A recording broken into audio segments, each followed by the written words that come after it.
Hello, hello, hello. Much love, respect, and appreciation to anybody that is going to come in at this moment in time on the live stream.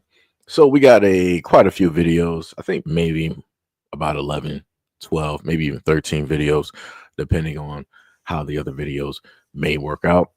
But the first incident that we are going to see is the one that you see at the title of the video that you click on. You see the first image. It is of this. You have a podcast that was going on. You have two black hosts, and you have some random Caucasian man. And for whatever reason, yo, what is up, Outlaw? What is up? What is up? You got some random Caucasian dude directly there. What is up, Ty? What is up? And he decides that he wants to get high and mighty about being able to refer to a black woman out of her name. So let's see how this works out. What is up, Pink? What is up? What is up? What is up? So let's get into it. You said, did you get the game? I'm not even sure which game you talking about, but hold on, I got you.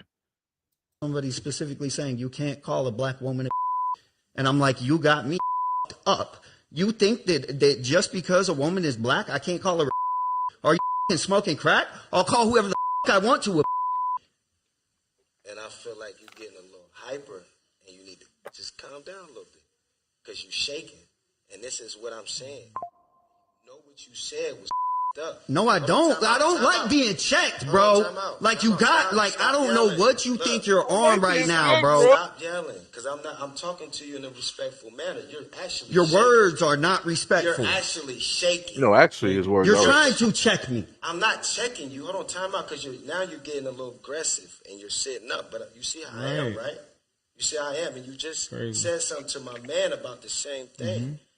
And I'm telling you here right now, I'm talking to you like a man. But one thing I know for sure, let me tell you, you're shaking in your boots right now. Yeah, because I don't want to catch a body right now, dog. That's real offensive. The words bro. he's using, man, is Hold on, crazy. time out, you want to catch a body with who? I'm not willing to fight. Hold on, time out. You said hold on, time out. Because now you're going in a different direction. I'm leaving. That's what I'm doing. Yeah, you might as well leave. Because you're talking about catching a body. Yeah, it might be time. Yeah, you talking crazy. This is going left, bro. Nah, you're shaking. You're actually scared right now. No, it's not. No, you're scared of the. No, you scared of the right now. You scared of and then you say you're not willing to fight, but you just posted something about fighting somebody. But we can go outside and fight if that's what you wanted to do. Bars. That's what I do. You just you approached somebody else about fighting on your page, right? You ran up on at their crib, right? And you ran up on another person. You said, I'll put the gun in the car and I'll beat you up. Yep. Put your gun in your car and beat me up. Exactly. Exactly. And I like that about you. I like that about you. I like that about you. You run. I run. Yeah, you run. Because you know who to pull that with. Don't keep running away. You know who you can pull that shit on. But not one time when you ever in your life tell me come outside. My safety, you didn't do anything. You're mad. You're mad. This is what I be talking about. And I specifically wanted to point this video out because, you know, on social media, you'll have a lot of women out there that like to say that black men don't protect the image, or they don't speak out, or they don't try to correct a lot of the men out here that want to call them out their names. You literally got two brothers right here. And you got this one random, I don't know what this dude is. It looked like he used to work at Staples. He got the whole like tie and everything on and just the normal ass hair. That was it. And for whatever reason, because he feels like he is from the hood or of the culture or whatever it is, he decides that he wants to refer to and call a black woman or black women directly out of their names. And the black dude simply told him, he was like, yo, you disrespectful. It's like, what you saying right now is crazy. And then the white dude was like, nah, it ain't crazy. Like, I'm going to do whatever it is that I want to do. If I want to call somebody out their name, I'm going to do just that. Like, ain't nobody going to sit up there and check me and yada, yada, yada. But I want people to know that the only reason that he feels brave saying those types of things is because nobody previously before this, nobody in a sense matched his energy. right? Nobody was innocent for all intents and purposes with the it's. I got to paraphrase these words, right? So now he met his match, right? So let me just zoom back out, right? So now he met his match directly to the left side of the screen in the blue shirt, right? And the dude previously told him he did his study and his work. He was like, "Yo, I saw you on social media telling somebody else that you'll sit up there and fight him. You'll put the gun directly in the car and y'all can sit up there and scrap." And he confirmed it. He was like, "Yeah, I said that." He was like, "Okay, cool. So you said that. So I'm telling you right now, we can go outside and scrap.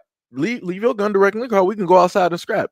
He was like, "Well, if you think that's what I do," he was like, we ain't gonna be sitting up there fighting.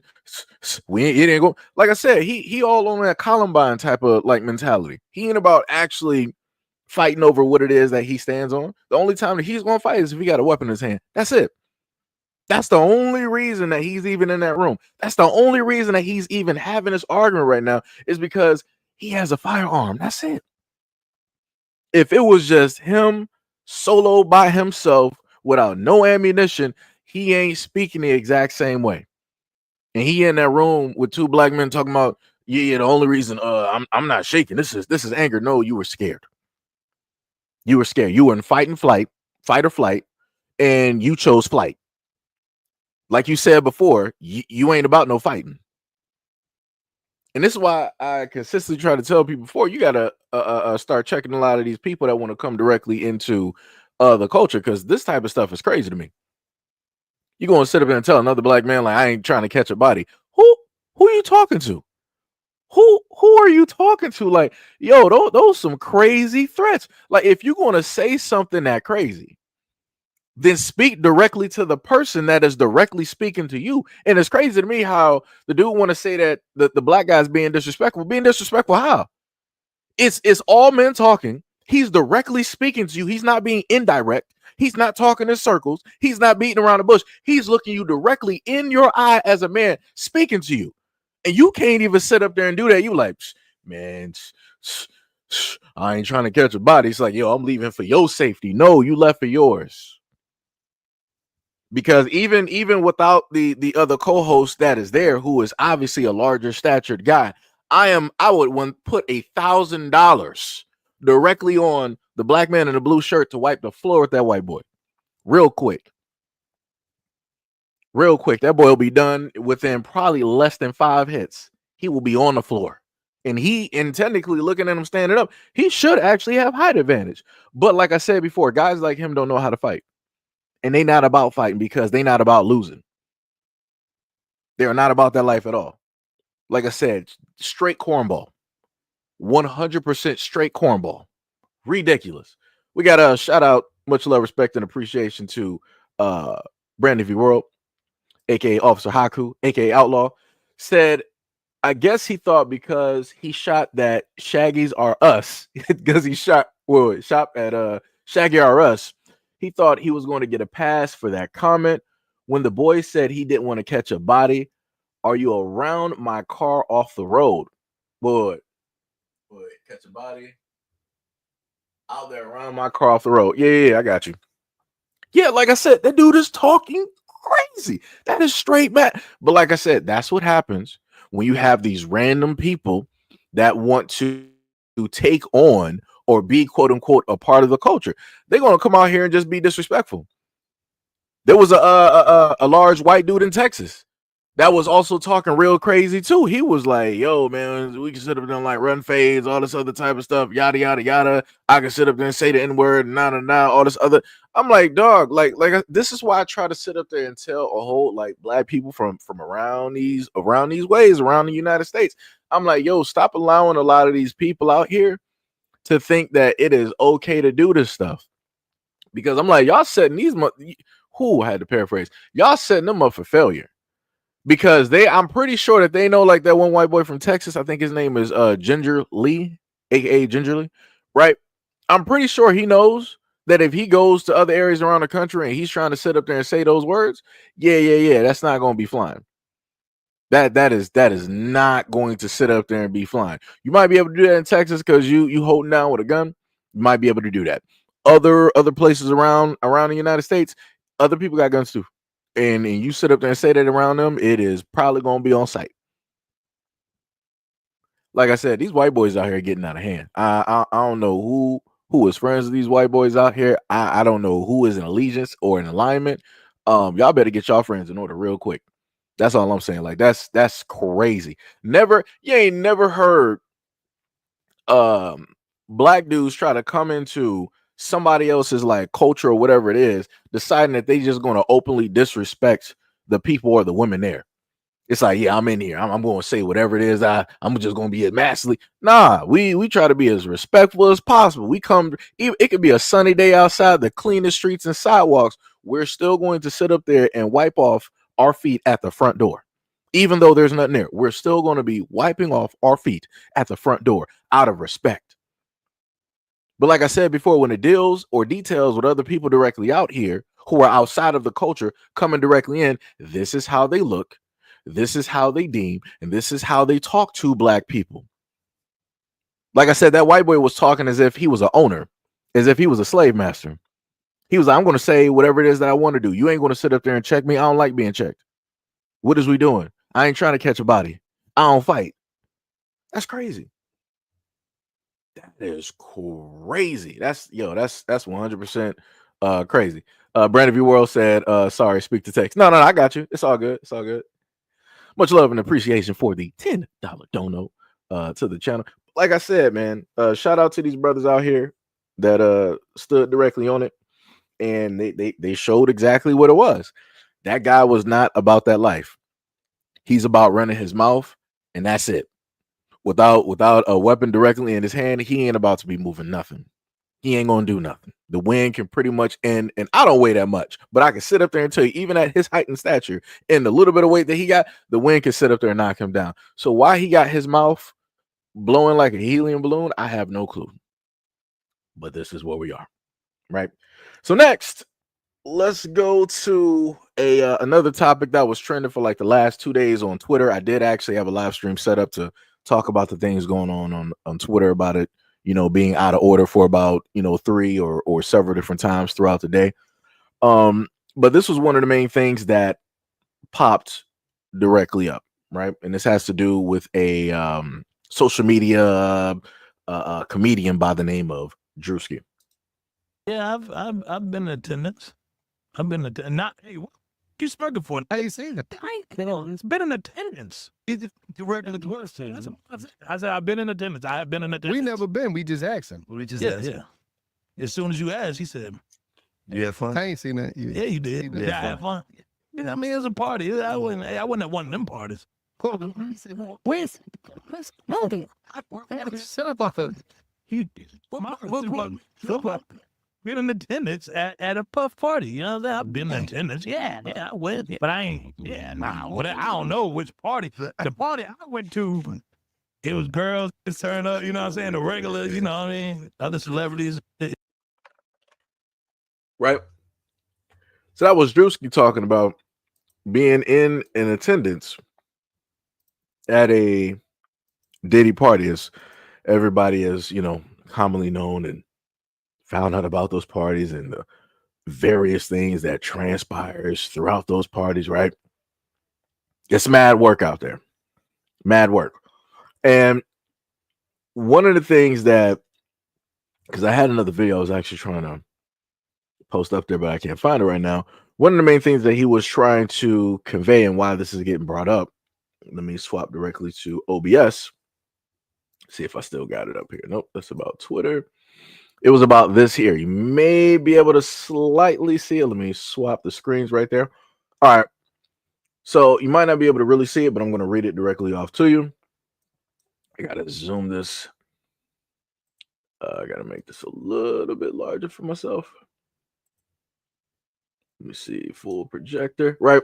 So it says defendant Diddy then instructed. So this is a part of the case file, right? This is page 17 out of 87. It said defendant Diddy then instructed another defendant, Doe, to also blank plaintiff. Defendant Doe has been determined to be defendant Druski, who is the guy that you saw saying that he went to, a Diddy party. Instead of immediately blanking plaintiff, defendant Druski droused plaintiff with more oil/lubricant and then jumped on top of plaintiff's naked and oiled body, treating it like a slip and slide and knocking the wind out of plaintiff due to his enormous size. Defendant Druski then caught himself sliding over plaintiff's oiled body and off the bed and then began blanking the plaintiff's blank, right? Because I gotta, blurt out these words. YouTube. Defendant Druski was blanking plaintiff. Defendant Diddy sat in a chair near the bed and began flying solo. If you know what that means, you know what Diddy was doing in that chair. While recording plaintiff being blanked by defendant Druski. Another party's phone fell on the bed near plaintiff, and then plaintiff then attempted to grab the phone, but it slipped out of her hands and onto the floor due to the oil/lubricant that had been doused all over her person by defendant Diddy and Druski. Defendant Diddy began laughing at plaintiff's attempt to grab the phone. Throughout this violent, I'm going to say paraphrase, altercation, defendant Diddy made consistent belittling remarks to plaintiff, including that he owned her now. At some point during the ordeal, plaintiff remembered defendants referring to another defendant, Doe, as Cornelius, and remembered that name because I guess it was so odd, or the way that it was, right? So now with that context, you also have this, which came out directly from Druski, and this was by way of his IG. He said the allegations is a fabricated lie. I wasn't a public figure in 2018. I was broke, living with my mom without any connections to the entertainment industry at the time of this allegation. So the inclusion of my name is truly outlandish. My heart breaks for actual victims of AB. But I'm fully confident that the evidence will expose this falsehood and the individuals who are maliciously trying to game the legal system to peddle false narratives. So, yeah. So you have a lot of this, just coming directly out. Druski saw it about a day or two ago. He ended up making the message that I just read off to you. Like I said, it's crazy times out here. This is why a lot of people happen to say you should not, really explain or say a lot of things on social media, because those things can be used against you at a later point in time.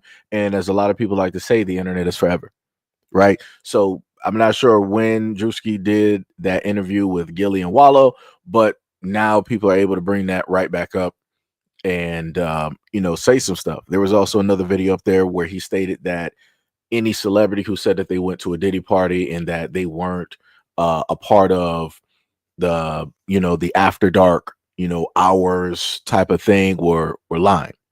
Right. So again, like I said before, hey, it's tough out here. It is tough out here, but this is, what happens in the entertainment industry. And yeah. So I tell people you got to be, very careful with the types of individuals that you decide to align with, right? So now we're going to go to the next story here, and I'm pretty sure that you guys saw this, and it has to do with the what was it, like the BLM street that they had at one point. So I'm going to let her explain. You all needed a visual representation of where we are right now. They are actively, at this current moment in Washington, D.C., tearing up the Black Lives Matter street. Did you hear what I said? They are taking taxpayer dollars to tear up a street because that's how much they hate us. Do you understand what's happening? I just want everybody to be clear. Okay, they have people out there working to tear up a street that was laid down to represent unity, represent that our lives matter. Okay, and they are actively tearing it up, which shows what? They do not care about us and we do not matter. This is where we are. I just want everybody to be clear in case there was any misunderstanding. Also, none of this is normal. Okay. I just want everybody to be clear on that. So on top of the DEI rollbacks and on top of threatening schools, on top of all of that, we're tearing up streets now. Okay? That's how much this is rooted in actual hate.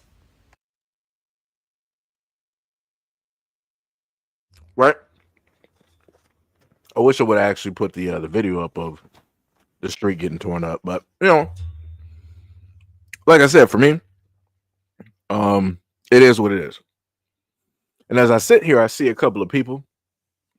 One of them decided to state all lives matter. You know, the funniest thing is, for all of these people that say all lives matter, you guys have been pretty quiet over the years, which really shows that the all lives matter thing was not even really a thing. Y'all were just doing it in response because you felt left out. Because the craziest part is, if all lives matter, then the history of the United States would not even be the history of the United States. The treatment that indigenous, aboriginal people, original people here in the United States, the treatment that they suffered and went through would never even be a thing if all lives actually mattered. But again, you're saying something that you don't even really believe. You're just saying it in response because somebody is highlighting themselves and you feel like you're being left out. And then the main thing that, and the craziest part is, right, Black people have continuously stated that just because we say that, you know, our lives matter, we're not saying that other people's don't. We're just highlighting the fact of, hey, these are the things that we are going through.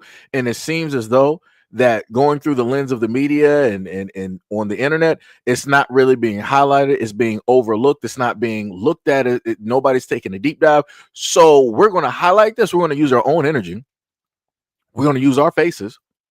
And we're going to basically push this forward to get it in front of everybody. Right? And originally, that's what BLM was about and what it was supposed to do, right? So, let me see. So in response, you had a whole bunch of white people. You had whites, Asians, Latins. Everybody wanted to come out who were non-black. They were like, well, you also have the highly conservative Republican blacks, right? They wanted to sit up and say all lives matter. I'm like, but if all lives actually mattered, then that would have actually been shown historically in the United States. And the only reason that people can say all lives matter is because Black people came out and said that Black lives matter. Like that's the craziest part. Because from Black Lives Matter, you had all lives matter, you had Latin lives matter, you had Asian lives matter. Like it was the craziest thing. I'm like, all of these people magically, so it's like, okay, so now everybody cares about themselves now, right? That's what you're trying to convey. But without Black Lives Matter, or at least that branding being out there, you would have been just doing your normal every day and not caring about nothing. It's crazy work. Crazy work. So another person said that movement was all corrupt. They were stealing all the funding, going to BLM shame. They were so corrupt, what they represent. Again, I'm talking about the original message. Down the line, everybody was able to see what specifically took place with the organization. I even showcased that here on both of either one or both of my platforms and talked about that as well. I think I even brought that up on IG too. I think it's probably still got some shorts and videos and all that other type of stuff. So yes, towards the end of the road, yeah, you saw corruption. You saw the changing of what the original mission statement specifically was and how it was not in a sense about, let's say, Black men and women, like community coming together, that whole cohesiveness, that nuclear family, the Black man, Black woman together, formulating a family, raising that family, and all of those things, right?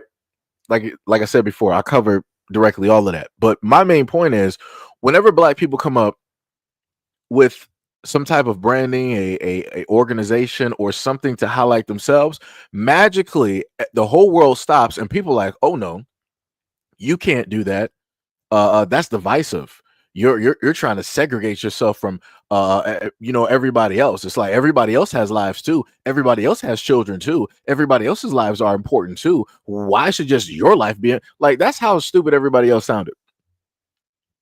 Because like I said before, if all of you guys who normally want to sit up there and say that all lives matter, if y'all really believe that, then the whole planet will be a different place. It will be a vastly different place, right? If quote unquote all lives matter, do you really think that y'all be deporting immigrants right now? Nope. I thought all lives matter. What happened? What happened? Why would y'all stop the Haitian immigrants from coming across the border some years ago? Why would y'all stop the most darker complected immigrants coming across the border if all lives quote unquote matter? Like I said, there's a lot of ways that I can point that all lives matter and show that it doesn't make any sense and that y'all don't actually believe that. Y'all just want to say it because y'all see something else that you dislike. So instead of quote unquote being the natural racist that you are, you hide behind a simple branding and name that's more palatable. That's all it is. That's all it is. Like I said, and this is why I told people before, if you're going to be racist, just be racist. Just be honest. Like I said, I like my racism honest, it's like my coffee. That's it. It's that simple. But like I said, when you tell people to be honest, they choose not to be honest. They want to hide. And a lot of people want to talk about quote unquote, oh, the Democrats are, they're the real racists and da da da da. But I'm like, both sides are racist at the end of the day. And nobody can be actually straightforward and honest about their racism. Like, that's the craziest thing. But one side is supposed to be more honest than the other. The other side is supposed to be, more snake-like than the other. Like, it's some crazy work. But both sides are a part of the exact same book. They're part of the exact same coin. Both sides have been racist and are racist still at this moment in time. But like I said, people want to pick and choose what they feel is, the right side or the less racist side and all this other type of stuff. And let me put it to you like this. Anybody who believes that all lives matter, then tell me, if all lives actually matter, then how is it possible that Flint, Michigan still doesn't have clean water? If all lives matter, why is it that in the white communities, your kids are passing away and ODing because of narcotics that's being pushed to your families and your homes and your communities? Explain that one to me. I'm waiting. Because all lives are supposed to matter, right? Because the craziest part is whenever I see news reports and videos and I see white people crying online about their families and they're getting separated, they're just like dying out. I never see y'all talk about all lives matter. We need to really come together to fix. Y'all ain't trying to say that because it don't have nothing to do with black people. So if it don't have nothing to do with black people, you don't care. So even when it details with your lives and your community, if black people have nothing negative to be a part of that whole situation, y'all don't even care. You just overlook it and keep going. And you'll just wait until it gets worse and then you'll make a response to it. That's some crazy work though, but I guess all lives matter, right? Even in your communities. Like I said, you got little Sarah and little Jimmy going to school and they got narcotics in their lunch pails because their parents were so OD'd on whatever it was that they were smoking up that they sat up there and packed whatever it was that they smoking into their lunch pail. And now those kids are potentially almost, might have a record. Now those kids are going to have to get put into foster care because of the recklessness within your community that's taking place, transpiring and happening. It's crazy work though, but all lives matter though. It's crazy. I don't even say all lives matter, but yet I've done stories on every single group of people around this planet. Crazy work though. But like I said, y'all want to be the good guys. Keep doing you. Keep doing you. The next part that we got directly onto this, right, is during the day, I think I want to say about yesterday, if not a little bit more. These were a lot of the posts that people had directly online when it dealt with the street, being, torn apart and worked on and all this other type of stuff. And like I said, for me, it's whatever. It ain't hurt me. It's not sitting up there doing nothing. All it's basically showing is that let's say at a moment in time, right? Let's say with the Democrat administration, right? Let's say with the Biden administration. Let's say that they were supposed to give out reparations and they did, and it was just going to continue, right? If this administration basically came in, what would have happened? They would have been like, you know what? It was great that you guys are getting reparations, but we're going to cut that short. We're going to turn that faucet directly off. You're going to have to, earn, your money. You're going to have to earn your keep. You're going to have to go out here and work like everybody else. If nobody else is getting reparations, you shouldn't be getting right. That's the type of stuff that they would actually do. So if there was a moment in time in history where repair was supposed to happen and it was going to take place to enable the healing and the generational wealth gap to, try to subside, this administration right now, along with the people within it, would have been like, yeah, we're going to, just push that to the side. We're going to cut that directly off, no matter how it harms America, and we're just going to continue on from there. That's exactly what they would do.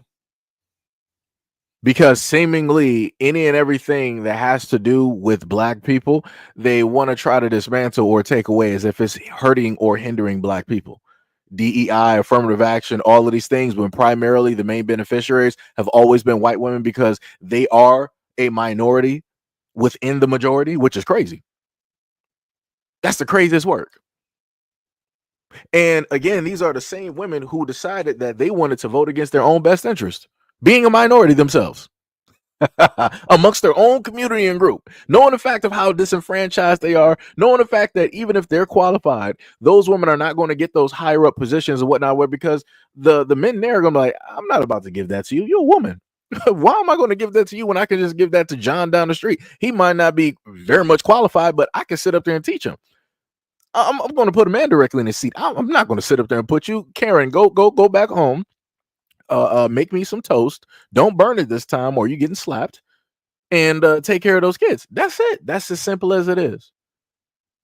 That's as simple as it is. And this is why you see fields of white women directly online trying to get back at cozy with black women, talking about some, oh, we messed up. We're sorry. We didn't really mean this.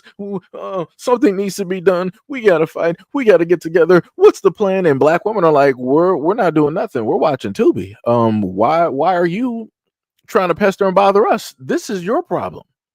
And this is the main, and like I said before, when it deals with the society, when it deals with the United States, somehow, some way, the weight of whatever's going on will be placed on black people. When, quote unquote, the strongest people that are directly out here in the United States are white, correct? White men and women and kids, right? Those are the idols. Those are the gods. Those are the strongest of the strongest, right? So whenever it is that the economy or whatever it is that is failing, they should really be trying to do market and psychological, studies and pushes directly to that community. But that's not what they're doing. Case in point, looking at white women. Case in point, looking at the Hispanic community. Case in point, looking at the Asians. Everybody's realizing how bad it is that they screwed up, and now they're trying to sit up there and knock on the doors of black people and have them try to fix a situation of which they caused. Black people told y'all not to sit up there and go down this road, and do this. We spoke to the Asian community. We spoke to the Hispanic community and many others out there. But because Asians are honorary white, right? Because Hispanics have fought for decades, if not more, to be considered white, and specifically stating that if you call them anything else but white, it will be considered racist. So like I said, you got these three white communities that came together to end up getting this administration directly here. This has nothing to do with black people. This has nothing to do with black people. Y'all got this. This is what y'all wanted. Y'all want America to be great. Y'all want to, take everything back to what the 1960s, 50s, 40s, 30s, when streets were separated, where, quote unquote, y'all had this great ideal imagery of the white household, of the white wife and the white man being a leader of the household, being able to smack up Sarah anytime that he feels like it, having a hard day, and going to the bar with Jim and the boys and all this other. Yeah, y'all wanted to bring all those days back. No problem. Y'all got it. Y'all got it. More power to you. More power to you. And this is why at this moment in time that we actually got some tariffs going down. We got a tariff war, right? Going down with Trump and Canada. Canada is putting on tariffs when it deals with the importing of the electricity from Canada to the United States. And then Trump in response was like, we got you. We're going to sit up there and up the tariffs that on aluminum and all these other types of metals that we ship directly to y'all. Coming from the United States. No problem. We can play this game. So these are the types of things that are going on at this moment in time, right? While you got people suffering when it deals with healthcare, when you got a poor education system, a poor medical system, a poor response by the EMS, you got a poor police force. The government is directly in shambles. People don't know where the money is going, where it's coming from, where it's hiding. But like I said before, this is what y'all wanted. White people, this is exactly what y'all wanted. Y'all got it. Y'all got it. Y'all got it. So going directly from that, this is the next one. who is being deported right now by ICE. 28 years. He's been here over 30 years, and I want everybody to know, nobody gives a shit if you have family, if you have kids. They don't give a shit if they're taking your husband or your father away. They are taking my husband away. These are FBI agents who work for Border Patrol. Shout out to the FBI. I want everybody to know, my family was just separated. They have taken my kid's father and they don't give a shit. They have taken my husband away. I want everybody to know. They have taken my husband away. They don't care if they're separating families. Please, somebody, I need somebody to help me. I want everybody to know what they're doing. They are taking my husband away. They don't give a shit. Shout out to FBI. Right? Shout out to the FBI. Like I said, I don't know who those agents are, but they're doing God's work. They're doing God's work. Because like I said before, black people tried to tell y'all ain't want to listen. For all the Hispanic community out there, I want to put it like this. Tell me why, if some of y'all are old enough, right? Y'all remember Saved by the Bell, right? Tell me, where's Mario Lopez? Where's Mario Lopez at? Where's Sofia Vergara? Where are all of these Hispanic individuals at who are in Hollywood, rich in Hollywood and everything, right? Where are all of they at to speak on what specifically happened in to their people? What's really good? Like I said before, people must not understand what's going on, right? And then the craziest part is, they talking about families getting separated. Ma'am, the United States government just made you a single mother. It don't matter if you were married or not. You are now a single mother. Deal with it. So now you can go up there and get on government assistance. You can get Section 8. You can go up there and get SNAP, and you can get, free medical and all this stuff. Like I said, this actually worked out better for you. They didn't deport you with the kids. They just deported the husband. He was there for 30 years. It'd be like that. There was a Jamaican woman not too long ago that I gave y'all a video about. She was here. Her and her husband been here for about like 30, 40 years. They never had no papers. They never sought to even go get any papers, because that's how much they actually care about the process. They're like, well, I'm already here. It don't even matter. Let all those other fools worried about the papers, right? But now she got herself into a predicament where her daughter growing up is sitting up there boo-hooing and crying and snotting directly out of her nose. Oh my God, how could they do anything like this? Why would they sit up there and do this? And now I'm worried about getting deported and going back to Jamaica, and I don't know none of the people there. And well, those are your people. That is, for all intents and purposes, your home. That is where your bloodline originated from. You should never be afraid to go back home. You ain't never do nothing wrong to nobody. What you afraid of? I understand if you got some young bloods out here and they might have did some stuff, back home, and that's why they ran. I get that. But you a girl, you a woman, you a grown woman. You ain't never done nothing to none of those people there. So what you afraid of? Like, you acting like you going to like a brand new school. You a grown adult now. You in a real world. Ain't it fun? Shout out to Paramore. Ain't no crying to your mama. Cause now you're on your own in the real world. Shout out to Paramore. Like I said, that's crazy to me. I'm tired of seeing a lot of these people sitting up here crying when a lot of their people voted for this to happen. Instead of you sitting up here crying, use all of that energy towards the people who voted for this to get you up out of here. But why don't y'all do that? But when I happen to look online, y'all want to sit up there, y'all want to pull up to the scene and try to tell black people, oh, we got to really come together. We really got to work together. No, we don't. No, we don't. No, we don't.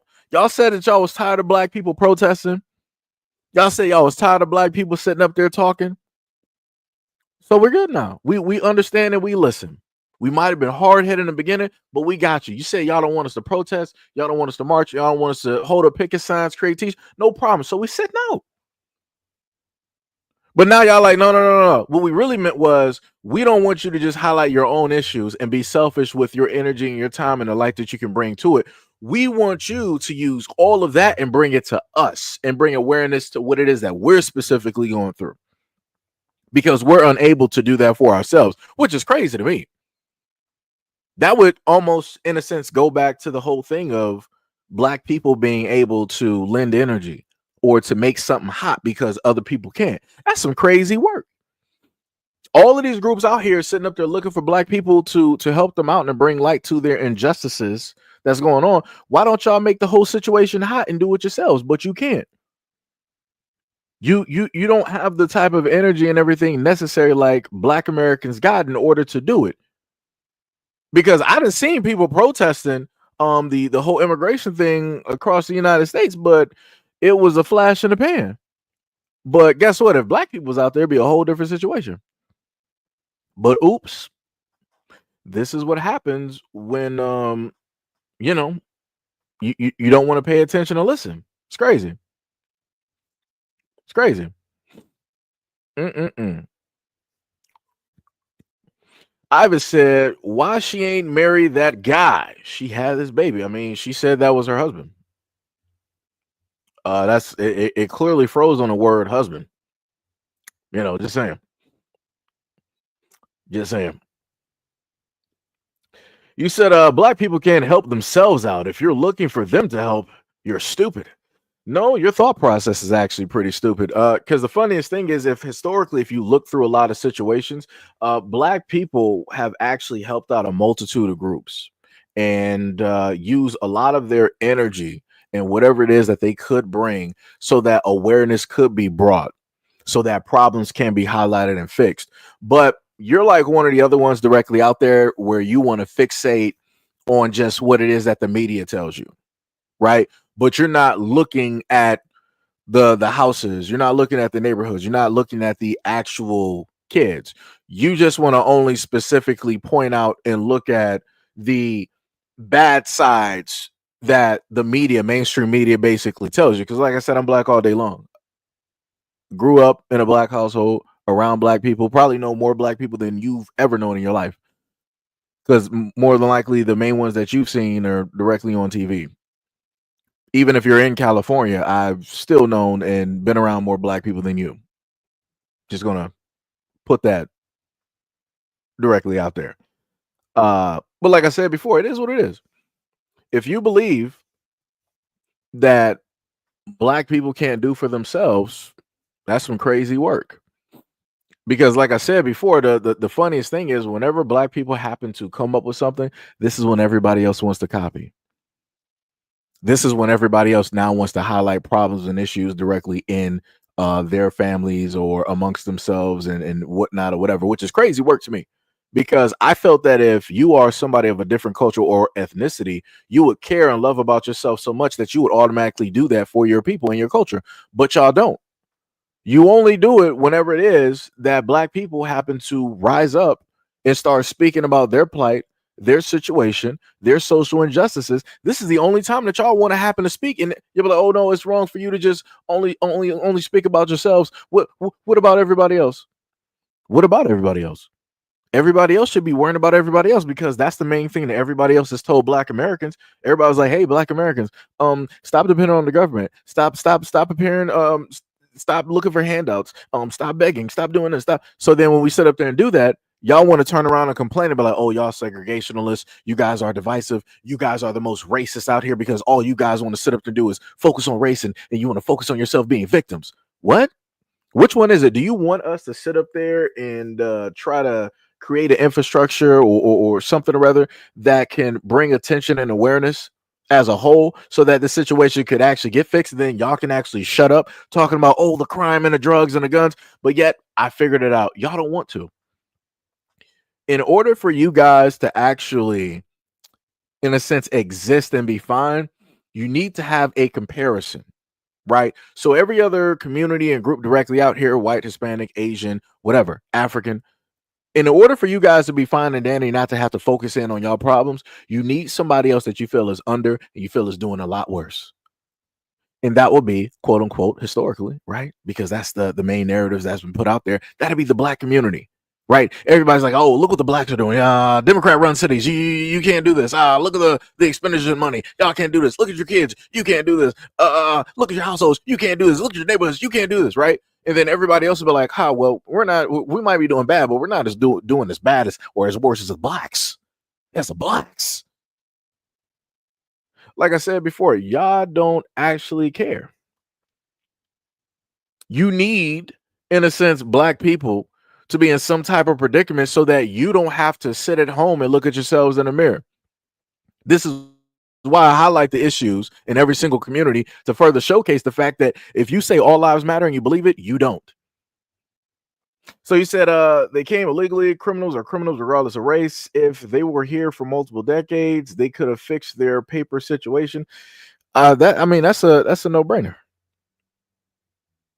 That's a no-brainer. You said, do you consider Ben Carson black? I can't tell somebody what it is in a sense because everybody has their different belief. I can say that I'm indigenous to the United States. I can say that I'm an aboriginal to the United States. Also, given the fact that, you got black people here that can trace back their lineage. Shout out to Officer Haku Ake Outlaw, Brandon V. World. That brother here has traced back his lineage to, I think, what was it, like the 1700, 18 or 1700s? But even still, with black people being able to do that, what people like you will sit up there and say, where are you from? Where are those people from? You're not indigenous. You can't be indigenous. Because what? Everybody was taught that black Americans' history started from slavery. And then there's just like this great black gray area that's there. And then people are like, okay, we're going to fill in the gap. So we don't know anything else there. So we're going to say that, okay, you guys pretty much started with slavery, but before then, you guys are over there in Africa. So you guys are actually African. And I'm like, that's some crazy work. I'm like, this is what lack of research, lack of knowledge and information will basically get to people when they want to decide to fill in gaps, even though historically there are still paperwork here that can showcase where it is that a lot of black people originated from. And going back to the fact, you said, I don't care where you're from. I bet you don't. I bet you don't. Just like a lot of the white folks here. I bet you don't. What was your last name, Rodriguez? Yeah, you're honorary white. I know you don't. I know you don't. I'm just going to be real. And the reason I have to say that, Sir Rodriguez, is because your people, which I've covered directly on this platform before, have fought, literally your forefathers, have fought to be identified as white. And anything else but that is considered racist. So I just got to point that out. So like I said, anytime I see anybody Hispanic directly out here, I'm like, oh, you're white. I got you. No problem. You're Caucasian because you belong to the Caucasian race because this is specifically what your people fought for. Crazy work, though. Crazy work, though. But it is what it is. But like I told a lot of other people before, y'all got to go out there and fix y'all problems and y'all situations and y'all issues. Sir Dan said, oh no, here we go. I mean, I don't know what that means. Like, oh no, here we go. I don't even know what that means. What was it? Double D said, so the illegals are white people. Yes. Ivan said America is built on shared values or the ability to live and let live. Since when? I'm going back to the whole thing of all lives matter, right? When in the United States of America have all lives mattered? I'll wait. Let me know. Let me know, Ivan. Let me know at what point in time in history have all lives mattered in the United States where everybody was literally equal from top to bottom. Let me know. Let me know. Let me know. Because I ain't never seen it. I ain't never seen it. Because you'll probably try to have some people like, oh, well, if you want to know a point in time when everybody's equal, how about right now? No, even still, nobody's equal. Like I said, let me go to the immigrants who came here, the quote unquote illegals, right? All lives don't matter, seemingly enough, and all lives did matter when you had a lot of Hispanic individuals that were, in a sense, for all intents and purposes, in internment camps, where the adults were separated from the kids. And then once they deported the adults back to wherever it is that they came from, the kids were still here. So how are you going to deport the parents first? And then where are you going to send the kids? Matter of fact, what even happened to the kids? Because I'm pretty sure that a lot of people don't even know. You said all men are created equal. Says who? You ever heard of the Mormons? The Mormons believe that black people are a curse. In that the original people who are Caucasian, who are white, who are in the likeness of God and the angels themselves are sent here, were placed here in order to repopulate the universe. And that the only reason that black people exist is because they're a curse of Satan. So what are you talking about?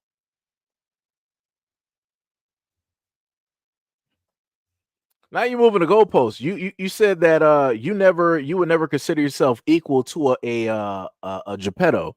That's some crazy work because nobody was even talking about that. Now you're just moving the goalposts just to try to have a stance on something.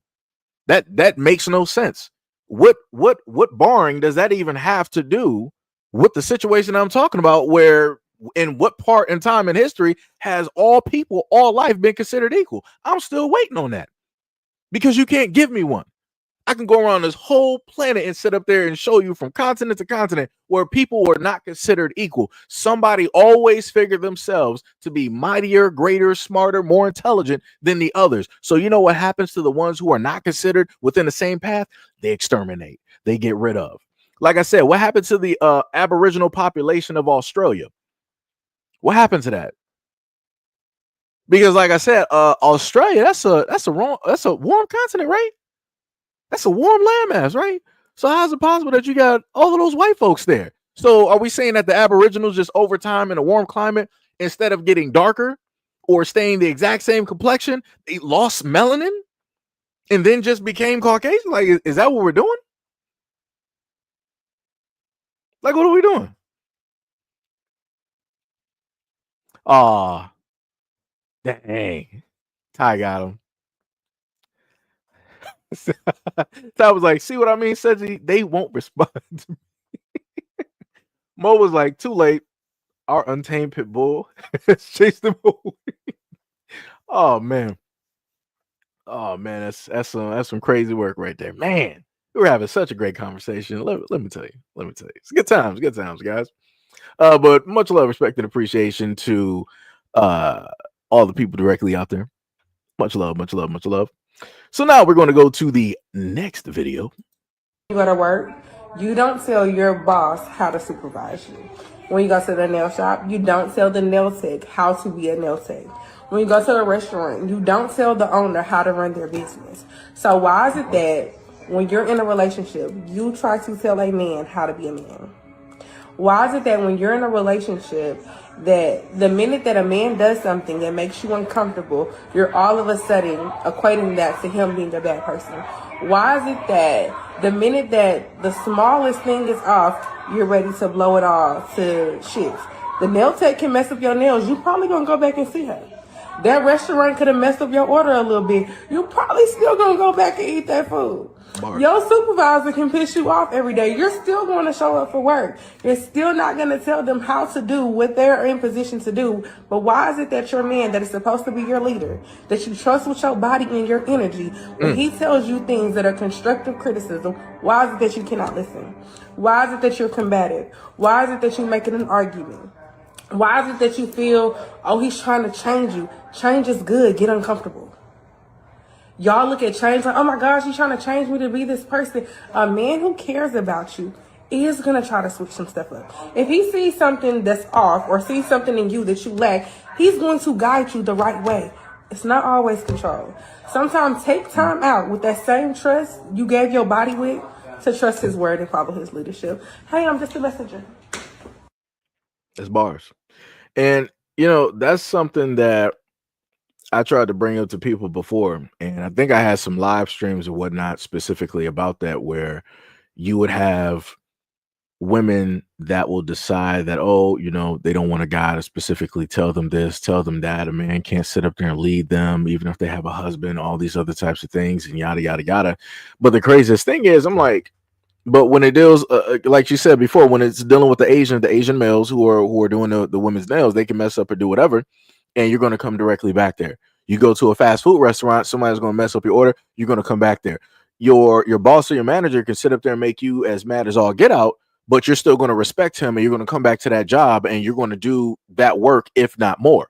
But when it deals with home, when it deals with the man that you have there, you don't want to sit up there and give that exact same energy, which is crazy to me, because that's the only person that is actually going to give you any type of protection. That's the only person that is actually going to love you. The supervisor or the manager at your job, who is a man, he is not going to love you. He's not going to he is not going to care about you. He's not going to give you any type of protection. Right? The Koreans at the nail salon, we already know from the videos that I've shown off, in the videos that have, in the stories that have come out on social media and mainstream media, that those men are not going to care about you at all. To put it to a better point, Asian men don't even really care about their own women like that. And I got stacks of videos I got loaded up in a clip to sit up there and showcase all of the horrendous acts that those men commit towards their own women, right? And so on and so on and so on. And especially at fast food, they're not gonna they see something is basically happening to you, getting robbed. Oh, they're shutting that window. They're protecting themselves. Self-preservation. You are on your own. The only man out there that is actually going to care about you is the one that is directly in that home with you. But trying to explain that to, the modern audience, directly out there and trying to get that out, it's a no-go. People just not gonna, pay attention and listen, but it'd be like that. It'd be like that. But let's continue. Wait, let me just do that. There we go. I want to know, where do your tithes and offerings go? Like, because when the congregation is struggling, they cannot get nothing from the church. I mean, this is real life. This is the truth. These pastors and first ladies with these big hats out here in luxury vehicles, living in big mansions, and their congregation is out here struggling. Lights getting cut off. Houses on fire. Issues in their housing. And they can't even call on the church for help. My mom had a house fire, and not one of these pastors and so-called bishops help my mom or pass the collection plate around to help my mom to get items back in her house from that fire. My mom had lost everything. You cannot keep giving all these tithes and offerings every Sunday, and then you can't get nothing in return. Yeah. It's sad. And this is why, I've told people before, like, again, not to get preachy or all the other good stuff, I've told people, like, hey, if you got your own belief, or if you happen to, have your own relationship with God, that's great. You can do that outside of the church. You don't need a church. You don't need any of that, because realistically, your body is a temple. Keep your body clean. You're keeping your temple clean for God, all that other type of good stuff, right? But it's crazy to me, and this is why I told you guys about my grandmother before, how I've gone to church and everything directly with her. And my grandmother had a lot of health issues and things that went on. And no matter how much she prayed, no matter how much she still gave and whatnot, whatever, her health condition got worse and worse and worse and worse, up until the point that, she ended up, I think it should have been either dementia or Alzheimer's, went through that. And, everything pretty much went downhill from there. And none of the things that she did, helped her out. Nor did any of those churches or whatever come through to basically pay for medical bills or to help her out or whatnot or whatever. So the main thing that I've always told the Black community, like I said, I don't care about no other community out here when it deals with the church, specifically the Black community. We're the only ones that are legally allowing these churches to go into our pockets and our bank accounts to rob us. I've said time and time again, how is it possible that the pastors directly out here and the others, like the 1% of those churches, they can dress the flyest, they got the best jewelry, the best tailor-made, whatever on to the 9. they're driving through with like Bentleys and BMWs, 2028 BMWs, Escalades. They sitting up here taking trips all around the world, living in mansions. How is it possible that these people are living better than you? How is it possible that these people are living better than the Son of God? Because last time I checked, Jesus didn't live in a mansion. He didn't have like a year, a BC 08, mule wagon. He didn't have that, right? He didn't have the 08, Moses is on. He didn't have none of those. So how is it possible that these people who are not even in a sense, for all intents and purposes, literally the child of God, how are they able to profit, be more successful, and quote unquote live better than Jesus? That don't make no sense. I've been looking for an answer for that, and all I've gotten is excuses. And people want to try to tell me, well, if you are of, God and you preach his word, then you are going to sit up there and get yada, yada. I'm like, no, that's BS. I'm sorry. Because there are homeless people out here that preach the word of God and they're still homeless 20 years running. So what are we talking about here? What realistically are we actually talking about? Like I said, and for, every now and again, I might have some people that will state that, hey, my church does this. I'm like, yo, if you feel like your church is doing that, that's cool. There's no reason for it to defend your church because I don't even know who your church is. If you got to defend your church, obviously you might have some internal questions that you might want to start asking. Because I've always been inquisitive when it dealt with churches and where monies go. Because like I said before, the moment of time that pastors and everybody else pull up to the scene looking better than you, and they technically, in certain extensions, they might even have their noses up. I'm like, so I guess this is the word of God, huh? I guess this is how God is supposed to move. Because these are the representatives, right? These are the ones that are preaching to the flock, preaching the word and all of this other crazy work, man. Crazy. That is some crazy work. DC Precise said, or Rolex. Yeah, dog, I've never even had a Rolex, man. Have I even touched a Rolex before? I don't even think I even touched a Rolex. Like, that's crazy. Like I said, like the most I might have had like some cubic zirconia earrings. Like that was it. I might have had like a cross. That was it. It was probably like sterling silver. Like the most jewelry I ever had was probably like sterling silver. That's it. And that was like some old glasses that I had and a necklace that my mom got me. That was it. That was the most expensive jewelry that I actually had. I was proud of that too. I was proud of that. But yeah. You said no Jesus piece? Yeah. I ain't even dude. And during that time when the Jesus piece was out, I wanted one of those. I'm like, yo, I gotta get one, but I'm like, I can't afford that. And I wasn't in the whole thing of like trying to get something that was fake. So, I never got it. I saw everybody else, rolling with like the Jesus piece, and they would have like these extravagantly long chains. I'm like, dog, that chain, if you were to try to run from the cops, that chain is getting hemmed up real quick in the fence. Like I'm not going to say the terminology or the word, but yeah, you're going to get caught. You are going to get caught, But yeah, it's crazy work. And this is why I've continuously always talked about the church. Like, I need more people to sit up. Like I said, I'm not trying to turn nobody's faith or whatnot, whatever, but you deserve to be able to question. There should be no reason that a pastor, whatnot, whatever, should make you feel ashamed that you're asking questions about where the money is sitting up there going. You deserve to know, especially if you're sitting up there giving hundreds or thousands of dollars over time to the church. Like, yo, where my $1,000 go, bro? Like, let me see some receipts.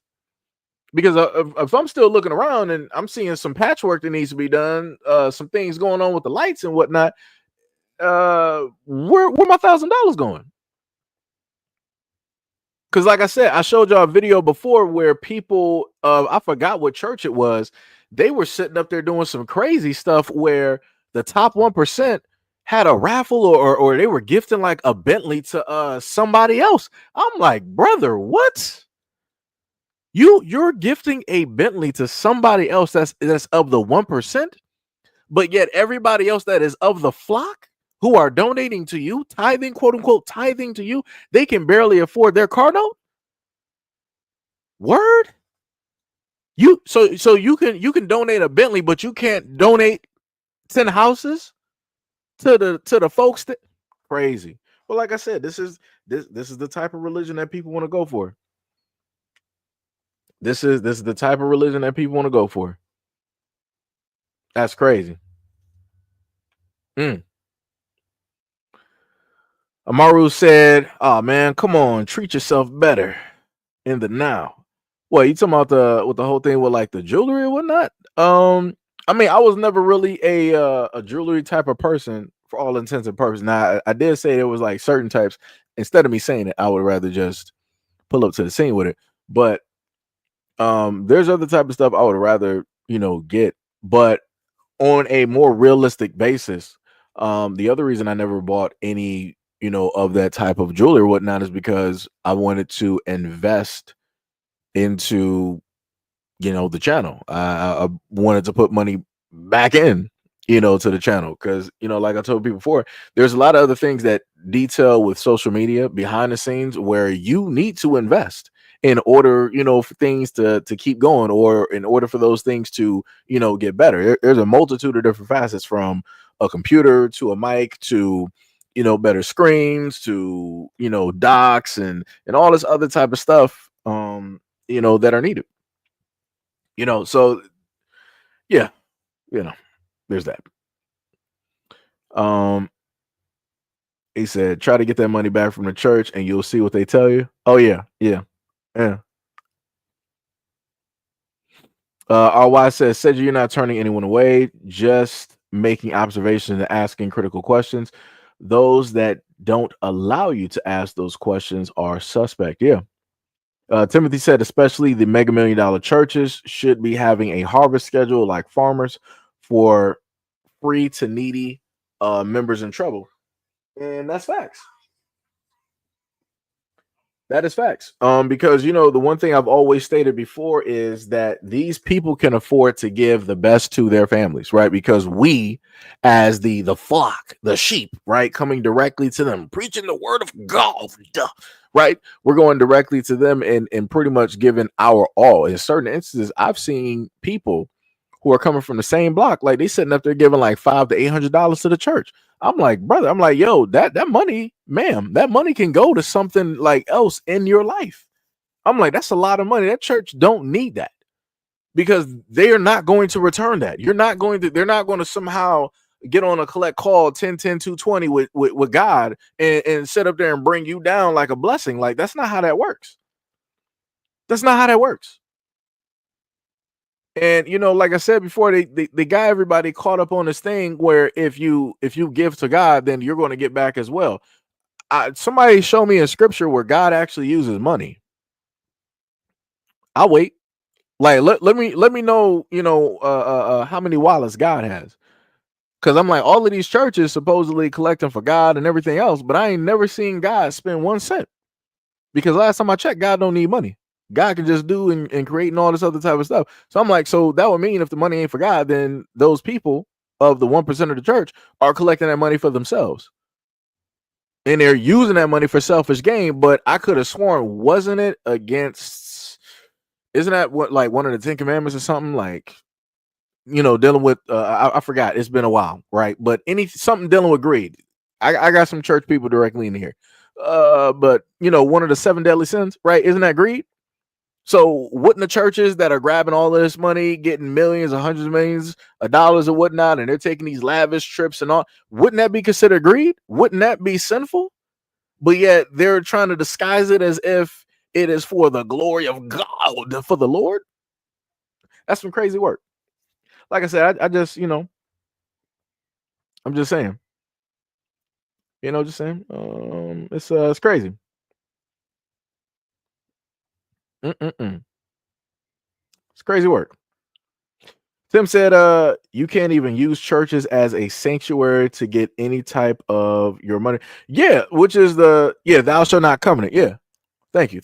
Yeah, like I said, it's been a while for me. Double D said, Timothy 6:9 said, the love of money is the root of all kinds of evil. Sham said, it's later on, but Jesus tossed over a temple trying to ask for tithes, but clearly was using the money for selfish gain. And he said it defiled God's house. I know what you're talking about. That was the one of the few times that you were able to see quote unquote Jesus angry, acting normal. Right. But yeah, it's some crazy work directly out here. Like I said, that's all I'm looking at. I'm looking at, quote unquote, the churches that are supposed to be the safe haven.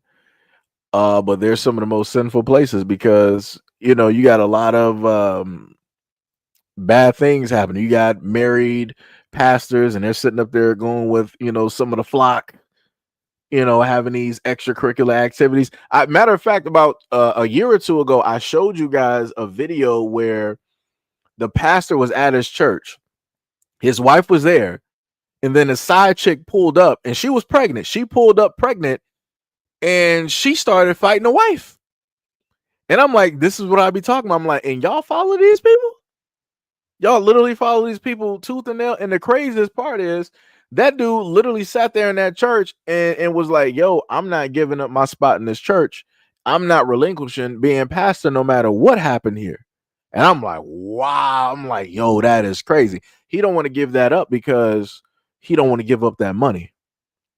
And that's the whole thing. Let him have been a pastor for free. He not getting no money. He would have just left.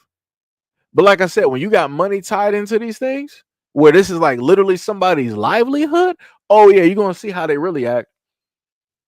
Like I said, try to go to these churches and try to get these pastors on up out of here. It ain't gonna happen. It ain't gonna happen because the pastor probably with a few of the women there, the secretary, whoever, it ain't gonna be happening. It's crazy work. Crazy work. Wait, what'd you say? The scrolling is a lot different. You said, I know he ain't just skip everything that I put up. It's a lot of people up here that actually post, and I'll be trying to scroll. Let me hold on. Let me. He said a lot of false prophets out of here. Let me see what else you. He was like, I do understand the road to heaven is really hard, but I never agreed with tithing. Never seen anyone get more money from tithing. You said this should have more likes. You said preach, LOL. Get it? My bad. And I think I missed one. You said that's not religion. Those are false prophets taking advantage of good people. No, that's a part of religion. That's a part of the religion. Talking back to Jamal. That's a part of religion. What was it that Leopold Napoleon sat up there and said? He was like, without religion, there would be chaos.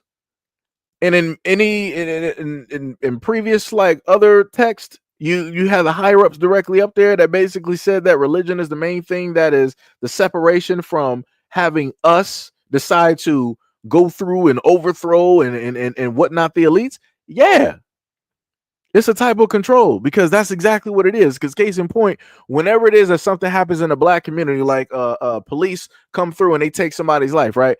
Who's the main people that show up? It's not the government. Right?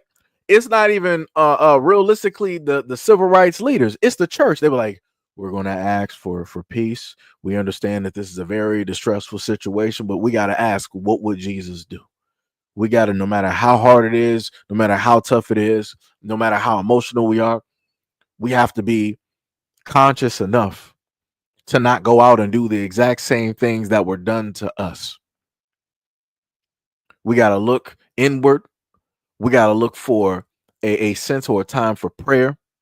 We must focus and we must bond together in this moment of need and not turn violent. That's what they do. That's how they pull up every single time any of these instances would take place, at like clockwork. And I'm like, wow, that's crazy.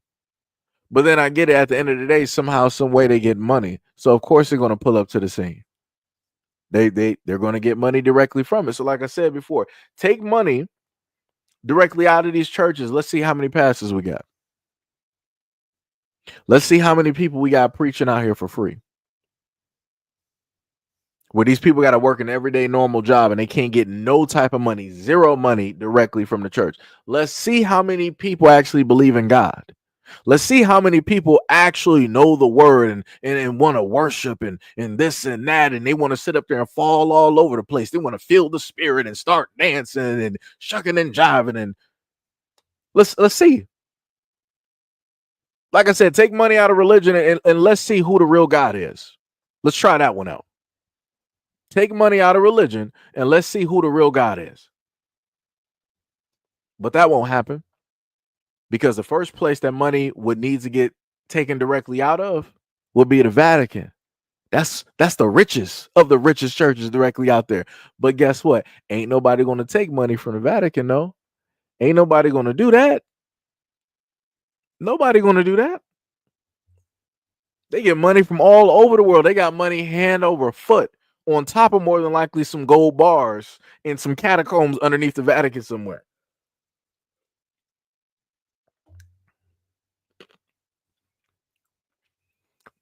Lisa said ties back in the day was about food, not money. The creator didn't need our dirty paper bills. I mean, yeah, it probably in ancient times it was actually about, you know, food. It was actually about giving to people. None of these churches today, I'm just gonna be real. I'm generalizing. It's all get out.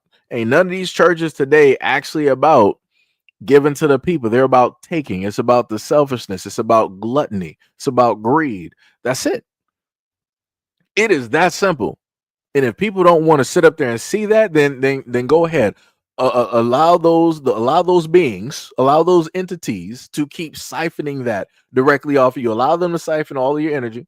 Allow them to siphon all of your money out of your wallet and your bank account. And then when it comes to the end and you're lying on that bed at the hospital and your knees and head deep in medical bills and everything like that, let's see if your church come through. Let's see if they actually return all of that money that you set up there and give. They'll be like, hey, sir, you know that 80 grand that you gave us? No problem. Because you gave to us, the church is going to cover 100% of your medical bills. If any funeral costs, we're going to cover 100% of that. And then we're going to make sure to take care of your home because we understand that you were the primary giver when it dealt with, or the financial individual when it dealt with the home and the bills. So we're going to pay off your mortgage. We're going to pay that, you know, directly off for you guys. Let's see if the churches do that. They won't. They will not.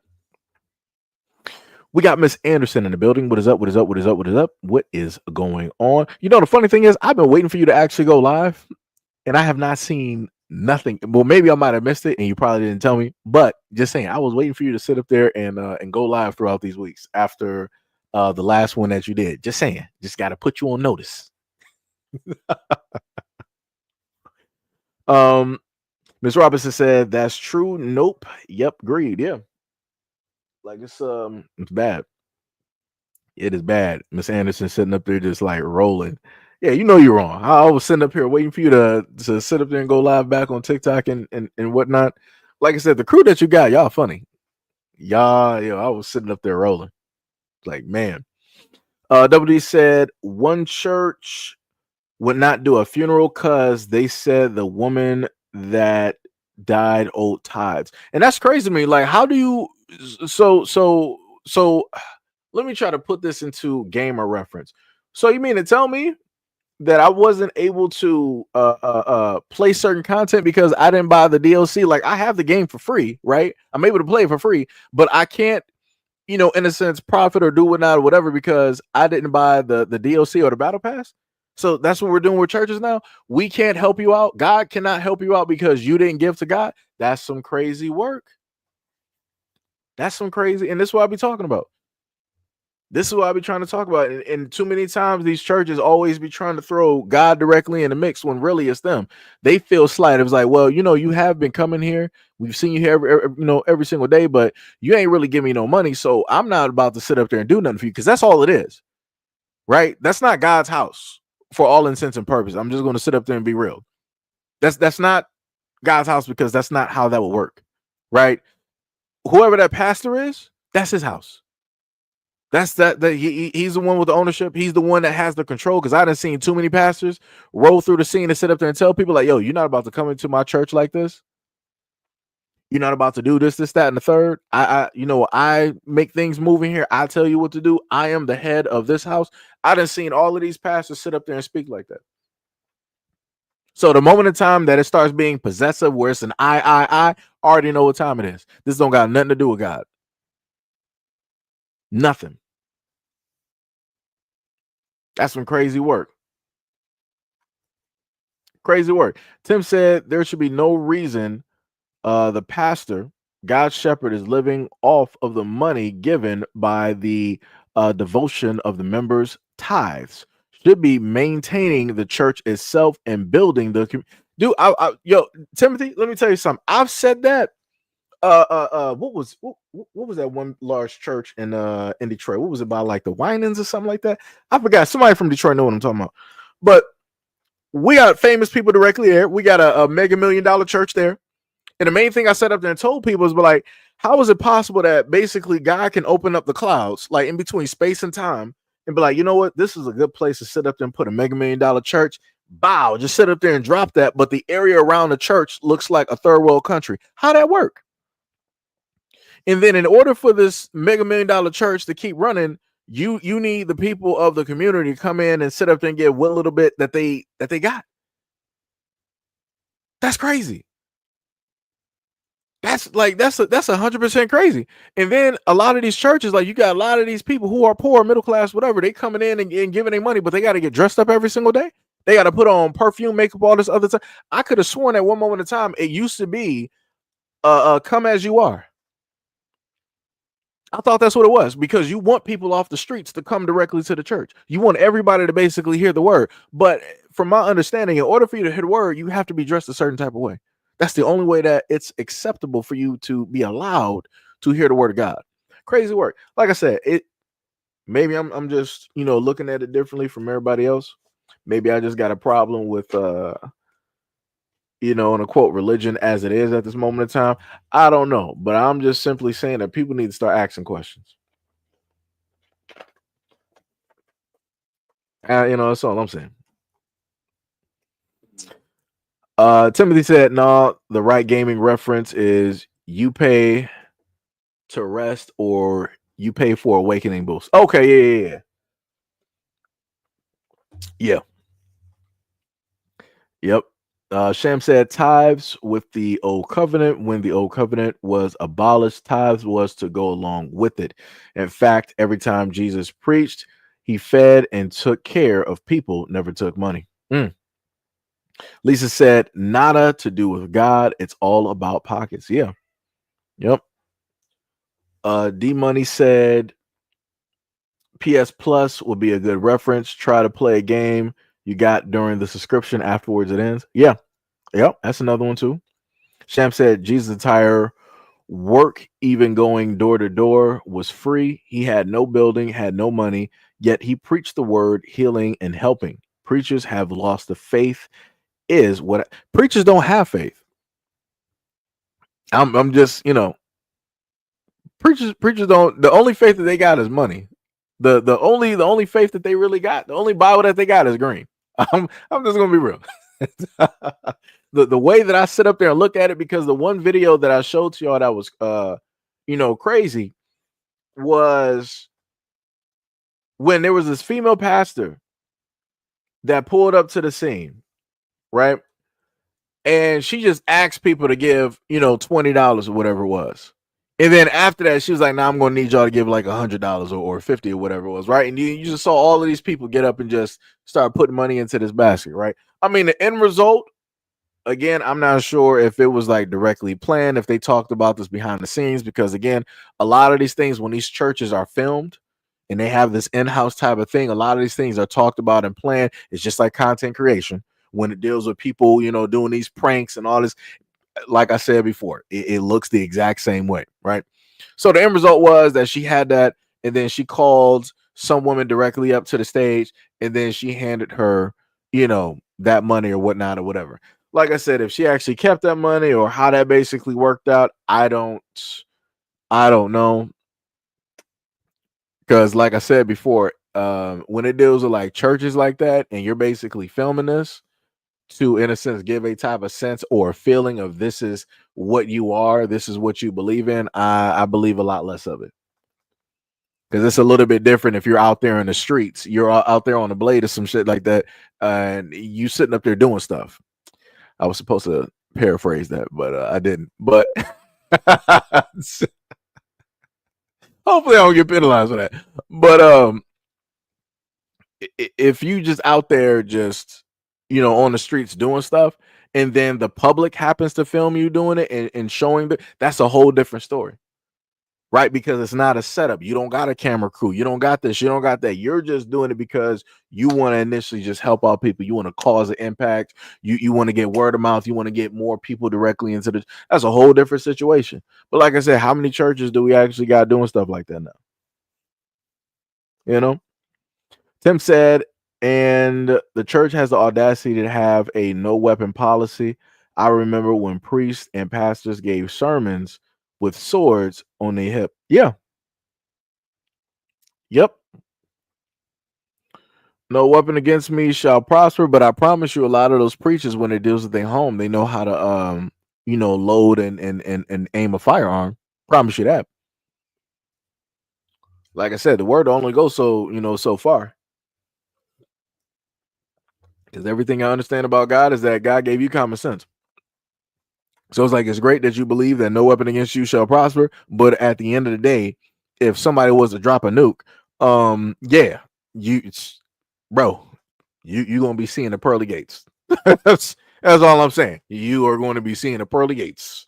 You're going to be, and if you're not directly within that vicinity, you're going to be feeling the effects, and your life is going to be cut short real quick. Radiation cares about no religion. Lisa said, no pun intended, but we're not religious, brother. We melanated folk are spiritual. Yeah, that's bars. That's facts. Lisa said, many of us don't believe in a Jesus, right? Sham said, a lot of preachers look demonic to me, especially the one asking for money online or on TV. Oh, you talking about the evangelical television preachers. I forgot the white dude's name. Like, that dude always looked like a small demon for like the longest time possible. I forgot his name too. That dude just looked like a straight demon, dog. I felt like it was like something in him. It was just like part devil. Like, it was just there. Like crazy. Sham said a lot of yeah. He said yeppers. And Tim said believing in Jesus and God isn't wrong. How his practices are being manipulated is what's wrong. That's true. Timothy said Full Metal Alchemist triggered my spiritual journey to build a relationship with God. Oh yeah, Full Metal is dope.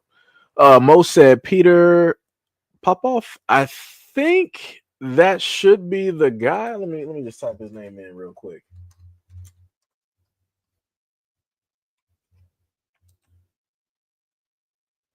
Nah. It's not him. It's another one. Nah, it's another one. Let me see. Let me just type in that's the one. Kenneth Copeland. That's the one right there. That guy right there. That dude. Let me see. Let me just get this picture real quick. Like, ain't nobody telling me this dude always to me looked like a demon. Like, I don't know what else to sit up there and tell people.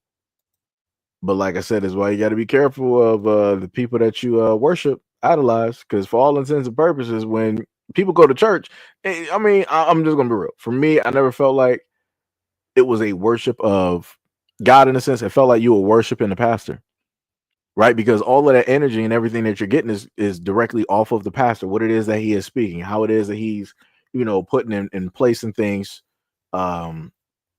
directly out there, right? You're not really, in a sense, getting that energy from God. But like I said, this is just me. You don't gotta, take that with a full. What's the name? Let me swap that over. It was this guy right here. That dude always looked like a demon to me. Always looked like a demon, 100%. Like, ain't nobody tell me nothing. And then the way that he would speak at certain times, crazy work. 100% crazy. Lisa said, I'm sorry for messing up the spelling of the name. Oh, you're talking to Didi. I got you. Kiza, what is up? You said, I always say he looks like a demon. Yeah. Didi said, Kenneth is occupied with a demon and you can see it. Yeah. Timothy said the way of Jesus was meant for anyone not wanting to be bound by the evils of the land and visitations by the devil. But yeah. But anyways, that was a long, drawn out one right there. Let me go to the next video. I just seen this video of this girl literally crying because 2 little boys from Chicago had robbed her. She said that she had kids and the only thing she could think about was, what if that was her child? So she spared them little boys their lives. I guess they were trying to steal her car, and one of the boys was like, be quiet, all we want to do is just basically, they wanted to take her iPhone, purse, and I think they was trying to steal the car. But this is why it's so important that these little boys have male role models around, because they out here doing like that. Now, I'm from the city, so I know how they get down there. Like, I didn't witness just about everything. Yes, Chicago ain't one of the places to play. But for the simple fact that these little boys be as young as 7, 8, and 9 out here robbing is crazy. Because where is your parents at? And the sad thing is the poverty in Chicago is crazy. The amount of people that are on rugs is crazy. And that's why these little kids just be out here running around. I ain't never heard that term before. Home. The amount of people on lugs.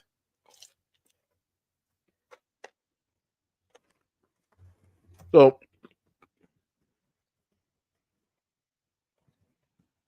sitting up here eating. But that's crazy. I'm just gonna be real. And I'm gonna have to put this to the Dr. Umar stance. I can't psychologize a lot of your sons out here. Some of them gonna have to go down for God, right? And yeah. There's no other way to sit up there and say that. Those young boys got spared, but because it was a woman doing the sparing, they're probably not going to take that serious. They're gonna be like, all right, whatever. She let it slide, and we're gonna just sit up there and be smarter and just do it differently. Because the funniest thing is, it wasn't that long ago that I gave you guys a video of 2 black men that stumbled upon some 13-year-olds that was already in a stolen car trying to steal another one and break into somebody's house, but they caught them before they can do the last 2 actions that I named. And they had the nerve to sit up there and try to tell the black guys. They were like, yo, I can't believe you're gonna sit up there and like snitch on us. It was like, y'all was just like us. Y'all was doing the exact same things when y'all was our age. And I'm like, brother, this is not the time for you to be trying to get people to sympathize. Like, this is not it. Even if these dudes were in the street, obviously they not no more. Obviously they not. That's why they came directly out there and told you to stand directly right there, or they want to sit up there and go get, a life ender real quick and switch up the situation. Like I said, in both of these instances, you got this one dealing with a black woman that sat up there and dealt with being robbed by 2 young kids. And then in the other instance, you dealt with 2 black men that saw what was happening in the community. I'm just going to sit up and be real.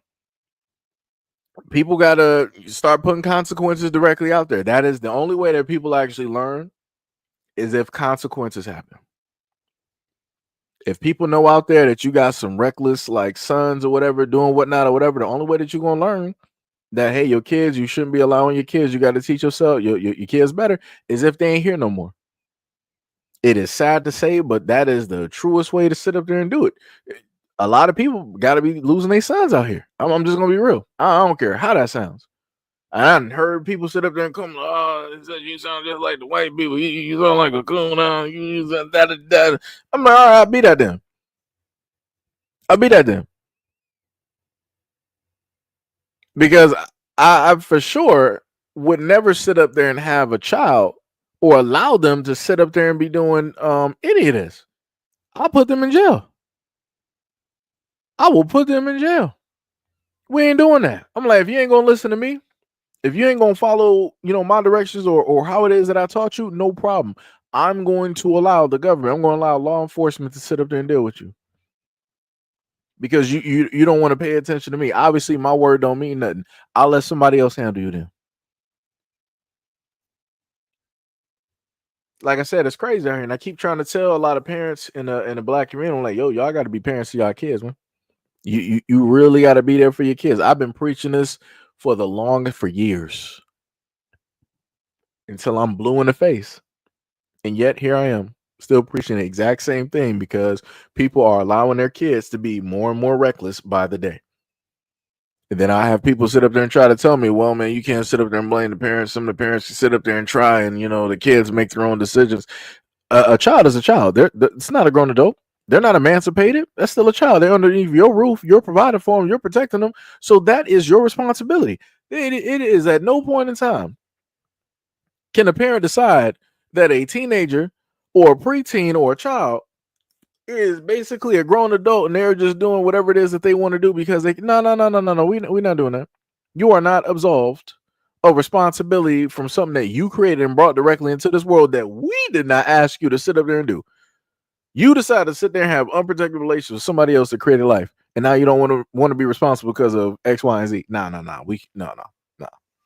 But like I said, the moment in time that people start losing their sons directly out here on the streets, that's the moment in time that people will start acting. Maybe people will start thinking before they procreate and create kids.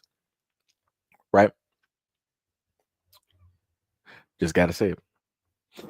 But now, Tim said if my child does anything remotely close to this, they got two options, either law or disfigurement.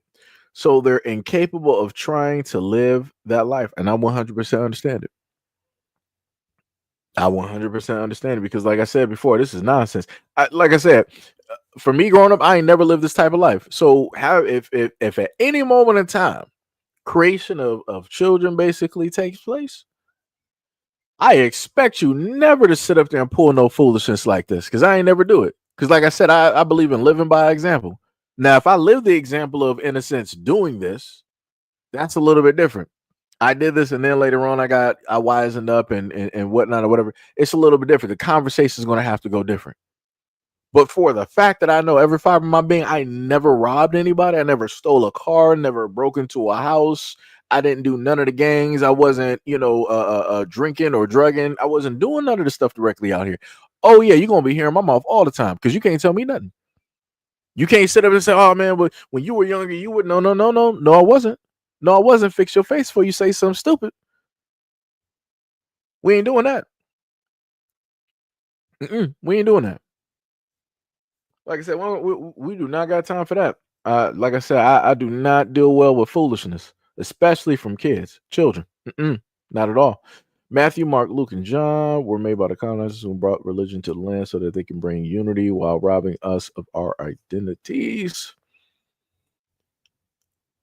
Sham said, I don't even care if you in Pampers, you still getting, or your little butt can still catch these hands too. Yeah, that's facts. Yeah, Tim said, can't run the streets with one leg. Can't pop up with one arm. That's facts. That is 100% facts. But let's go to the next video. You know the schools back in the day would be let out early for kids to watch like public, and in a lot of cases the would end with people taking body parts back home as souvenirs. And according to a couple Reddit posts, those families still have those souvenirs. But this video isn't about that. This is about black codes. So it's supposed to be codes. It's a little bit of a typo, black codes. But what she was saying earlier that got blurred out, because whenever you happen to talk about the old ways of Caucasian Americans and what they did to black people specifically, for whatever reason, YouTube has a problem with the wording. You can't specifically say it, even if it's somebody black talking about history, it's always a problem. So she was specifically saying how people will be, in a sense, ornaments for all intents and purposes, right? And not just that, but also how no matter what the atrocity was, that these individuals still have pieces, still have remnants of said individuals still to this day in their family of black people. But now she's about to start talking about black codes. Sham said, was she talking about? Yeah, that's what she was talking about. Yeah, like I said, a lot of things I have to blur out because YouTube is highly sensitive about certain things, which is crazy to me. But let's get into it. Because a lot of people don't know what black codes are, and when you ask them what are black codes, they'll tell you something related to like Jim Crow, when black codes was well before Jim Crow. So I found, I want to say like 15 different black codes, and I'm going to tell you what they are and what they will be considered and how they were enforced. So I just counted, and it's actually 21 of them, but the more the better. Now, if you don't know what black codes are, if you've never heard it or you've always been curious but have gotten like a vague response, the best way I can explain it is like social crimes. Now, back in the day, after slavery was abolished, the northern states had just accepted that the South was going to do whatever they wanted to do, so they decided to not get involved with whatever they wanted to do. So anything that southern states wanted to do, individual states wanted to do, they could do, and including creating random social like laws or whatever, crimes that they said applied to everyone, but really only applied to black people. Now, these crimes consisted of, we can start with vagrancy, because that is typically the first one that you'll hear when you hear about black codes. And if you don't know what vagrancy is, it's basically being unemployed. You couldn't be unemployed. Along with that, you couldn't quit your job. Now, the thing about these two is they played hand in hand with each other. Back in the day, a lot of people ask, why did black people sign contracts? Why did they end up back on the same plantations? Because you couldn't be unemployed. So the best way to stay employed is to sign a contract that basically says, now I'm employed by you. This is protection from being arrested and ultimately put back on your plantation working for free. Mind you, black people were prohibited from working in fields other than agriculture and anything in like a servitude type of industry. That can be like a housekeeper. It can anything where they're your servant. When it comes to quitting your job, they will be charged with fraud. Another black code was, you can't hire a free black man unless he has his discharge papers from his last employer, along with a reference. We still use references to this day, and that's where it started. Slavery. Another black code would be riding the train without a ticket. Now, what's ironic about this is the train was free. The South didn't have like the architectural design that we have today, like all these freeways and sidewalks. Also, they're getting rid of sidewalks, but anyway, but they didn't have a lot of sidewalks. So the best way to get to and from one side of town to the other was the train. It was free. But if you were caught riding without a ticket, it would be considered stealing. Stealing what? I don't know. The thing about this as well is, like, ticket counters and ticket stations were known for refusing black customers. So we heard that, right? All those black codes directly out there, things that they used in order to specifically get black people back on the plantation. So slavery could have ended. You could be a free black man, all this other type of stuff. But guess what? Somehow, some way, they were going to like, oh, well, you may be free, but you don't really have a job right now. So it's against the law for you to be in this country and walking around without, any type of job. So what we're going to need you to do is to find a job. Now, no normal white man out here is going to hire you to, work directly in their building or their business. So we're going to, ask you or need you to go right back to the plantation. Now, again, it's not the same as slavery, even though you just left that plantation, but it is what it is. You're still not going to get paid. You're still going to be working there. And yeah, it's crazy work. And a lot of people want to sit up there and say that history is not important. and we don't need to teach a lot of this stuff. The reason why a lot of these things need to be taught, and the reason that I keep telling people about this, is due to the fact that whatever they use on us, they're going to use on everybody else. But in order for everybody else not to understand what's specifically taking place or happening, they're going to sit up there and hide it. And that's what you're actively looking at the government do. They're actively hiding a lot of this history, so that sooner or later they can decide to reuse this on the American public, because people are going to be ignorant of it. They've made people hate the truth and hate history so much that they would rather hear anything else, even if that means that they have to rewrite it and give them a lie directly to their face. People are like, yeah, we'll take it. It's crazy work. Crazy work. Sham said my dad witnessed one of those going down in, let me go back up, in South Carolina on one of the sugarcane plantation farms. He said they also did something else with the person as well, right? He said that they took fingers and toes, kept it as souvenirs, but they also cooked the rest, right? I'm trying to paraphrase this as I'm doing it. The guy had his life taken because he asked for his pay on the plantation and he and my dad worked at. Sorry, I wanted to share that because my dad is alive and well today, and they act like the people they did this to are far gone. No, the people they yo Sham. Okay, so this is what I want you to do. What I would need you to do is that, you know, I'm not sure emotionally how, you know, your dad might go directly through it. Hold on. You can go out. Had to sit up there and put my cat out, started acting stupid. But what I would tell you to do is to get whatever video recorder that you have, or just buy one or something, and have a you know, video or audio recording of your dad retelling a lot of these stories, a lot of the things that he knows, right? Because that's history right there. That's history that no black child is going to be able to read directly in a history book, because the United States government is not going to teach anything like that. And the craziest part is that a lot of these people, just like you said earlier, they're like, oh, well, you know, anybody who was a slave, they're not even around at this point in time, and neither were the owners and da. So again, if your father's alive, that means that also the plantation owners from around the United States, somewhere, somehow, those people are also still alive as well too. But they want to sit up there and make it seem like, oh yeah, slavery, that was like 400 years. No, it didn't. No, it didn't. That's why I sat up and told some people before. It's like, realistically, if you want to talk about slavery ended a lot in some instances around the United States, that didn't end up until like the 70s down south. And there was like a documentary done about that. And that's the crazy part. The 70s is not that long ago. That is not that long ago. But again, they went, oh, slavery's 400 years. It wasn't 400 years ago. It was not 400 years ago. You got people that were born in the 1900s that were on plantations. Husbands and wives on plantations. And they still got documentation where they can tell you the exact story of the person that was there, all of this stuff. I think there was a video that I have of an elder that was explaining what it was that she did on the plantation. Like I said, it's crazy work out here, but you know, this is what they do.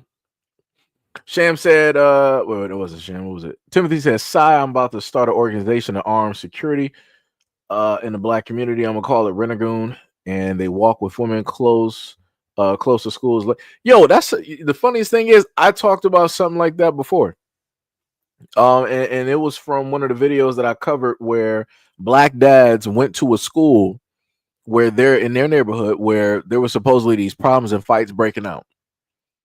And it was about probably like 7 dads that go through, you know, the school and make sure the kids, you know, get to and from and everything like that, right?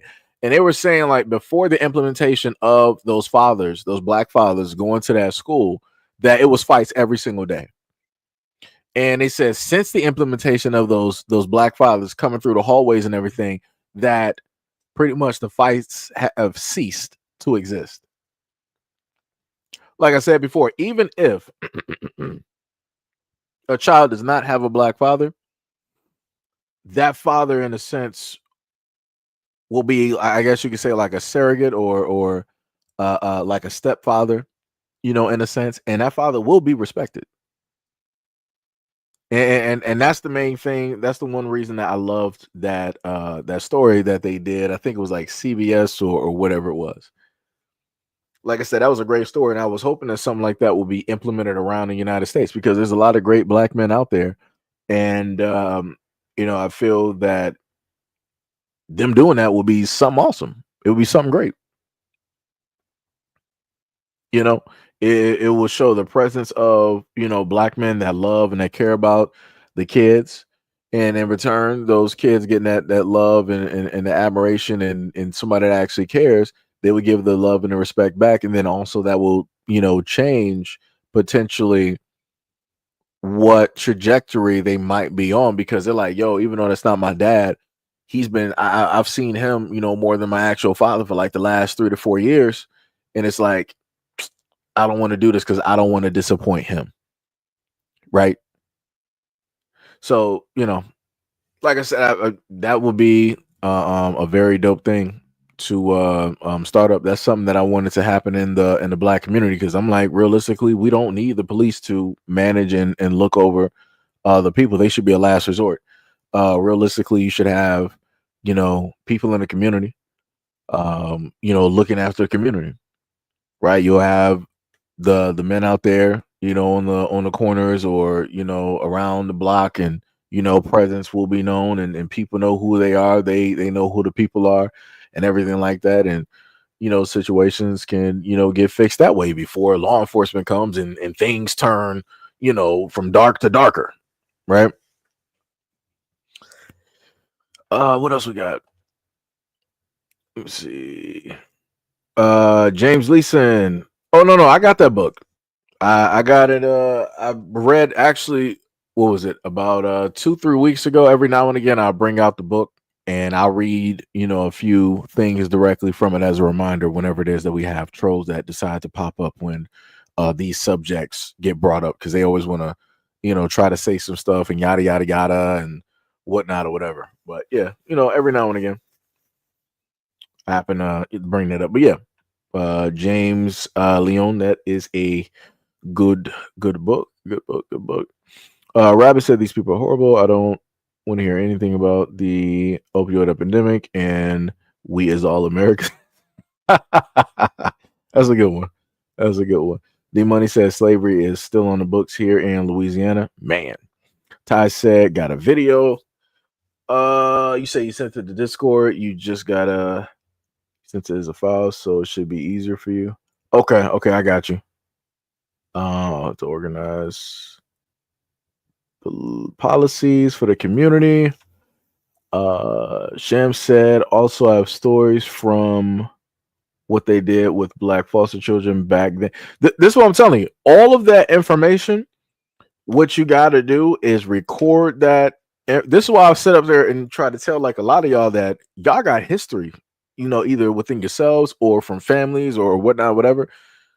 The best way to catalog a lot of this stuff is by putting it on social media, so that no matter what happens, it's up there. I think, what was the last time I remember?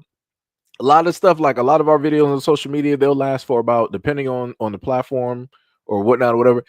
You got like a digital timeline of what, 240 or 280 years for like the content. So that's a long time. That's far beyond any of us. Right, just imagine 200 or something years from now, and you posted a video about history or things going on now, and you got somebody 200 years from now sitting up there looking at what you're talking about.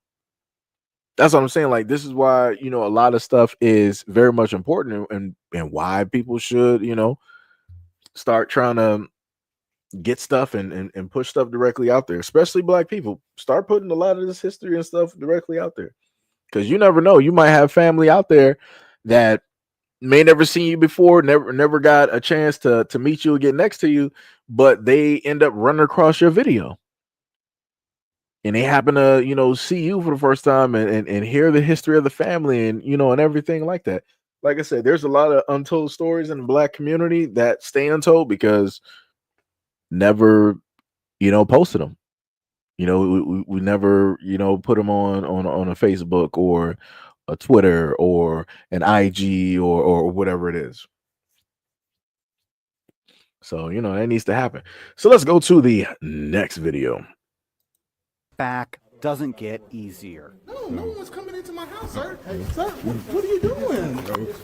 What are you doing? Back up. This is Frisco police forcing their way into the apartment Elvin Turner and his mom share. Are y'all serious? Yeah, so it just evokes anger all over again because I'm still trying to understand what we did wrong.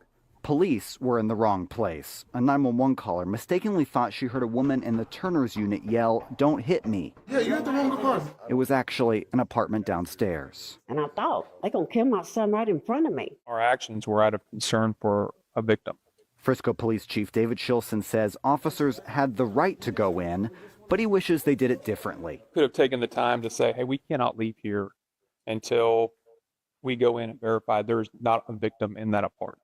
He says the department cleared both officers after reviewing this incident and their files. Both received commendations for their work saving lives last year. But documents obtained by WFAA show in the past 5 years, the officer who forced his way into that apartment was cleared of 3 other excessive force complaints. At what point does 4 complaints become a concerning trend? What's the number that makes it become a trend? I wouldn't say there's a magic number. I mean, because like I said, we look at every single one of these complaints individually. Out of 11,000 calls for service, is pretty good. Shilson says the department will add training and oversight when officers push their way inside. Considering it a forced entry, it makes it, there's automatically reports that are done. The Turners don't think that's enough. I don't think I'd ever trust them. They say this has changed how they feel about their home, the police, and themselves. I have so much anger inside of me now. I have so much rage inside of me now because I'm still battling why was my word not good enough. So you literally heard how it is that you got the family there. Lisa said, have you ever been on? No, I've seen Dan Calloway before. I've seen him all over social media from IG. Mostly I've seen him more so on IG and IG, TikTok, and Twitter or X. I've pretty much seen him, like all over the place. Got, great content. Great content. Let me try to get. And the funniest thing is, Ty, the video that you sent, I saw that video passing by online, and I'm like, let me just make sure there ain't no music here, because I would actually have to mute that.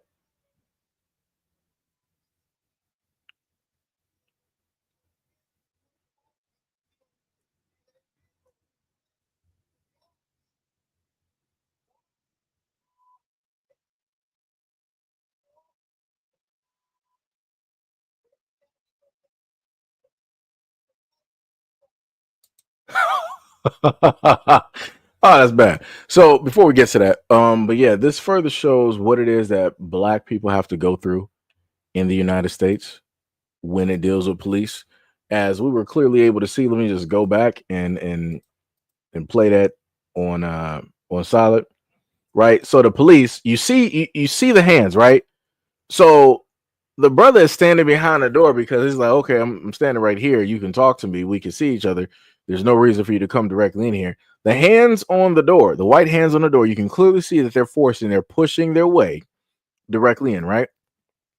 So then he further pushes his way in and he automatically has the taser just pointed, right? And again, they don't know, they're at the wrong apartment. And this is the main thing that I always talk about with police, how it is that they can be 100% in the wrong, but then they got their chief or whoever it is or representative that'll come on and be like, you know what, we looked over this. They did a good job. They didn't, they didn't do anything wrong. It was the wrong information, but as law enforcement, they still acted admirably. They still acted within, what it was that they were supposed to do. Nobody was hurt or harmed, and yeah, that's it. That's crazy. That's some crazy work. Like I said before, I'm just waiting for all of this to go haywire, and for a lot of these cops to just start acting the way that they normally act, but they're doing it to everybody else now. I'm waiting for that to happen, and when it happens, I kid you not, I'm laughing. I don't care how that sounds, I am laughing because I'm like, y'all never wanted to listen. We showed y'all what it was historically, and here we are right now at this moment in time. Ha ha. Aha. That's exactly what I'm going to sit up and do. I don't care how childish. I don't care how evil. It is what it is. Because, like I said, everybody else not going to understand up until they're meant to lose. Up until they get whatever it is that they have that they hold dear is taken away from them. Whichever way it happens. So, like I said, I'm waiting on that to happen. I'm just going to be sitting up there just laughing. Gonna be a lot of true Americans. Oh my God, this isn't funny. I just sit up there and lost my son. Yeah, I'm sitting up there laughing. The same way that y'all was sitting up there laughing during slavery and all this. Yeah, I'm laughing too. No problem. What's good for the what was it? What's good for the goose is good for the gander. Yeah. We're gonna be sitting up here laughing. I don't even drink wine, but I'm gonna sit up there and have me a wine glass sitting up there clinging that every single time I see something. That's some crazy work. That is 100% crazy. But yeah, they forced their entry directly in there. I've covered videos before where forced entry has gone very much wrong, where they have done I forgot what it was called, but it was like the unannounced knocks or whatever it was, unannounced raids, and people have lost their lives. And I've covered this taking place with every single community. I've covered white people, black people. I've covered Asians, Native Americans, whoever it is that's in the United States. I have covered that taking place and happening. But primarily what ends up happening is that people will show up on the black side of things of these no-knock raids, and they want to start laughing and kikiing. Like I said, no problem. Y'all got it. Y'all got it. Y'all got it. So like I said, the moment of time where this starts really ramping up and it's happening to true Americans, don't be too shocked that you see me start running those videos. And if I'm running those videos, that is me behind the scenes saying that I told you so. Aha. Yeah. Like I said, it's a whole thing out here where people always want to tell black people, oh, you need to turn the other cheek. You shouldn't act the same as other type of no. It makes no sense to tell black people to act better than everybody else. But yet, quote unquote, everybody else is supposed to be better than us. No. We ain't doing that. We ain't doing that. Not at all. Not at all. So next, we are going to go to the other video. Who was that? Cardero? You said play the video. I played the video. You better watch yourself real quick. Let me just let you got one time. You got one time. This is a live stream, bro. Let me just let you know real quick. You do not run nothing here. Just letting you know. If you don't like how things are going during a live stream, you can clearly click out real quick and block this channel. Let me just let you know. So let's go to the next video directly from the great Ty from Ty Money. Put that directly up here. Gotta scroll through. Is it up? Yeah, it's right there. Tell you what, he's a little scumbag. Okay. Just like you. Okay. I don't care. You can tell your fathers. Yeah, these white kids are crazy. They have video of him driving. Okay. Watch. Okay. Watch. You fucking bitch. That's what you are. A little bitch. Where's Daddy in Oklahoma? Where is he? Your father Jake lost nothing to do with your stupid ass. You fucking psychopath. I'm stupid? Look at yourself. Nobody wants you. Your own mother sent you to a hospital. Don't you realize that? I didn't want any kids. And I told your dirty mother that 8 years ago. I saw how she acted with you. That's why, you fucking ass.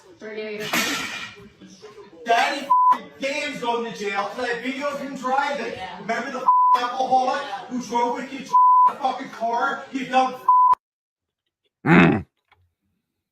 That's tough.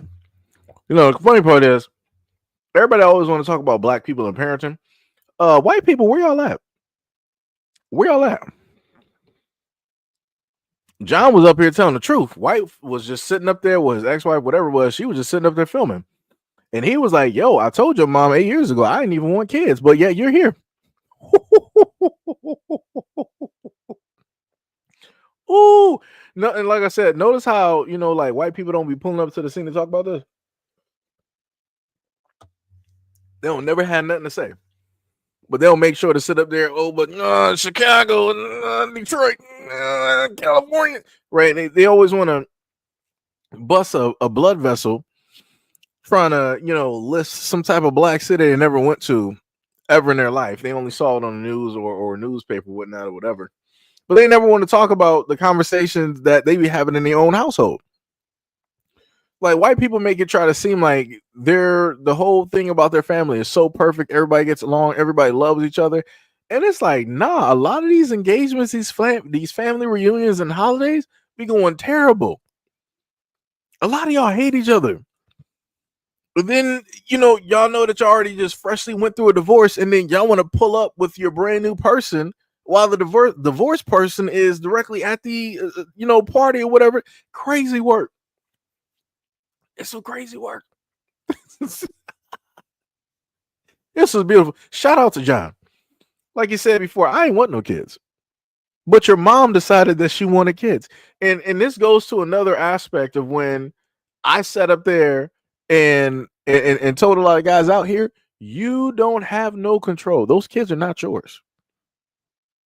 If a woman determines, you as a guy can sit up there and say, I don't want kids. That woman is like, I'm having kids. And there's nothing you can do about it. And she can do it. So like I said, a lot of people want to sit up and say it takes two to, you know, create kids and whatnot. But really, only one person has the decision on everything. And it's not the man. Just to be real. It's not the guy. Like I said, Stephen just told us that. He was like, I told your nutty mother I didn't want kids 8 years ago. Oh, man, this is going to be classic. What girl say? She was like, play it again. Oh, want me to play it again? No problem. I can do that. You can record me all you want. He's a little scumbag. Okay. Just like you. Okay. I don't care. You can tell your father's going to go to jail too. Okay. They have video of him driving. Okay. Watch. Okay. Watch. You fucking bitch. That's what you are. A little bitch. Where's Daddy in Oklahoma? Where is he? Your father Jake wants something to do with your stupid ass. You fucking psychopath. Oh, that's not even his son. I'm stupid? Look at yourself. Nobody wants you.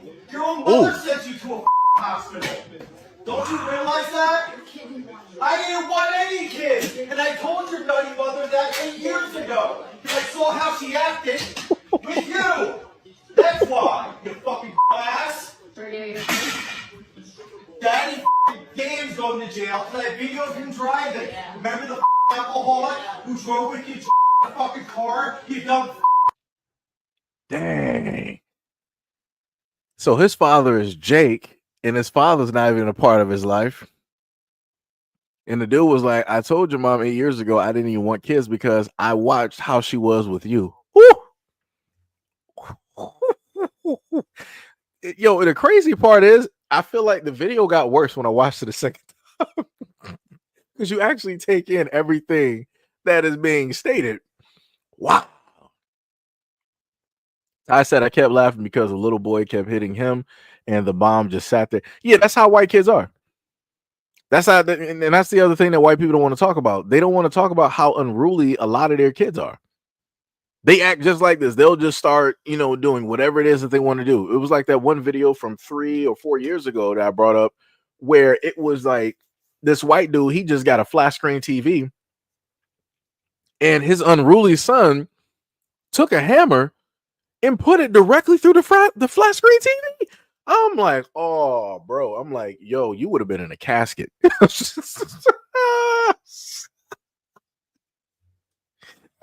You would have got some color slapped on you that day. What? This, oh man, man. Oh, Ty said none of those are his kids. Ooh, that's crazy. Oh, he a stepdad. It's diabolical. It's tough. That's tough. He gotta. He might want to start looking at divorce. I don't know if if they might be married or not, but he might want to. Ooh boy, that is not. Ooh, you better leave her as a single parent real quick. Oh my goodness. Sham said, see how he looked back at the mom for confirmation that started hitting that man. She didn't want them kids. They just, yeah. She ain't no mother at all. Yeah, she is not no mother at all. Gail said his own kind of tearing him up. Yeah. Robert said that little boy getting his hits in. Yeah, that is terrible, man. Ty said I probably would have shoved little man because you ain't about to keep. Yeah, we ain't doing that. We ain't doing that. Whoever your father is can sit up there and come see me. You want to get the same shove too? I'm like, we're not doing this. You're not about to be like, swinging a broom directly. We are not doing that. We're not doing that. Robert said he's still. I mean, I don't know. God said, hey everyone, hope everyone is being blessed. Stopped in to drop a like for you. Shout out to the moderators. Thank you for what you all do. Kids acting that way are a reflection of the parents. That's facts. That's facts. Much appreciation for hitting that like button too. And that is 100% facts. And because the mother is just sitting there filming widescreen and she is just not caring. I'm like, that's crazy. I'm like, I don't know what type of mother that is, but those kids, I feel like they're going to be rappers when they. No the way I can sit there and say it. I feel like they're probably gonna be rappers or something. And they're gonna be trying to, pull a Chet Hanks out here, thinking that they're the hardest ones out here in the street. Lisa said, in a daggone casket. Yeah. Yep. Ty said, hit him with that mink. Sam said, white homes started breaking down completely when they stopped hiring black women to raise their kids. They have never been good at raising. Yeah, that was another thing too, which they don't like to teach in history, is that for a lot of the white kids directly out here, there were black women that actually raised them. Those were technically the actual mothers of the house for all intents and purposes. Might not have gave birth to those kids, but those kids respected, valued, and loved the black woman of that house more than their own mother. Crazy work. Timothy said, at least that little boy got heart. He gonna need another one if you keep hitting me with that broom. Lisa said you a mess. Hey, it'd be like that. Num said what happened. Basically, whoever this dude is that is in a relationship with the woman recording, none of those kids are his, from what Ty told me. And you got the little kid here that wants to, keep doing think it's WrestleMania, and he's about to, hit somebody with a kendo stick, directly on the side of the leg. And then the kid is, always looking back at confirmation from the mom and just acting like completely stupid. He's worse than like Dennis the Menace. It's ridiculous. And he was just pretty much telling the older son directly off, who is not his, that his own dad don't even want him. He basically abandoned you. Don't nobody want you, right? And because I think he said like the mom originally had left the kid at a hospital or something, some crazy stuff. I'm like, why are you even still procreating? I'm like, why do you even still have any eggs there if this is how you pretty much treat kids? I'm like, that's crazy. That is crazy. Nobody said, men, if you have children and they act like them, please don't try and holler at me. That is hilarious. Gail said a 6/7-year-old is his. Okay. Sham said, no, there is a next generation of Ted Bundys. Tim said, videos like this makes you want to invest in efforts for retirement. That's crazy. Gail said it just shows the quality of the broom. Broom probably costs about 30. Yeah, it probably does. Ty said, no, the mom put him in the hospital. Ah, okay. Dang, that's diabolical. Guy said 99% of the time the black woman treated and disciplined the kids better than the biological mom. Yeah. And the funniest thing about that is we would never know anything. This is something that they did not teach in history.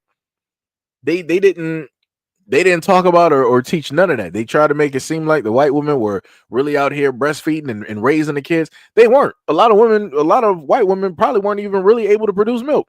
Black women were, because they had kids or they were having kids, right? So that was already there.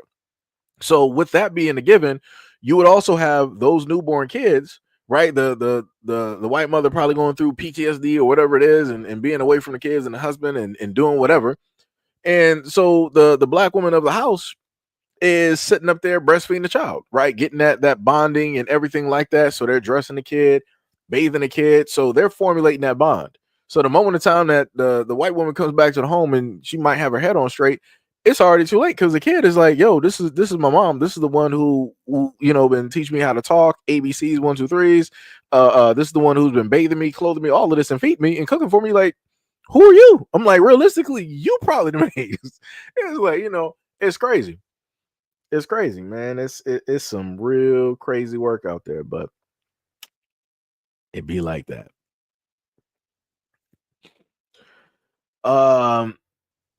Reality said, why would that be something that they teach? Because America is supposedly supposed to be about honesty and all of that, yada yada yada. But again, we know that to be fakery, right? We know how it is that they really move and all of those things, right?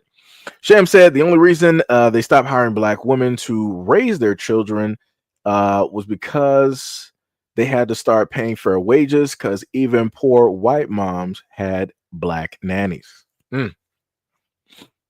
Crazy work. Now, the next one I want to go to is something very specific, right? And this one is actually a little bit crazy. It's going to be like a snippet. I don't have the full-on story, but I'm going to play the video associated with it, right? So the first video is Timothy said Invincible season 3 is getting too real. Oh yeah. It's going to get even more realer. I'm not going to spoil it, but it's going to get even more realer real soon. But let me go to this next video real quick. And I found this to be funny that this girl wanted to be crying online like she's a victim. So let's look at by that. myself. Nobody's gonna believe me, because I can admit from the video it does look purposeful, but I know my intentions and I would never hit somebody on purpose. I know my intentions. I know I would never hit somebody on purpose, but I'm gonna come up on here and start crying, have on some lip gloss, some eyelashes, some makeup, and my hair pressed down to look all nice, and I'm gonna give you these fake tears so that you believe me, right? So basically what ended up taking place and happening is that there was, and I ran track before, so I can talk from experience, and I did the baton race. Batons are actually pretty fun. I did the baton race, the baton pass.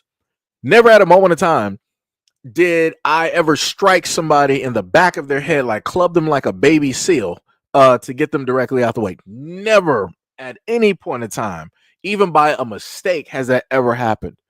So I can tell you that this was 1,000% deliberate, right? And we're about to go directly to that clip, which is right here.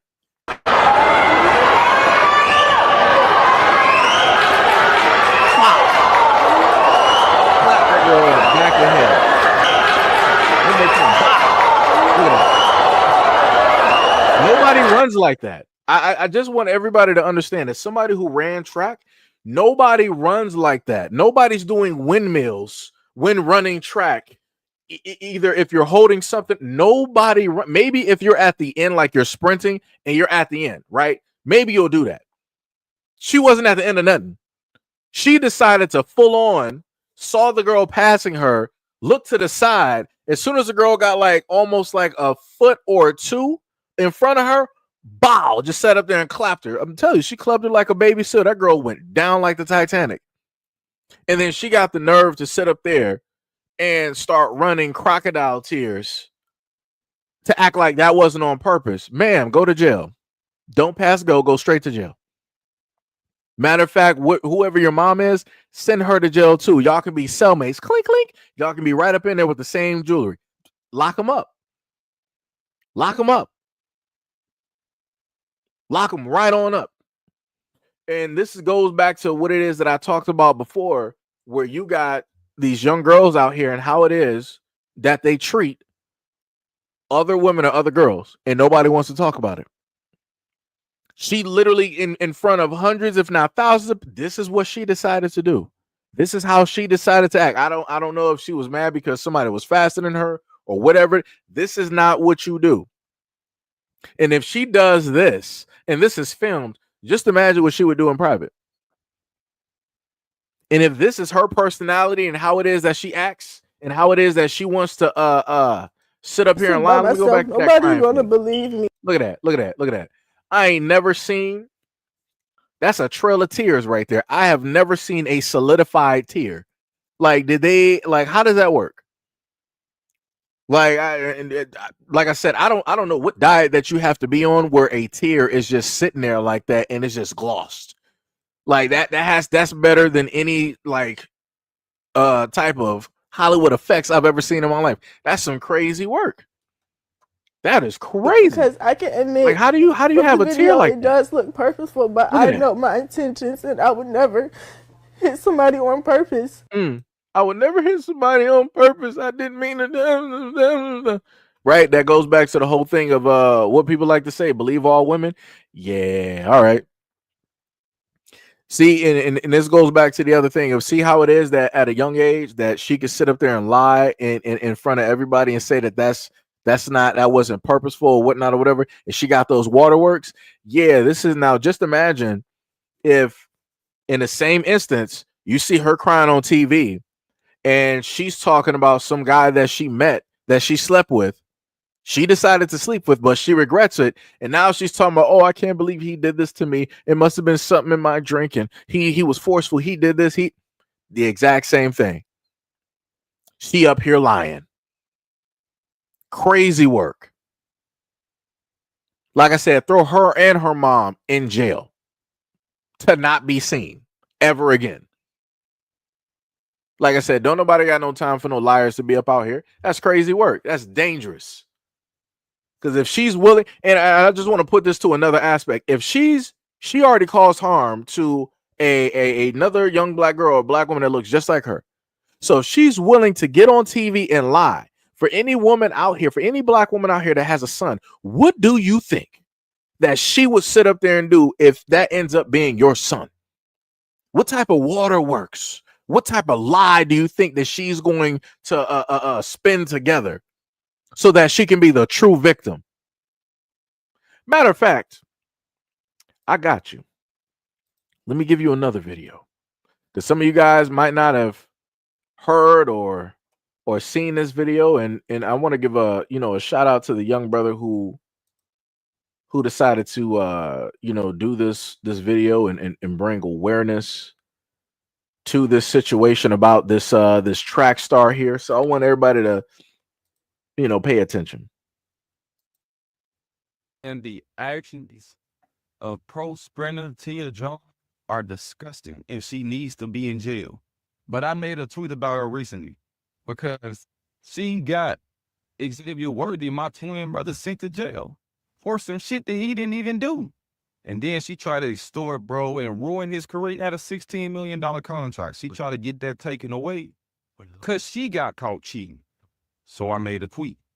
I said, old girl cheated on Worthy, was caught on camera, assaulted bro, attempted to extort bro, lied to the cops to ruin his career and his $13 million contract. When the news dropped, everybody was celebrating his potential demise. And now it turns out he didn't do anything and she did everything. Send that filthy thought to jail. And just like she was trying to ruin his career, Adidas running pulled a plug on that night crawler. These gotta start taking some accountability for their actions. You can and ruin their career, but luckily you were caught on camera, and that's the only reason he free.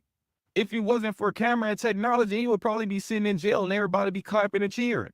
But like this, get to do whatever and then walk free with no consequences once it's all over with, because he ain't gonna press charges. He already said he wasn't pressing charges on the old. But when it doing like this, you gotta be real stiff on the. This is unacceptable. And the fact that if there was no cameras, his whole contract and she would have been gone. They need to take her fucking contract and send her to jail and send her back to the streets and have her on OnlyFans for some money. I agree with him 100. There is not one part in there where that young man was wrong or where there was a lie or a fabrication. For the most part, that woman right there decided, track star, right? Decided that she wanted to tell a false tale, a false net, and she's black. She's black. I try to tell people this before. She's black. And she decided to do that to a young black man to try to derail his career, to try to end everything, to have him sit, an innocent man, sit directly in jail and or prison for God knows how long, while she'll just be sitting up there living it up. And she did all of this because she was the one that actually got caught cheating. So because she was embarrassed, because all of this came out, now she want to try to throw some accusations. She want to, like I said, this is why the whole narrative of believe all women is BS. This is why I would never stand with it. I would never sit up there and stand by it, because you have far too many women out here that will decide to lie on a man, to destroy his name and his reputation. And you know the funny part, like I said before, at no point in time would the public come out and try to slam her for the lies that she gave. But you know what happened to the young black athlete, right? You had women all over. Oh yeah, this is what we talk about with these black men. This and da. Throw them in jail, throw them in prison, all this other type of stuff, and all for it to be a lie. Do you think that any of those women who agreed that he should be jailed and worse or whatnot, over, do you think that they're going to come out and sit up there and give an apology to this young man? Nope. Do you think that they care that she lied? Nope. They all disappear into the ethos. They act like this did not even happen. And then when it deals with her, they're still going to come idly by and support her. They're still going to love her. You go, girl. All the other type of stuff and rah. It's crazy work. Diabolical. And I've covered this for so many years, and I've tried to tell a lot of women that y'all need to get other women in check, because the moment in time that stories start coming up where things happen, men don't believe them. Because trust me, I do social media all day long, and I hear about a lot of stories. It used to be a point earlier on when I did this, I was like, man, this is tough. Mentally, I was like, you know what? Whenever, women, talk about these things, I'm like, yeah, I'm directly on their side. Like I said, I'm honest. I try to be as transparent as possible, right? And I can easily sit up there and say that was an ignorant line of thinking.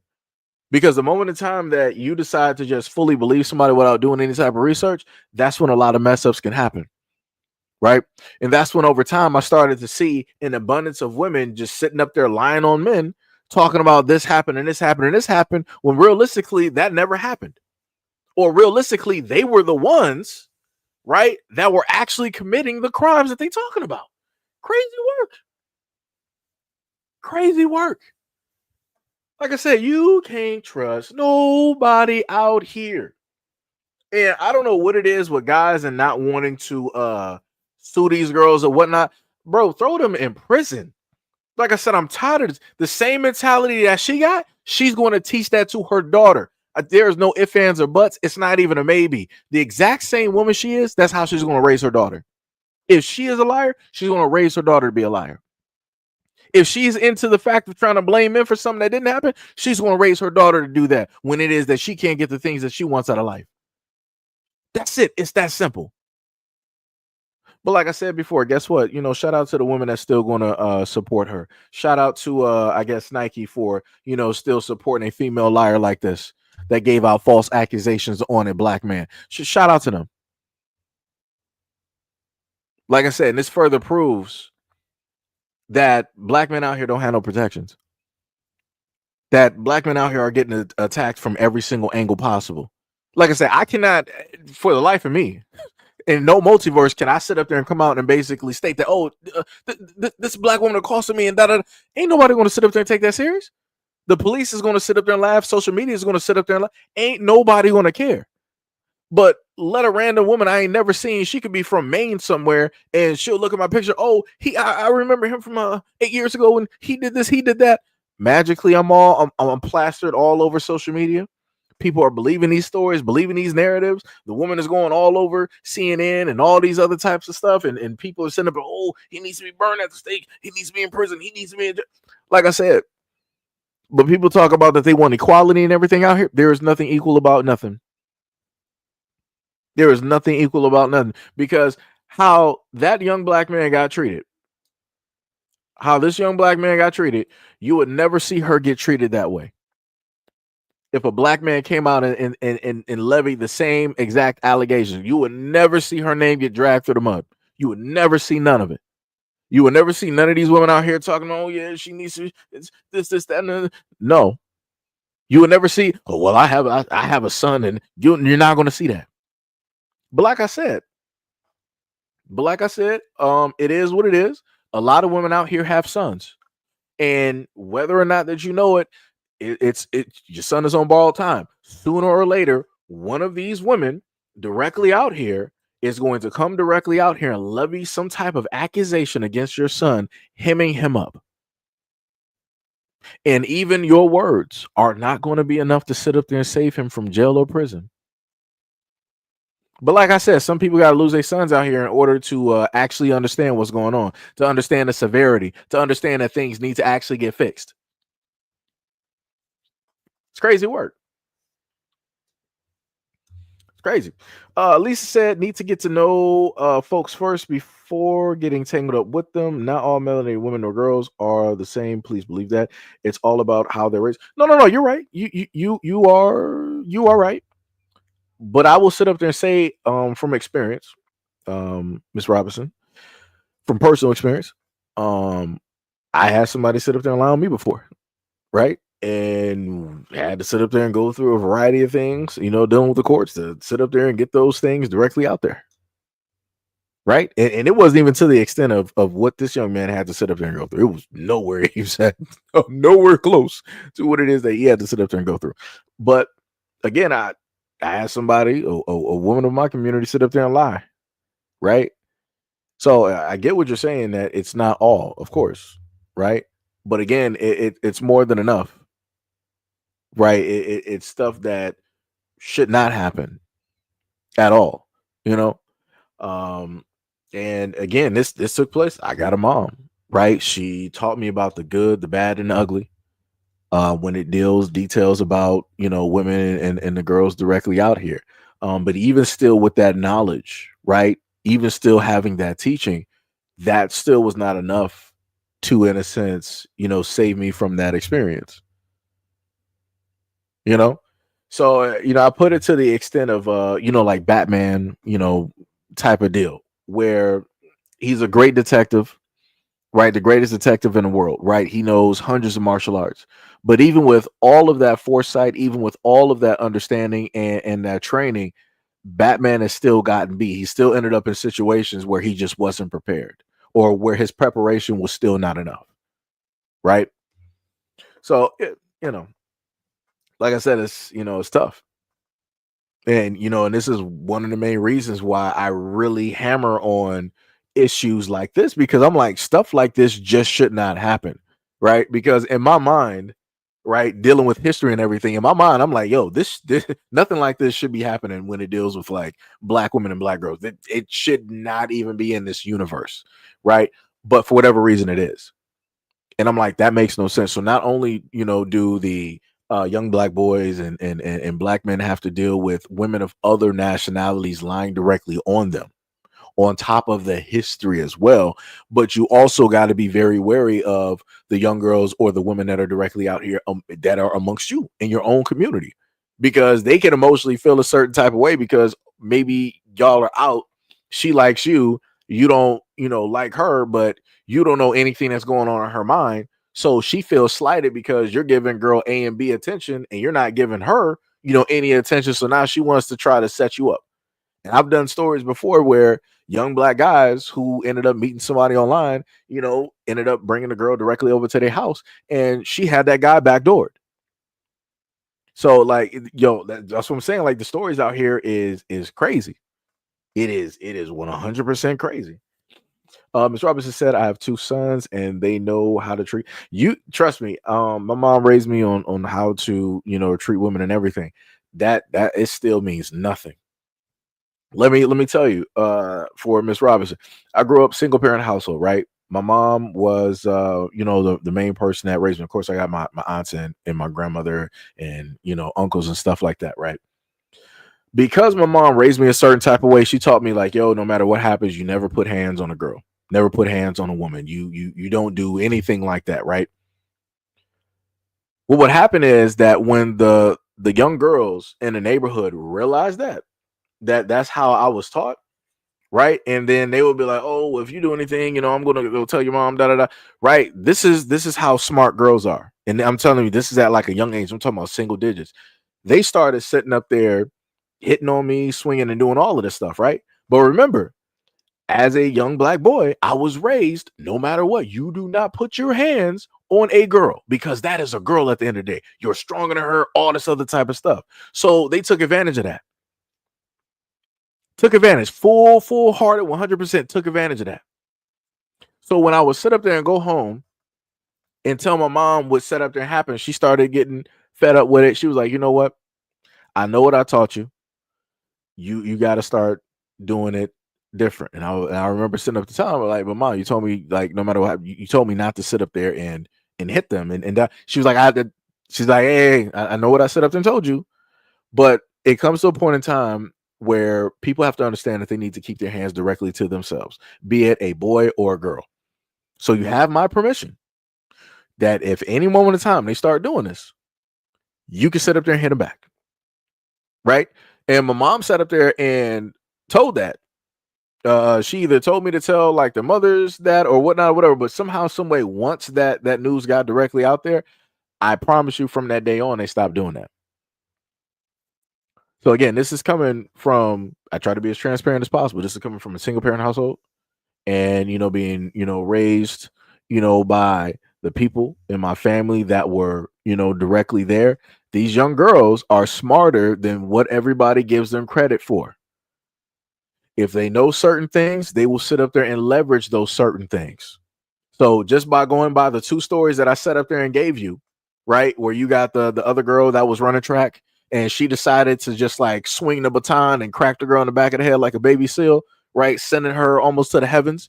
And then you got this one right here, who is another track star, and she decided to sit up there and levy false allegations on a black man. Like I said, this is the world that we live directly in. It's crazy work out here. Crazy work. Miss Robinson said, I'm sorry you had to, go through that. Yeah, it like I said, it's tough. But this is why I tend to, again, hammer home on a lot of these stories, even though a lot of people don't like it because they feel that I'm selectively just, picking on, black girls or black women. It's like, no, it's not that. I have, in a sense, living experience of dealing with the negative consequences of which were 100% undeserving. And I'm like, nah, that's not, it's not right. This needs to be highlighted. Like this should not be pushed under the rug or forgotten about or overlooked. This needs to be highlighted so that it can stop. Because just because, in a sense, those situations got cleared for me and I'm all, fine and well, that doesn't mean that that's going to be the same situation for somebody else's son. Right? What if like this girl that you see in front of you, what if those allegations that she levied against that young black man, what if one of her goon-ish, type of male family members heard about the allegations? And you know how they get, they be like, I don't care what no woman in my family say, I'm going to automatically sit up there and believe. They're not going to ask questions. When it deals with allegations like this, men in the family ain't about to sit up there and ask questions. They're not going to go on no what if, they're not going to pontificate about any of that stuff. It's gonna be like, all right, it's on site with that dude. It's like as soon as I see him, spraying him up. That's it. That's it. And then next thing you know, guess what? It finds out that she lied. Do you think that those goons are going to sit up there and be like, I'm sorry, I didn't. No, they're going to still stand on it like, well, it is what it is. Like I said, it's dangerous work out here. Dangerous work out here, and people do not understand it. Like I said, I got me a few stories dealing with some, some crazy stuff, but it is what it is. Miss Robinson said I had a lunatic daughter-in-law. I understand. That's right. We did teach that, but I changed my mind. Whoop that tail. Yeah. And and when I would also talk about these things, I would have dudes in my comment section who would be trying to, just be the ultra alpha, whatnot, or whatever. It's like, man, you sit up here crying about some stuff, man. No matter what happens, you don't sit up there and put hands on them. I'm like, no problem. I'm like, all right, I got you, bro. Great. No matter what happens. So when one of these crazy ass girls decides that she want to get a car, right, and she want to run your son over, right, just remember that. Don't defend yourself. Let her hit you with that car. Sit right there next to the building and let her hit you directly with that car. And I want you to go to your son who is dying on the side of the road and ask him, yo, I understand that you died right now, but let me know. Did you throw hands direct? Did you put hands on that woman? Because remember how I raised you. I want you to keep that same energy. I want you to keep that same dumb energy. I want you to keep that same energy while you're at the grave site. I want you to make sure you put on your son's grave, like, no matter how that woman abused him, no matter how she knifed him up and shot him up, he never laid hands on her. I want you to make sure. Let the world know that he never defended himself, no matter what weapon was formed against him and how prosperous that weapon was at taking his life. I want you to make sure to put that on that tombstone.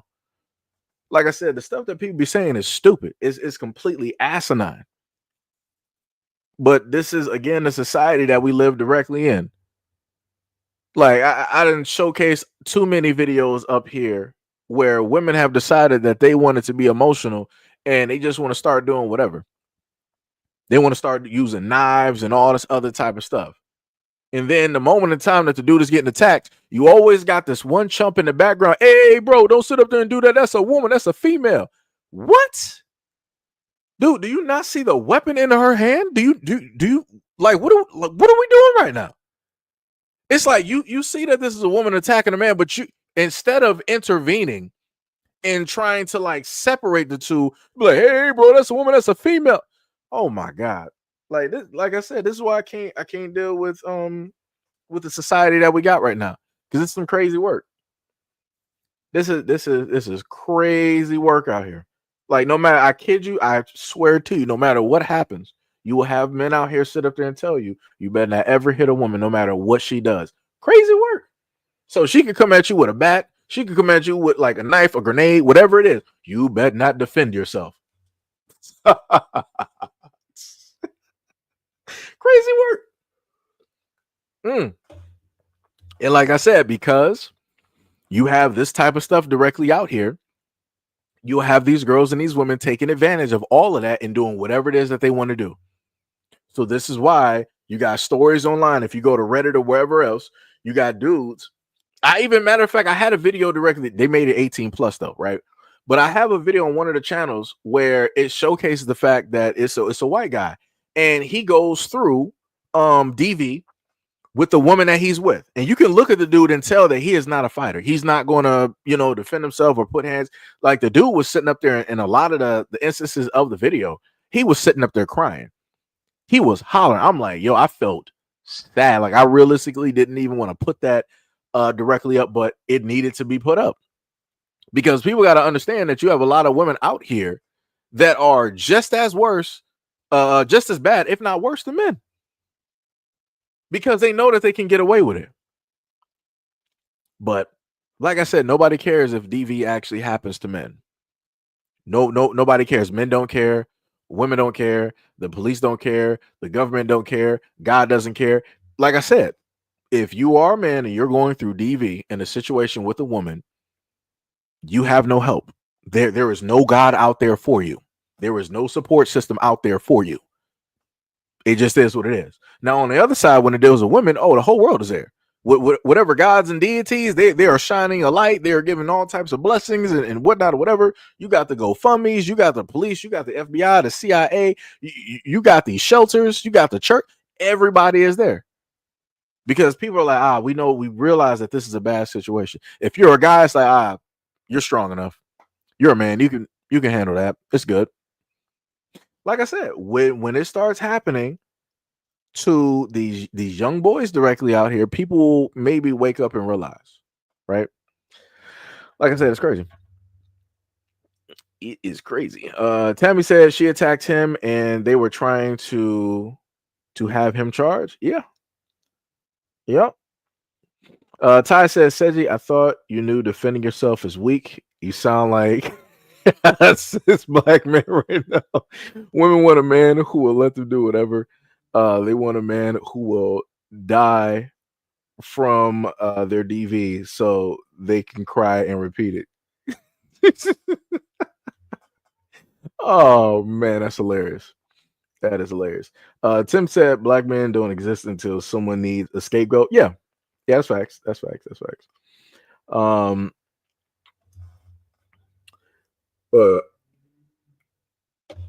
Let me go back.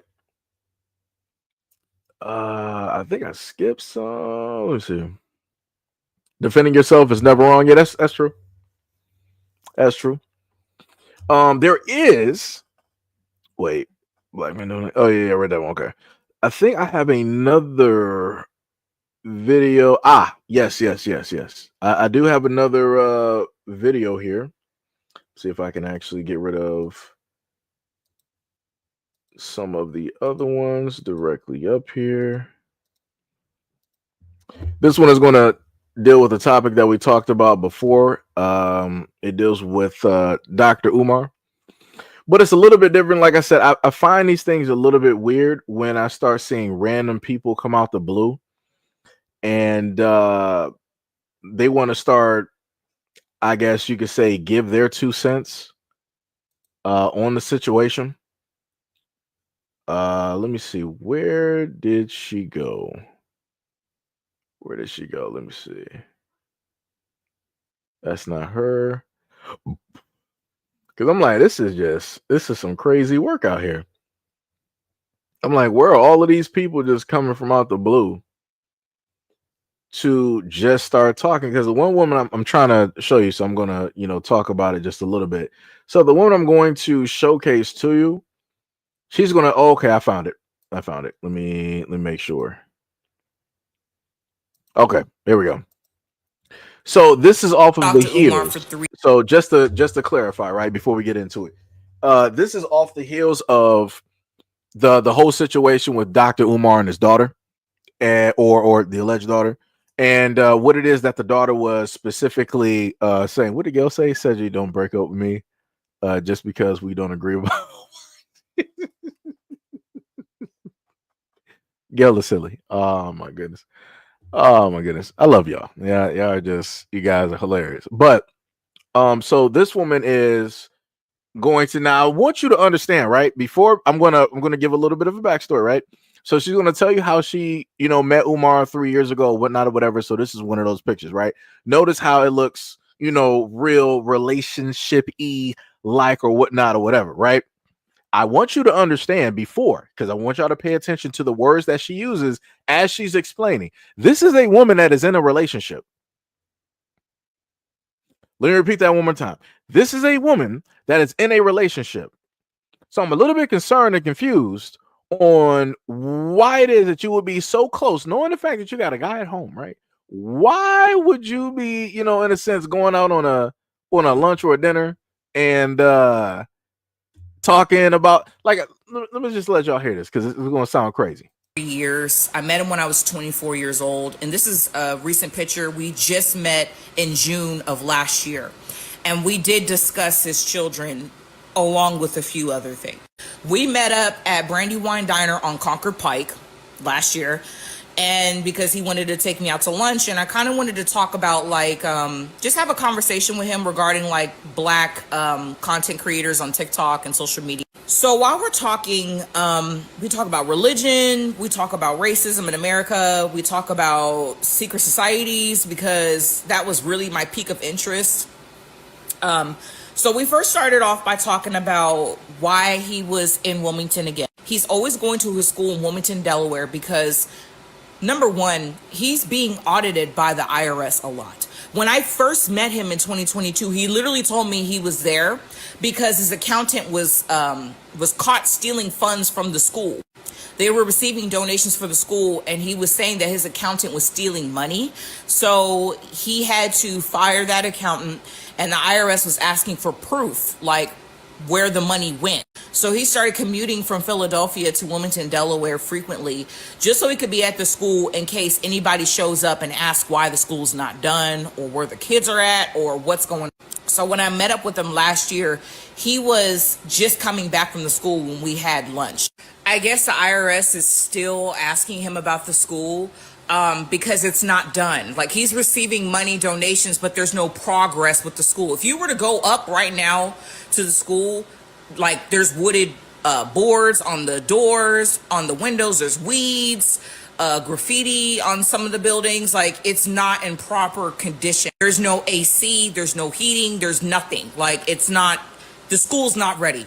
When we were talking at the table, I started asking him a lot of private questions, like, were you married? Do you have any kids? He was telling me, yes, I have 2 daughters. One of them is a teenager, and the other one is maybe 7 years old at the time. So the child is probably 9 years old. Hold on, let me just pause right there. So this is my thing. So if this woman is in a relationship, she has somebody, right? Because she's going to get to that part, right? Why would you be on a lunch with a guy that is single and you're asking very personal questions as if you're trying to see where is this about to go? Because I would assume, like, if this was just like a family, like a friendly, you know, just like thing, you wouldn't expect somebody to ask personal questions, right? If you're asking personal questions, that means that you are, in a sense, trying to, you know, see something. You're trying to gauge something, as in like relationship wise. Maybe it's just me. Maybe I'm just, you know, well, let's continue. So he was saying to me that the mother of those girls, or the mother of, I don't know if it's 2 separate women or just one woman, the woman or the women are taking him to court for child support because he's not an active dad. He's not in their life, and he told me that as well. He doesn't visit them as much as he should. However, he visits his mom a lot, and she's in Philly. So I just was confused. I was like, how are you talking about being a pillar and how black men are so needed in families today, but you're not even an active dad? He was not an active father. He said it. He confirmed it. I can back this young lady up. He did say that he was not going to be there. And on top of that, he was saying that he would like to, in the future, every 2 weeks out of the month, go to Ghana. He practices Ifa, which is African spirituality. And we were talking about that for a while because I'm kind of versed in it as well. And so when we were talking, I was asking him, I was like, so you never got married? He said, oh no, I never got married to any of those women. But he dated a lot. And I could tell that he was a playboy because he was very, very flirtatious, very. And also I noticed too, his personality is much different in person than it is online. I'm not sure if it's because I'm a woman or something like that, but he's not as animated. He seems more hyped up when he's like on a podcast or online, really engaging. He was not as engaging in person. And I felt like that was interesting. I was having to ask him questions. He didn't really ask me questions. It's almost like we had lunch just for me to ask him questions. And I didn't really like that because it was supposed to be a back and forth discussion. And so we were talking about a variety of topics. He is extremely flirtatious. And that was the last time I met up with him, and probably the last time, because it was very aggressive because I'm in a relationship. And when I had met up with him last year, I told my partner, like, I'm going to go have lunch with Dr. Umar. He was like, what the fuck? So he was like, yeah, go have lunch and come back and let me know how it goes. But y'all, before I go back to seeing my boyfriend, on my life, when we left, I gave him a hug. He was like, He said the women got to have booty. And I was like, what? He said, you got to have booty. If I'm talking to you, you got to have booty. Can you cook? I was like, yeah, I can cook. He was like, good. Good. So you can cook and you got booty. And he was backing up from me. He said, He said, business before back shots. Business before back shots. I wish I was kidding. I wish I was kidding. And mind you, I'm in a fucking relationship.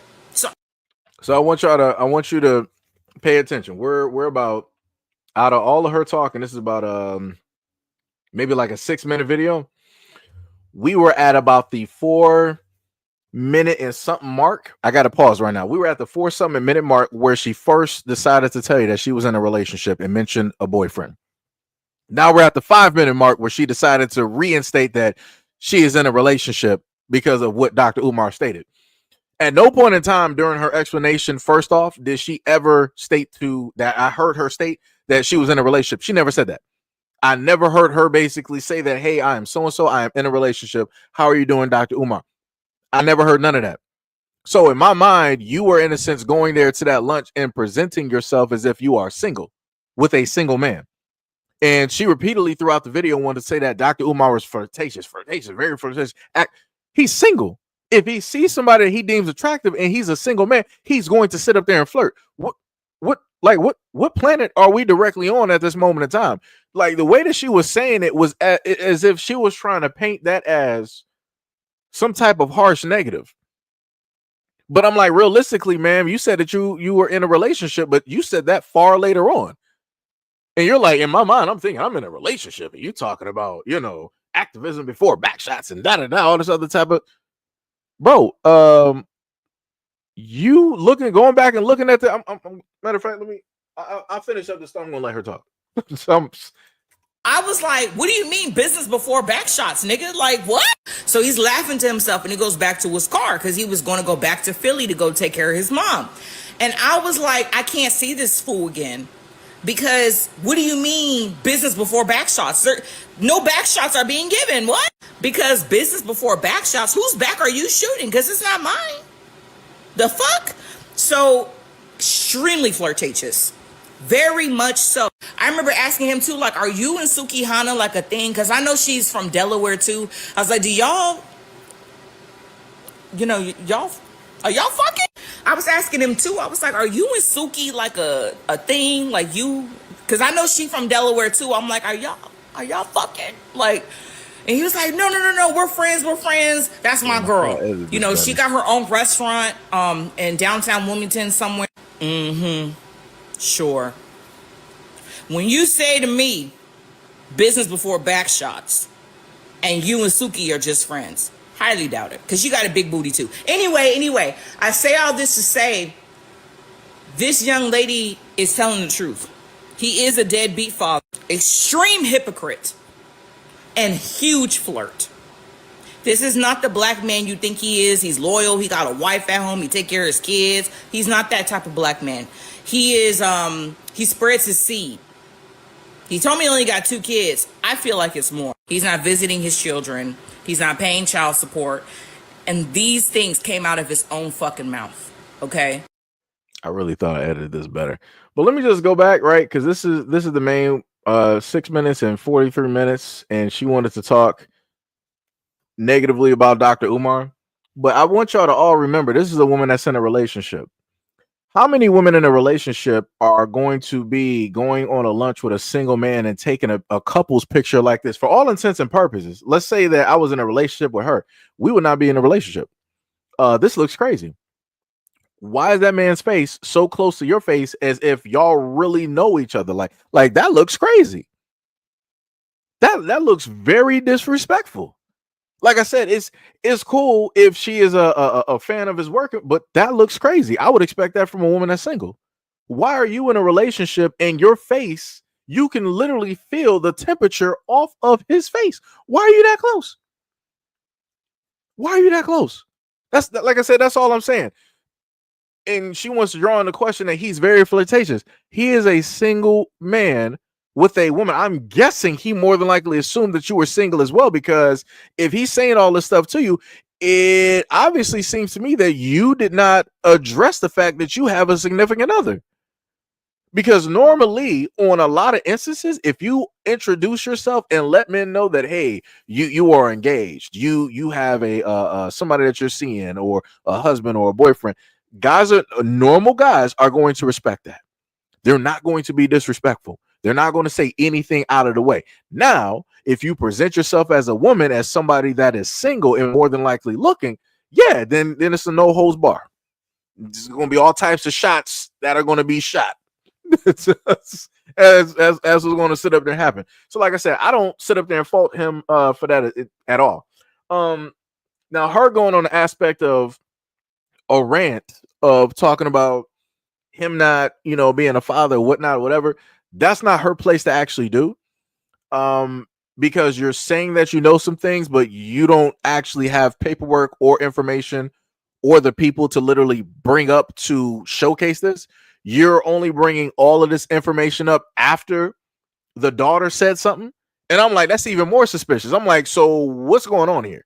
I'm like, so before the daughter came out on social media, right? Let's say like she said that for about like 3 years, she met him like 3 years ago. So let's say like 2 years ago. Why didn't you decide to sit up there and say this? What about a year ago? Why didn't you decide to sit up there and say this? Why is it that you waited up until the quote unquote the alleged daughter of Dr. Umar comes out and make a statement online, and then you want to pile on and start saying all of this stuff as if like you're a family member or a mom or something like that? That's crazy. This is reminding me of that woman.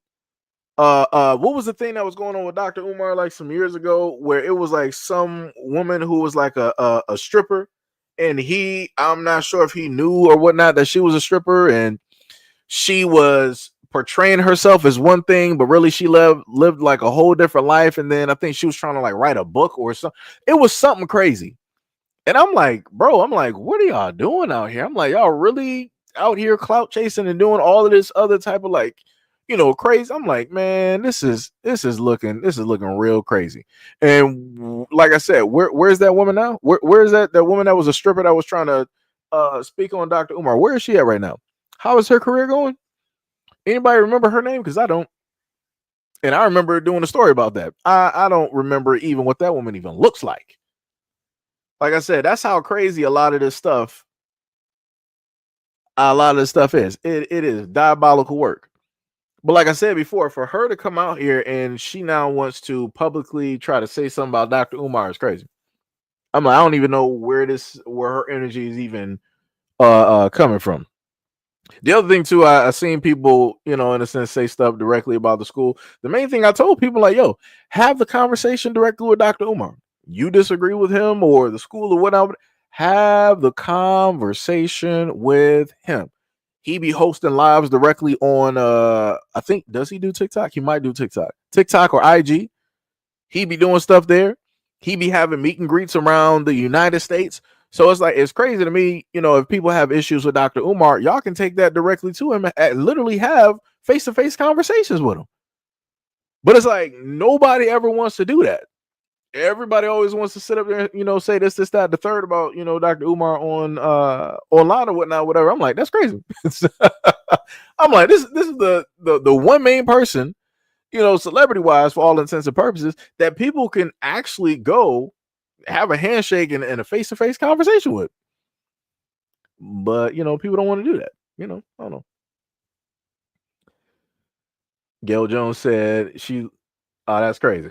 That's crazy, Gail. That's crazy. That is crazy. Ty said you are almost 3 hours in, Seji. We are officially at that 3 hour mark, sir. Officially at the 3 hour mark. Miss Robinson said, not myself, heck no. I be laying in a casket. Didi says she looks very different in the picture. Yeah, she looks happy. She looks happy. She looks ecstatic. Right. I don't know, maybe it might be the light or something like that, but she looked like she was having the time of her life. Like she just like got a dream, come true. Timothy said, ain't Sukihana in jail? If so, he needs a replacement. All you need is a face tat. That's crazy.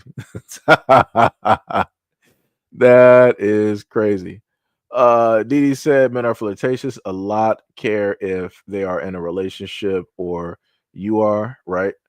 Gail said that's what men are supposed to do. Yeah. Yep. Sham said, well, she said business before backshot, so she went there on business to talk about his activism. So she could have felt like it was not needed for her to tell him she's in a relate. No, you should still sit up there and like if people are getting personal, right? This is what I'm saying. If you are a person, you're talking to an activist, and you're basically talking about families and kids, that's getting close to home. So in return, you should be willing to sit up there and talk, about whatever it is that you're going through, and and all this other. Like I said, open and honest. That's it. The open, transparent. Transparency, right? That's what it should be. We got Mahoko in the building. What is up? What is up? What is up? But yeah, I remember I heard a video of Dr. Umar saying business for backshots. That's hilarious. That dude is hilarious. Let me tell you. Let me tell you. People can say whatever they want to say. That man is hilarious. Every time he is sitting up there speaking or doing some live streams and whatnot, that man, that's comedic gold. Nobody else can do the type of comedic gold that Dr. Umar I can. Like, man, the quotables that dude has online from the last 10 years, incredible. Man, oh man, incredible. Let me see what else we got. Nope said it's not a couple's picture. No, that's what that looks like. Like I said before, I didn't set up there when I was younger. I didn't set up there and took pictures like that. Yeah, that's a couple's picture. Yeah, nah. Like I said, this ain't a Chris Brown concert. Like I said, that looks like that's looking like a couple's picture. Let me tell you.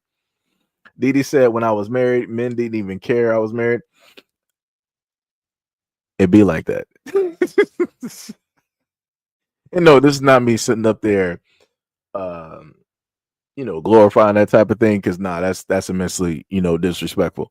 Because the main thing I said up there and told people before, I'm like, out of the millions, if not billions, of women that are directly out here, you decide as a guy that you want to actively try to go after or seek attention from a woman that's married. She's already called for, right? And I'm like, for me, that's crazy.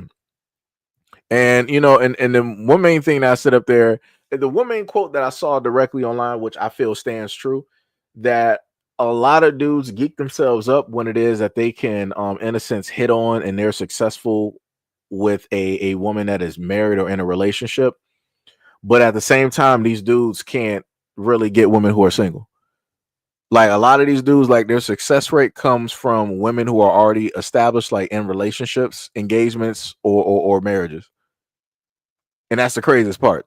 Like, you can't say that you got like all of this game in the world and you only go after women that are called for.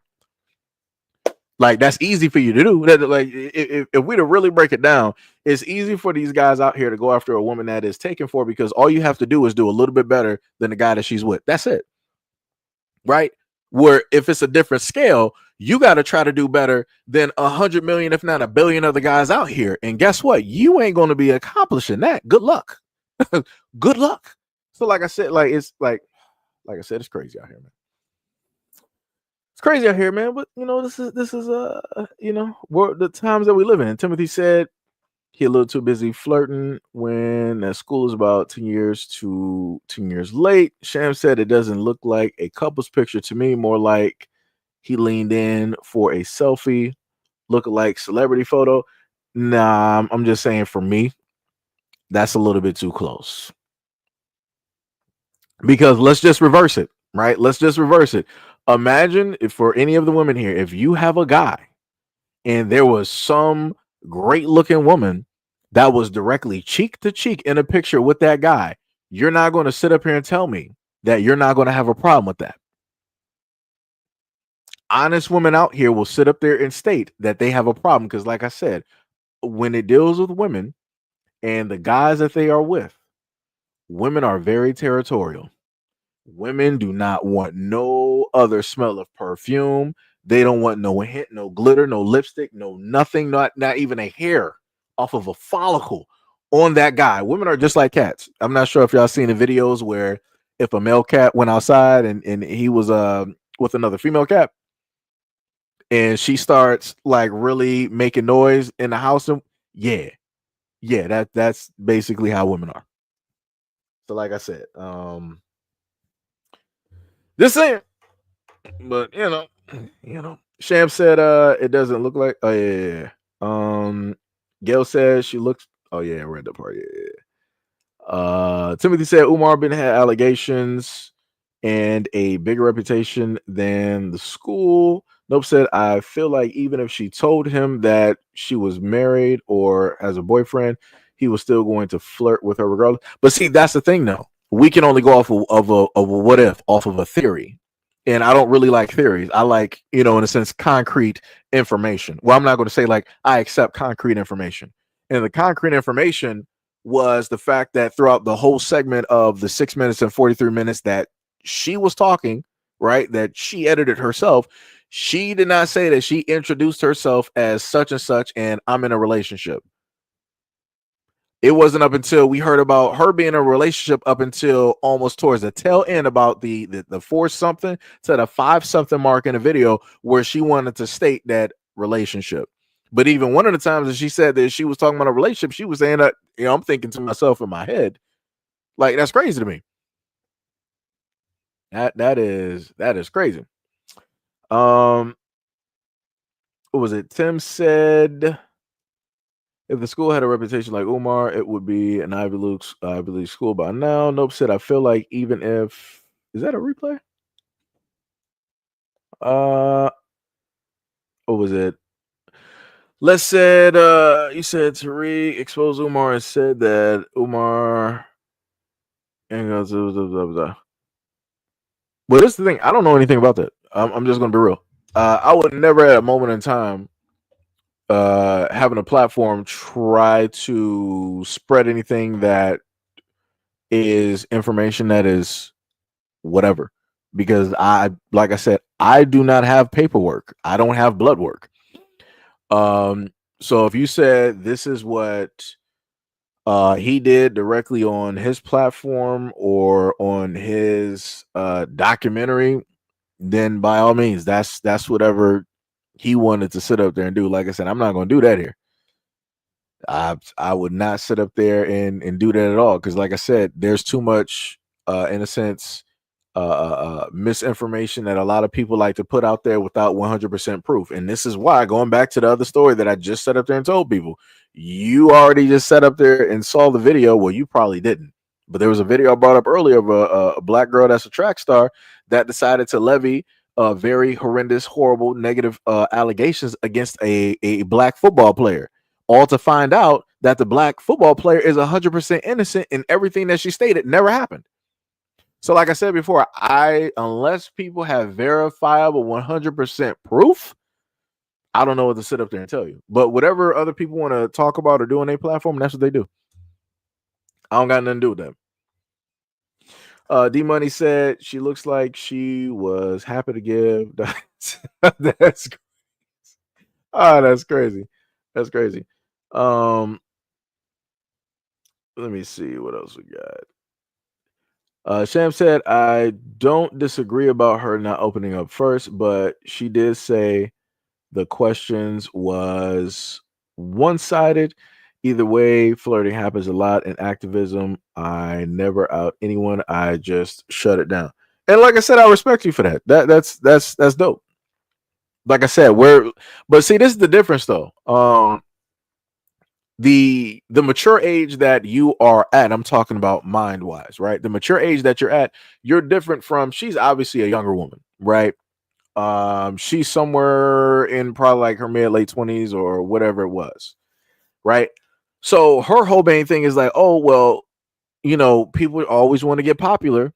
People want to get that type of limelight. People want to be their own god and idol and celebrity. So she's gonna be like, I'm about to go to social media with the gossip that I got so I can sit up there and get hot real quick off of the name of somebody else, right? Because that's all. Realistically, I'm just going to point it down to this, right? As a content creator, what I'm looking at is a woman that more than likely has a social media platform that's not really moving, that's probably not really doing anything, and more than likely you're going to leverage the name of a celebrity male that everybody knows all around the world, and you're going to bring that up on your platform so that everybody will come flocking to you and trying to ask you all of these questions about, Dr. Umar and whatnot or whatever, when she just literally stated that she don't really, in a sense, know everything. She just knows things from this simple conversation and the things that were in a sense stated.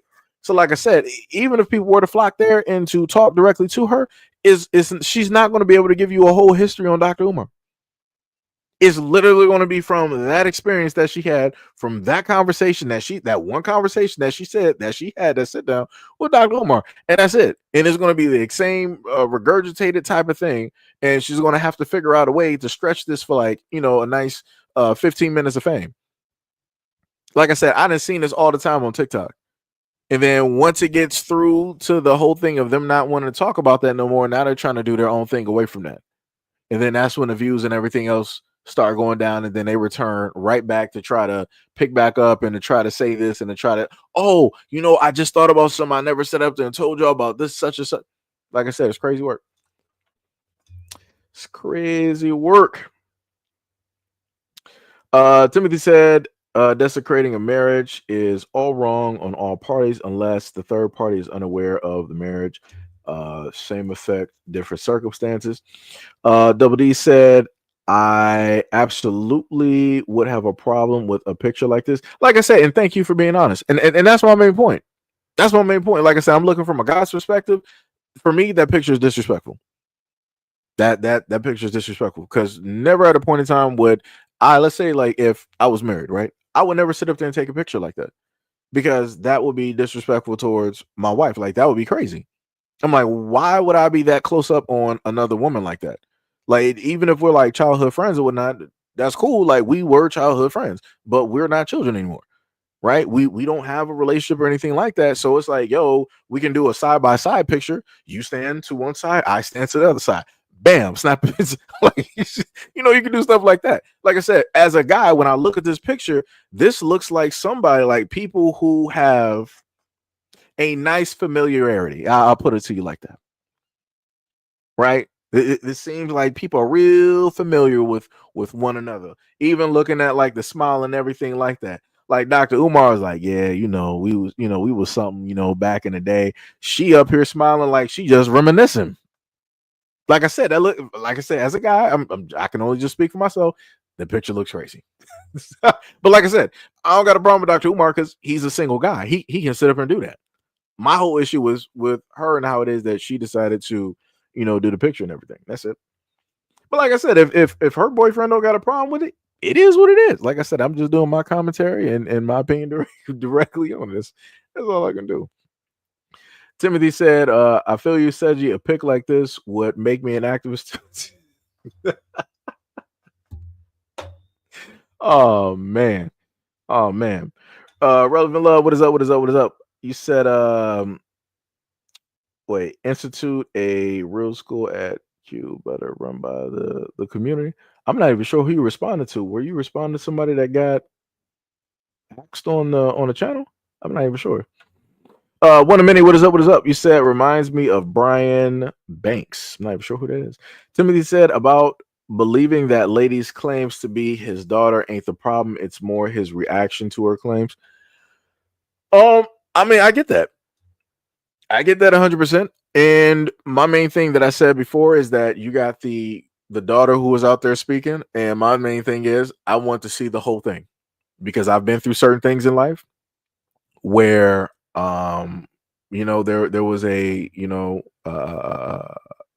somebody that wanted to basically say something about me, and my main thing at the end of the day, I'm like, yo, so how are you going to sit up there and explain this?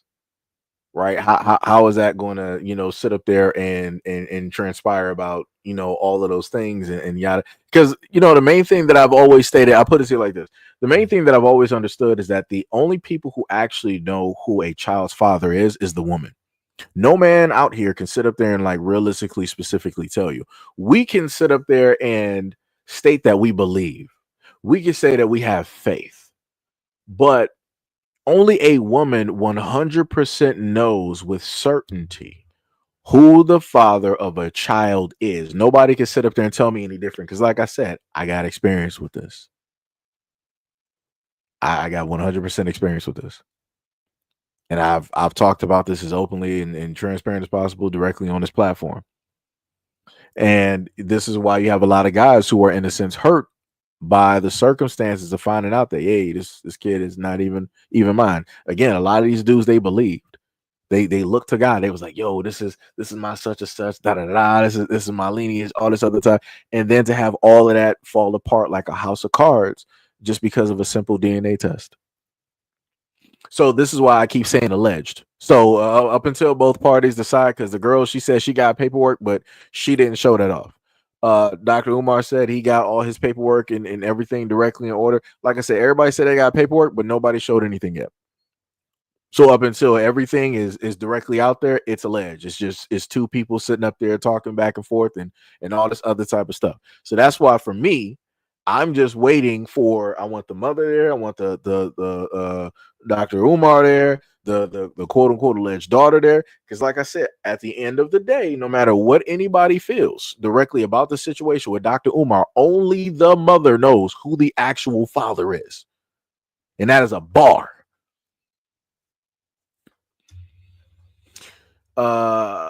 Relevant said it's a homeschooling online in Brooklyn. It's established. Q Butter runs it. Trying to go to other locations. Oh, okay. You respond to somebody else. I got you.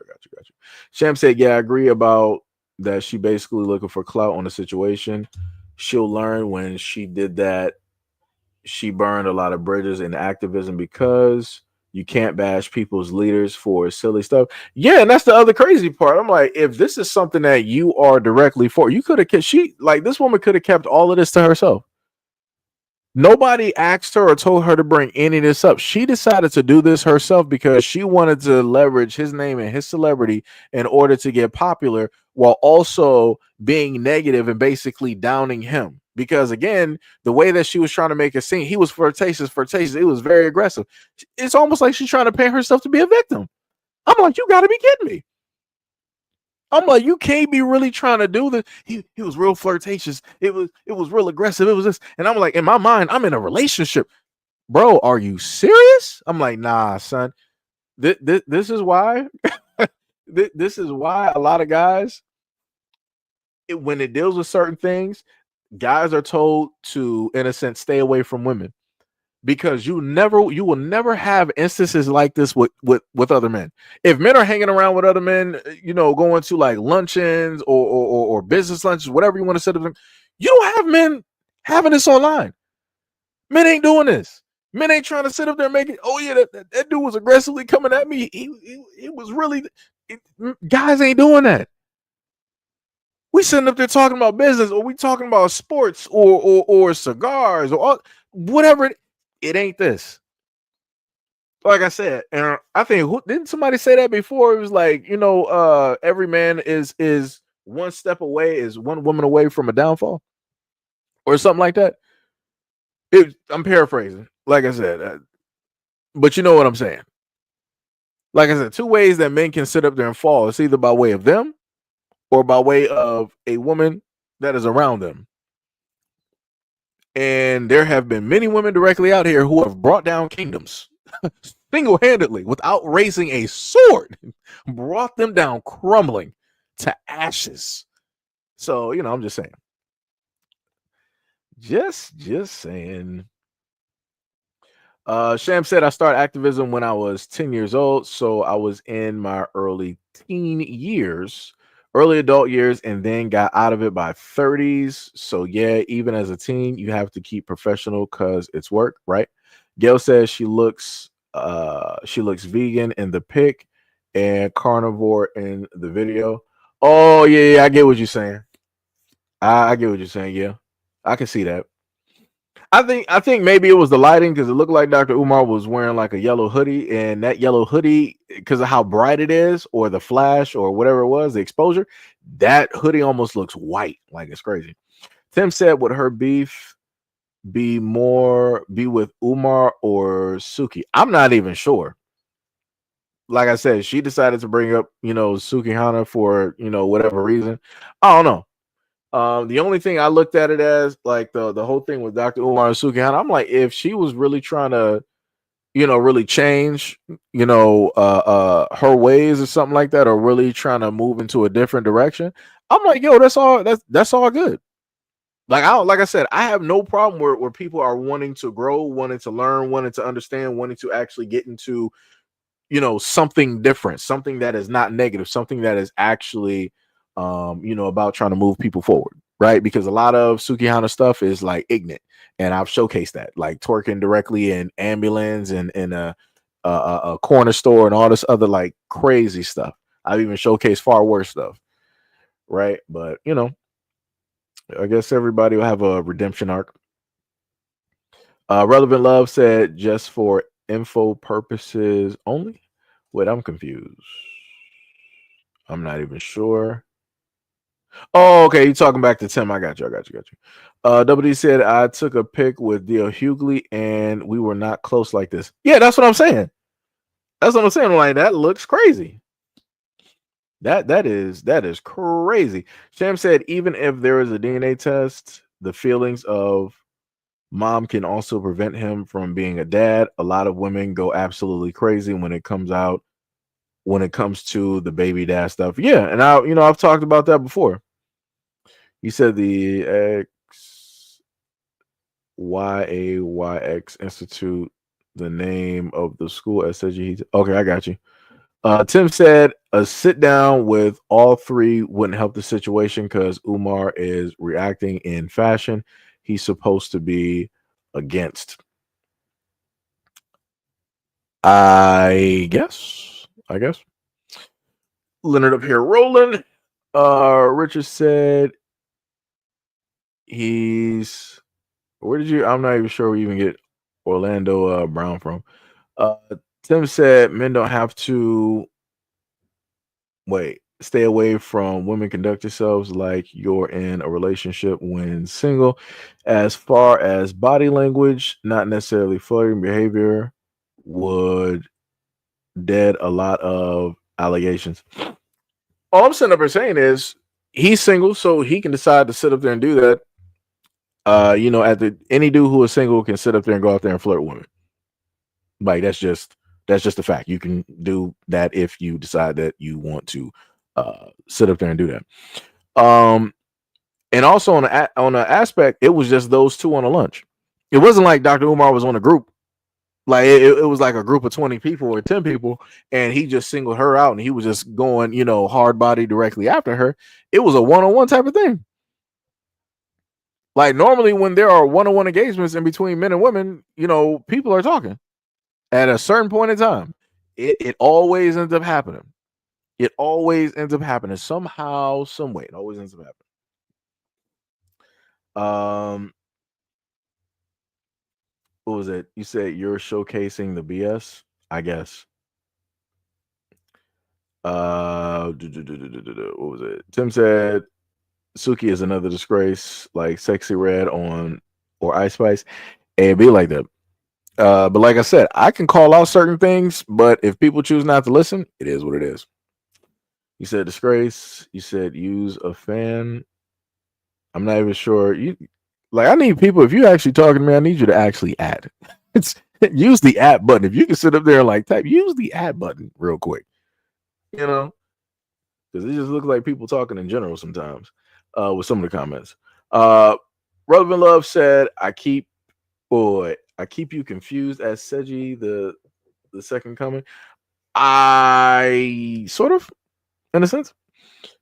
What was it? Tim said, to be fair, Umar only has flirting allegations, not essay or Diddy allegations, so he's doing something right. Yeah, that's the other thing too that people not looking at. Like at no point in time have I ever heard any woman out here try to talk about like Umar is, doing some whole other, type of, crazy type of stuff. If all you got to sit up there and say is like flirting, okay. If you're talking about his relationships with two other women, of which at any point in time, those two women can come out and speak directly for themselves if they want to, which obviously at this moment in time they haven't. So whatever situation that they have figured out or that they're doing, it is what it is, right? Now, like I said, if there's a moment in time that the two women, the quote unquote, mother or mothers of his kids want to come out and start speaking, all right, so be it. Right. But again, none of them are coming out speaking. So obviously there must be some type of understanding. There must be, people that more than likely have some conversations that everybody is not privy to. Like I said, so that's why I'm sitting up here stating that this woman's sitting up there speaking on whatever relationship, no matter how big or small that he has directly with whatever family out there, you don't got no right to really speak on that because you can't even tell the whole full totality of anything. You talking about you can back up the daughter. How are you backing up anybody? That's not your daughter. That is not your blood at all. You're just on some whole I see a woman telling a story, so I believe all women. Like that's all I'm getting from that. That's crazy. That is 100% crazy. Sham said, I suggest if you are an activist, male or female, if you are conducting a meeting or business, keep it professional. Flirt outside of hours, not during. It saves you a lot of headache. I mean, that's true too. That's true. We got one of many said, mama's baby, papa's maybe. Yeah. As bars. Shout out and much love, respect, and appreciation for the $2 dono. Much love, respect, and appreciation. Timothy said, surviving the flirting Umar. I guess that's going to be the name of the supposed doc or something like that. But like I said before, all of this is crazy. And magically what ends up happening is that people want to start saying stuff about Umar after something else basically happens. They didn't want to be the first ones to set up and say, because just think, if the alleged daughter never said anything, just think if this woman came out and said something, her story would be vastly different. The only thing that the main sum of her story was, in a sense, talking about the alleged daughter in that situation. That was it. But I'm like, you're talking about something that you don't even really got the full story on. You don't really have paperwork or court documents or anything or a real history with Dr. Umar to really speak on it. You don't have none of it at all. Like, that's why social media, like I said before, it's a blessing and a curse. And, it's a bit of a problem because people can just get on here and they can just start and say whatever. And other people are just going to believe it because they're not going to really do any research or try to go to the actual source. Sham said, frankly, it's not good for the mistress's children to be at the other children. It only causes jealousy and infighting. Next thing you know, all the children's lives are destroyed due to bad influence. Right. I do have, technically, I got like a field of videos directly up here. Speaking of which, since we are talking about Dr. Umar, this is a very good point that he brought up that I felt that should be mentioned, which is this. To be a role model. Right. Jeezy ain't supposed to be a role model. Not at all. The reason why they're role models is because the real role models turn their backs on little black boys. See, 50 years ago, the dentist lived on the block. 60 years ago, the doctor lived on the block. The engineer lived on the block. Right. The electrician lived on the block. Yeah. Now they move out. And they get mad at the rappers. The only reason why Lil Wayne is a role model is because the doctor, lawyer, dentist, and engineer ran to a white suburb and probably married a white woman. Right. So he basically said at one moment in time that you had all of these positive, black men out there, and these kids, in a sense, had something to look up to because a lot of these people were in the community. Right. Now, coming from a black community in Detroit, I was around a lot of black men who were, either shout out to my boy Chris, his dad, Mr. Thomas. He, worked in the factory for about 30, 40 or whatever years. Right. One of my uncles, he worked 30, 40 years for the United States Post Office downtown Detroit. I forgot my boy Ricky, his dad, Mr. Sertima. I think he might have been doing corporate or something like that. He was a smart guy. And he had his job taking care, holding down the house, taking care of the family, and and everything like that. My boy Mike, his dad, R.I.P. to Mr. Roosevelt. He was a military vet, and I want to say, I think because he was retired, but I want to say he worked. He might have had factory job as well too. or something rather. But I was able to see other black men who were teachers or own businesses and so on and so on and so on, right? So for me, growing up in the black community was a little bit different. I had guys there that I, in a sense, idolized. Like, if you know, there were black men there that had their own landscaping business. I thought that was dope. I thought it was cool, right? You got to drive around, you got your lawnmower and whatnot, and you just go up to somebody's door, knock real quick. Let me cut your grass. Bow. You cut the grass. You edge up the lawn real quick. Probably like trim up the bushes, get the leaf blower, clean off the area in the yard, and then you sit up there and get paid, you know, like 50 or whatever dollars. I thought that was, you know, pretty cool, and especially seeing, you know, black men do that and have, you know, ownership. But now in this timeline, that's not something that, you know, young black boys get a chance to see, because a lot of the guys that I listed now, they're living, you know, away from, you know, in a sense, the black community, right? They're in the suburbs somewhere, right? Living in nice homes and all this other type of stuff. So now, just like Dr. Umar was saying, so now the young boys, all they got to idolize are the rappers, right? They got to idolize the gang stars directly out here, right? The quote unquote Pookies and the Ray Rays, right? They got all the negative things. They don't have anything compare and contrast directly out there. They don't have the good and the bad. It's just the bad and the bad. That's it. And this is all they got to sit up there and pick from, and that's jacked. That's 100%, you know, jacked. But this is what I said before. This is what happens when you run from the black community. When you run from problems, when you run from the situation, instead of trying to stay there and actually fix it, you want to run and think that's going to make everything better. When realistically, all that's going to do is that same problem that you ran from is going to catch up to you. That's all that happens. Like the same thing that happens to the young dudes in the street. They'll sit up there and like rip somebody off or whatnot, or whatever, and they think it's all cool and whatnot. But somebody saw them, somebody remembers, and they'll catch up with them at some certain point in time. It could be 2 years from now, it could be 5 years from now, 10 years or 15 years. No matter how long it takes, whatever you did at that moment, somebody's gonna sit up there and find you in the streets from what it is that you did. They're gonna catch you, and then you're gonna have to pay for it. You know, and then you're gonna have people like, man, that was so long ago. Why did this? It's the streets. That's how it works. That's how it works. What was it? Richard said he's just as trash. I feel better now. I mean, this is the main thing that I always like to sit up there and state to a lot of people. Throughout my whole life of my existence, I've always seen somebody out here say something negative about the black leaders directly out here. And what I've understood is that none of them are perfect. And I've understood that we try to hold and pedestalize them on some type of like perfect ground, when none of us out here are living like anything close to perfect. Like a lot of people right now who judge Dr. Umar, they got kids out of wedlock. Let's just start there. If you are black and in the black community, chances are you got kids directly out of wedlock. Chances are when you had kids out of wedlock, you decided, oops, we messed up, so we're going to sit up there and go get married.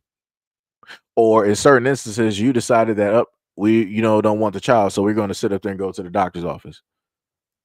Or you got a lot of people that want to sit up there and have sex before marriage or before actually knowing a person. You got a lot of people that wanted to smoke and drink before they were actually legally able to. You got a lot of people out here doing things wrong, horribly wrong, still to this day in their 30s, 40s, and 50s, right? But then they look at somebody like Dr. Umar, they be like, well, I'm doing better than him. I'm like, that's some crazy work. Because this is my thing. If you feel, who was that said that? Richard. If you feel that you, in a sense, feel better now because you're able to do a compare and contrast, then why don't you sit up there and take Dr. Umar's place? And because that's the craziest part to me. Like a lot of people that, in a sense, judge Dr. Umar would never sit up there and put that same judgment towards themselves and the mistakes and everything that they did directly in their lives, and then decide that because they are so perfect or they're living their lives as a better example than Dr. Umar, they will never stand up to sit up there and take his place. Like I said, I dare you to sit up there and do it. You won't, because you know what comes with it. You know that public eye, that scrutiny. You know that if you get popular enough, then people are going to start trying to do a deep dive into your family, into your relationships, to all this. I mean, you don't want people to sit up there and do that. You want your life to sit up there and be private. Just like how you got the type of anonymity that you got on the internet, that's the type of way that you want the rest of your life to be. But yet at the same time, you want to critique somebody that's actually doing something that you could never do. That's crazy to me. That's 100% crazy to me. like I said before, if you don't like somebody like Dr. Umar because of the way that he moves or whatever, that's fine, cool. Then give me somebody that's better. Give me somebody that's 100% perfect. And I'm going to be real with you. The only people on life in this plane of existence right now that you can give me that is perfect, that will quote unquote be that ideal leader, but not realistically would be a child. The children in life are the only things that come into this life perfect. They're not out there doing nothing reckless. They're not causing confusion. They're not causing chaos. They're not doing anything ridiculous that everyday adults, you, me, and everybody else is out here doing. They're not doing none of that. They would realistically be the only ones to sit up there and make good leaders and be good leaders. It wouldn't be the adults out here because a lot of adults are too imperfect. They are too unbalanced. They are too reckless. But like I said, people want to stand up here and they want to, start talking about, Dr. Umar, he's not the right messenger. Then why don't you be that messenger? I keep telling y'all keep talking about Umar in this school. So why don't you get your community and your family together and start building schools in your neighborhood? I'll wait. I've been waiting for that for like 4 to 5 years since people been sitting up there, talking about Umar. Anytime I brought up Umar on this platform, I get a plethora of people in the comment section. Umar this, Umar that. All right, fine, no problem. You say that he's not a good leader. You say he's not adding to the community. You say that he's swindling, he's stealing. Fine. So if you are better than Umar, start up a GoFundMe, get up $1 million or whatnot or whatever. Go through the red tape that you need to do to sit up there and build and start up a school. I will wait. And still to this day, I'm waiting. It's like waiting for the second coming of Christ. It just ain't going to happen. Like, it's crazy out here. Like, this is 1,000% diabolical.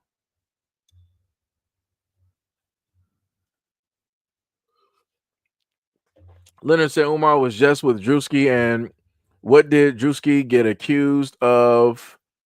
Of damn Umar, you got to learn how to grift better, bro. You do realize that I covered the whole thing dealing with Druski, right? I just want you to, because you might be a little bit late to the party. I literally, that was like, what we 3 hours in, that was probably within like the first 30 minutes, 40 minutes. And I covered the whole thing about Druski, quote unquote, being at the Diddy party and the allegations from the document of his, and I actually read from the document of how his name got mentioned. And then I also read how Druski was stating that he is saddened by his name being listed and and everything being false allegations. And like I said, I'll let that sit up there and play out in court. That's what I'll sit up there and do. That's it. And that's how I'm going to sit up there and do that. Now, if you're trying to say that I'm a grifter, I don't know what to tell you. So for Leonard, are you trying to say that I'm a grifter? Because I just want to be clear. Lehman Lucas says, Seji, are you saying that he is a saint? Where did I say that Dr. Umar was a saint? I'm basically presenting to you that Umar is a normal man that is trying to do something. And what I'm sitting up there stating is everybody that wants to critique Dr. Umar, obviously you are, everybody that's critiquing Dr. Umar, obviously y'all are the saints, right? You are better than thou. So I expect y'all who are better than Umar to do the job that y'all say that Umar is not doing. But realistically, you know you're not because you don't care. That's my main point. That's my main point. Because a lot of people want to position themselves as if they care about the kids in the black community, as if they actually want to do something, as if they actually want to be activists, when y'all don't, y'all really don't want to do nothing. Y'all just want to have something to complain about and point your finger at and sit up and say, I told you so. That's it. You don't care how it falls down. You don't care how it tears apart. You don't care about replacing it, trying to patch it up, trying to fix it. Y'all just want to sit up there and point your finger. I told you. That's all y'all want to do. And that's what I've been looking at for the last 5+ years. Anything that has to do with Umar. That's all I've been sitting up there looking at. Crazy work.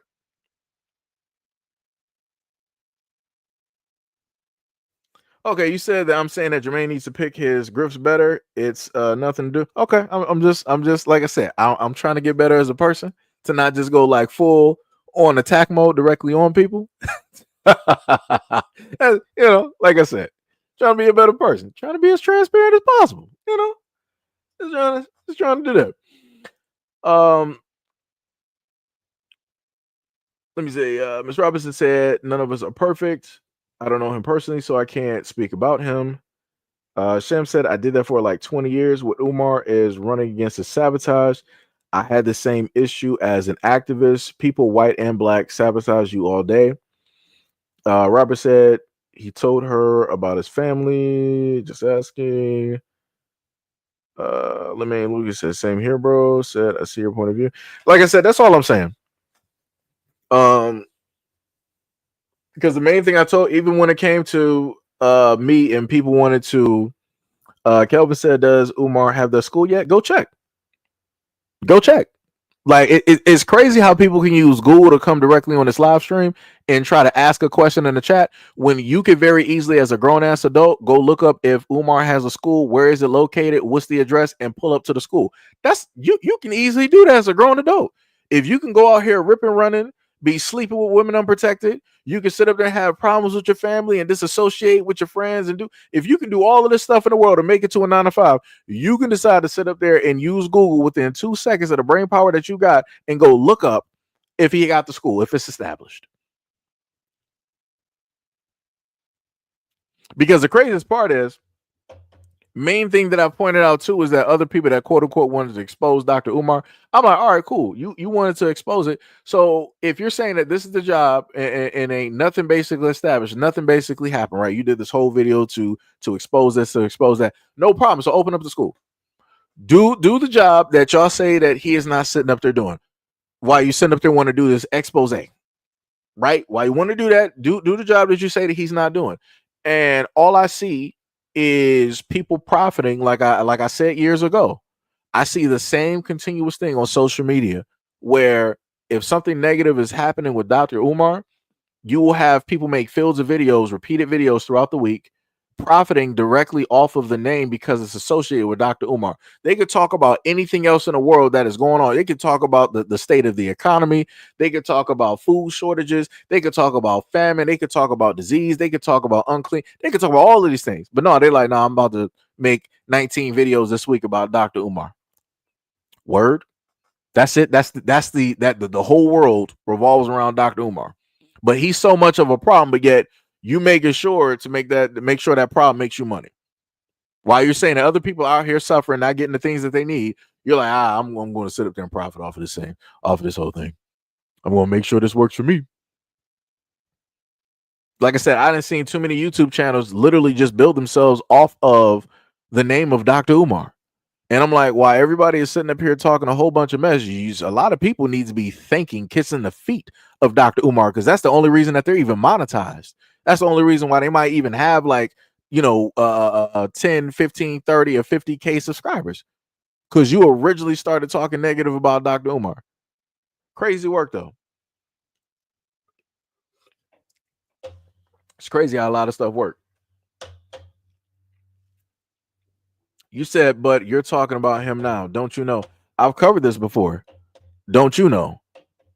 How about that one? I covered everything dealing with the school before. I did a live stream, and I think, how long was that? Probably about like 30 minutes. I think one of the videos that he uploaded, I had posted where it showed, work and whatnot, wiring and whatnot going on with the school. And he was also specifically talking about how he wanted to get in contact with the local black construction workers there, whatnot, whatever, to do work in the school, and they were lackadaisical. They're not on point. They didn't, nothing was on time. They really couldn't.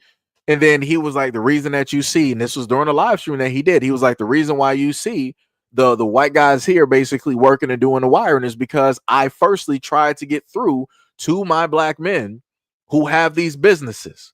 I wanted to use the money that you guys gave me from the black community to give these black dollars to a black business, be it electricians or whatnot, whatever. But like he said, so many times I sat up there and tried to give my people grace. I tried to give them the time that they need to, potentially show up or let me know. But he was like, the clock is ticking. So it's either I continuously try to wait on no shows and try to continuously just give them time and whatever, or I allow somebody to come in that's going to do the job when I need them to do the job. And that's what he did.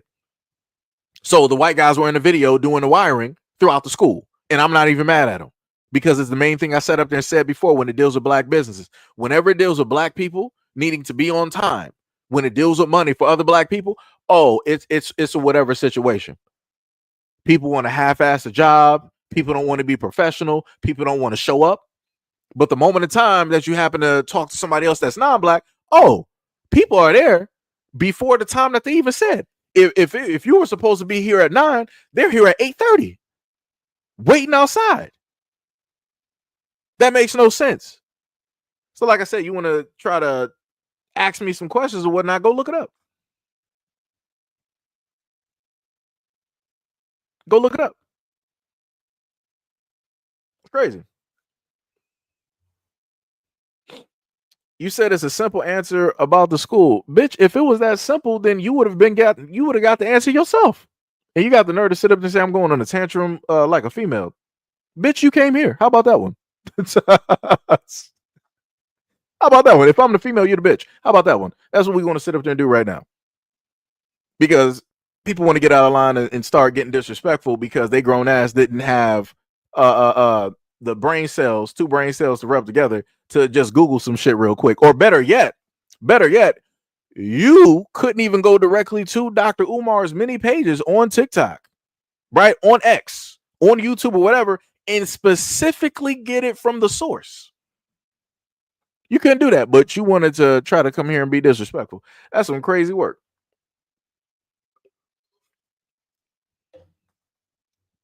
It's crazy work. Sam said, yes, and on top of that, you got people stealing out of the funds you're trying to grow. You can't get volunteers to help, can't get work, but everybody wants community and better. Yeah. You said, dude, you do realize like this is my channel though, right? I just want you to understand and know that, right? So this right here isn't even actually spazzing. This is actually borderline normal, just to let you know. The Seji from, let's say, like 2 years ago, 3 years ago, oh yeah, that would have been a full-on thing. Like you don't even know what spazzing is. Well, at least referring to me, you have no clue. You have no clue. Sam said they want a community better without having to do any work. It doesn't work that way. It takes a whole community. But see, that's the problem though.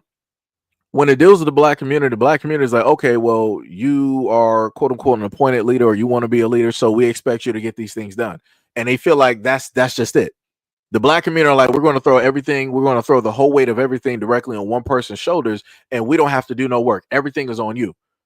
And I'm like, that don't make no sense. Everybody in the community, including the leader, should be actually working. That's how that should actually go.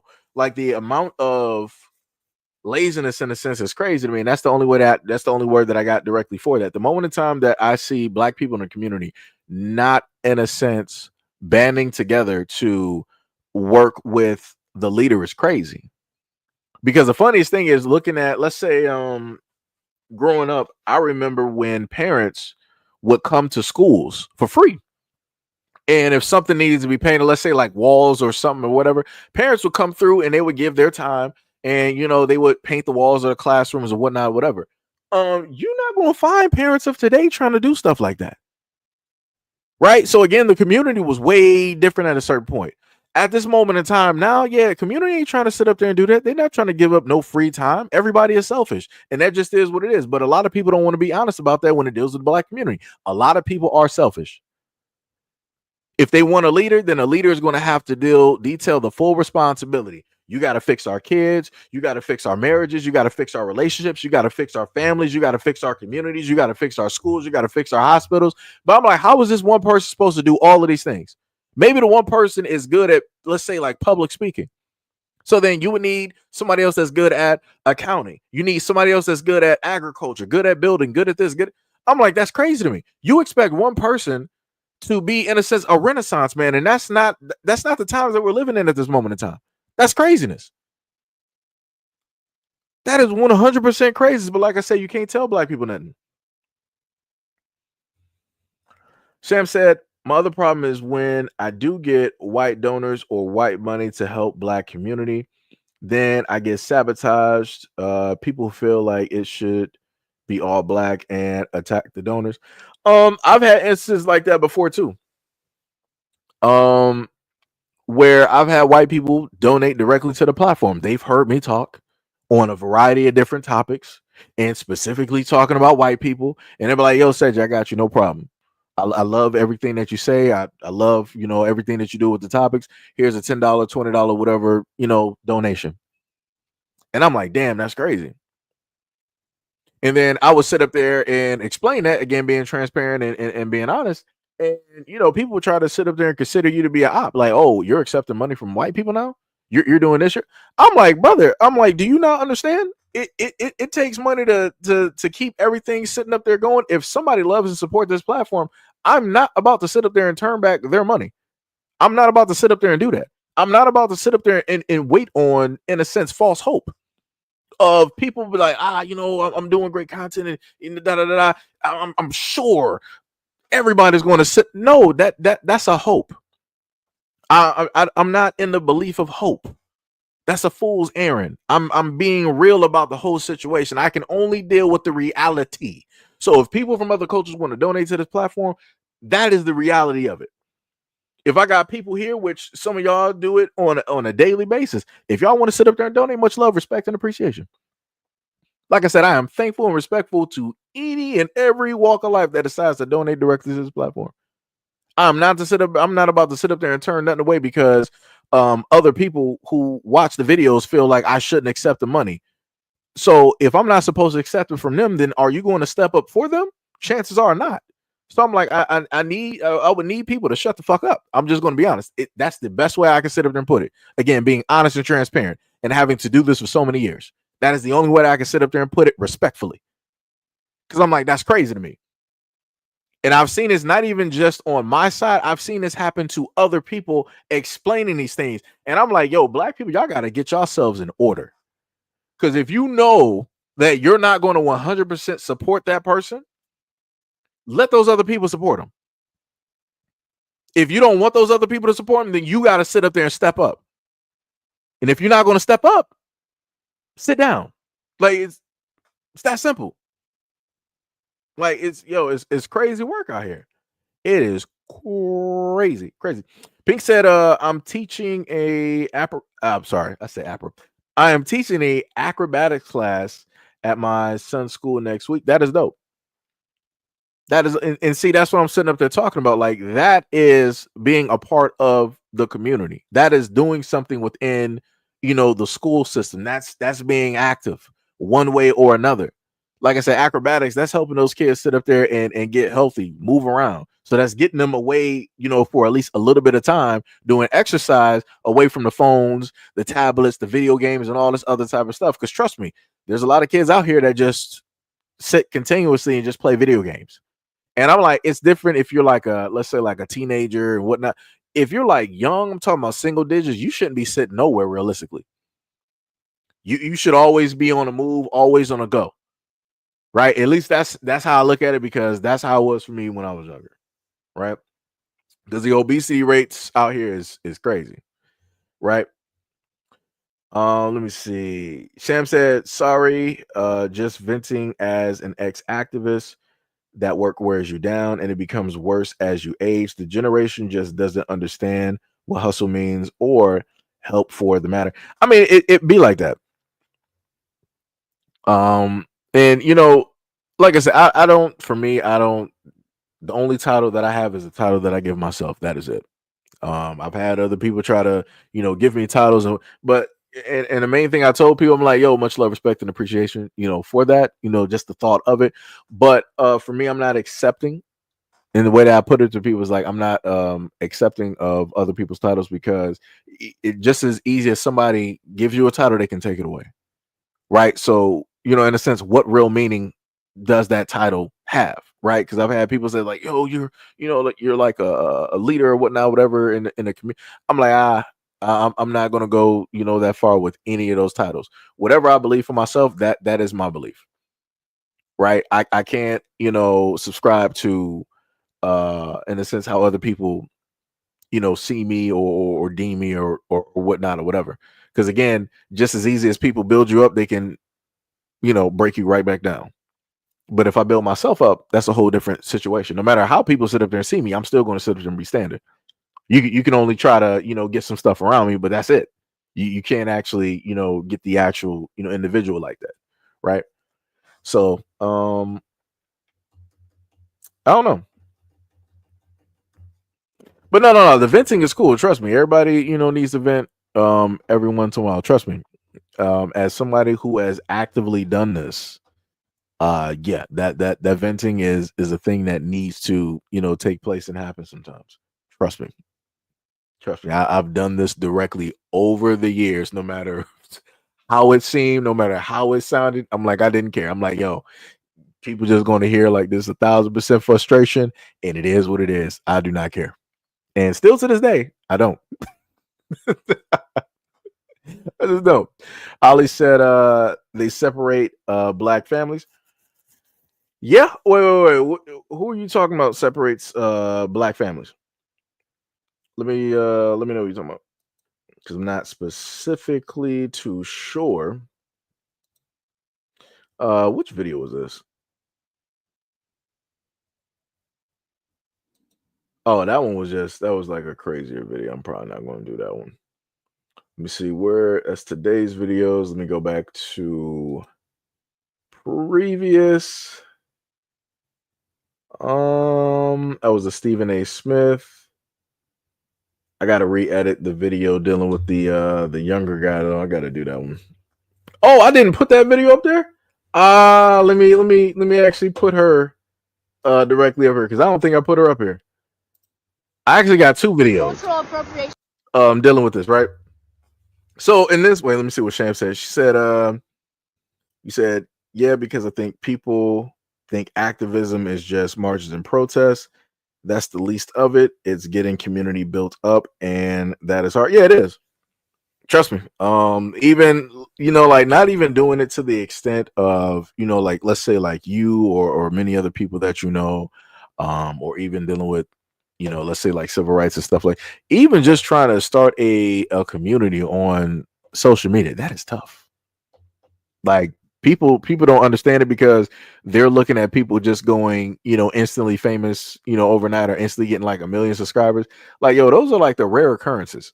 Those are just like shooting stars that just happen. They happen pretty often, but it's still rare, right? On average, that's not how it works on social media. You still got some people still to this day that are like 2-3 years in and they still sitting at 1.5K. Or maybe just getting to like 2K or whatnot or whatever. Like something crazy. Because what was one of the brothers' name? I would actually have to go back and look. But last time I checked, what was the brother's name? I want to say it was J Dog. He was one of the first content creators. And along with I think her name was like Lady of Soul. I can't, it's hard because it's been like years. Jesus, that's like back in like 2018. But those two were one of the first on the scene when it dealt with me as a content creator and them coming through and showing love and showing support. J Dog, he set up there and he would showcase black content creators in this space. I think he did like a top like a top 10 or 20 or something like that of black content creators in the space, and one of my videos was directly up there. And like I said, stuff like that's priceless. When you got people that do that just because they want to do it because they see what it is that you're doing out here and everything like that. And that's why whenever I would do videos and whatnot from time to time, I would make sure to shout those two out. And I think I did a live stream or two and I showcased his channel, his platform and and everything like that, because like I said before, a lot of people out here do things behind the scenes of which I might not ever know about or ever get a chance to see or anything like that. And a lot of y'all are the reason that other people fluctuate directly to the platform, and that's why I say I'm highly thankful, for that. So yeah, but anyways, wait, Shem said yeah because oh yeah, okay, that was the last one. So this video right here of this white girl with these box braids. This is the same thing from the white girl in the 80s. I forgot what her name was. Where you had white women back then wanting to wear braids, and they just thought it was the flyest thing out, like it was something that just got invented by white people. She's going to explain to you that braids are not cultural appropriation because the Vikings did it. Let's see. When Vikings are literally the ones that invented. A few weeks ago, I was corrected by a few members of the Black community after using the word pookie. I've spent a good deal of time trying to avoid using AAVE or African American Vernacular English because of the implications it has for a white person to use it. But I had seen the word pookie used all the time by a variety of different people, especially growing up in the South, and I had never heard of it as AAVE. Before consulting a friend of mine, I tried to do a quick Google search looking for the origin of the word pookie. Google told me that the word pookie was actually German in origin. Now, I certainly could have gone back to the Black woman correcting me and tell her, hey, actually, this word is German in origin. But instead I apologized, made a mental note that pookie was not a word that I should be using, and moved on. And then I came across this video, the one that I'm stitching. I felt like kind of an idiot. It was essentially the milliseconds that I had spent wondering whether this word was indeed a German word, questioning whether or not I should second guess a Black woman. That's exactly what this girl is doing, insisting that her hairstyle is not cultural appropriation. Making this video to attest to the fact that you can do years and years of work trying to unlearn racism. You're still gonna mess up if you're a white person. The moral of the story is, if a Black person tells you that something you've done is racist, believe them. Right. So what took place was that you had this, of course, young TikTok white girl who's probably early 20s, who's like, oh yeah, the braids that I'm wearing, this is not cultural appropriation. She's basically saying that these box braids, these are white people did this first, and all this other type of stuff, right? And then the other lady basically went on to the fact of like, hey, she's wrong, just like I was wrong, and how I assumed something about this word, even though I wanted to believe it to try to correct, but I still inevitably ended up being wrong because I have some things internalized within myself that I still need to work on and correct. This is why I be trying to tell people, where you have certain people out there that are willing to, I guess, quote unquote, do the work, have a certain type of understanding, and be outwardly speaking about that correction and how wrong they were, right? Because a lot of people out here like her, she's going to be loud and proud about how wrong she is, and she's going to be ecstatic about it. She's like, I'm wrong, but I'm correct, right? While other people are going to be like, no, I was just wrong, and I was wrong. It is really that simple. And matter of fact, I'll play the other one, right? The other one gets a little bit deeper, and this is why I love social media. I said it's a blessing and a curse, because the next one has to deal. Wait, it's not up here. What's going on? Let me see. No, don't tell me I don't got it. Oh, that would suck. Nah. A word? Oh, wait, let me see. Hold on.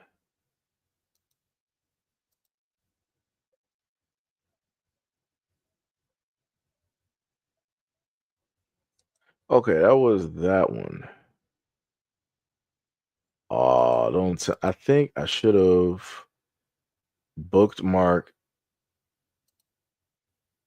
the video. Let me see.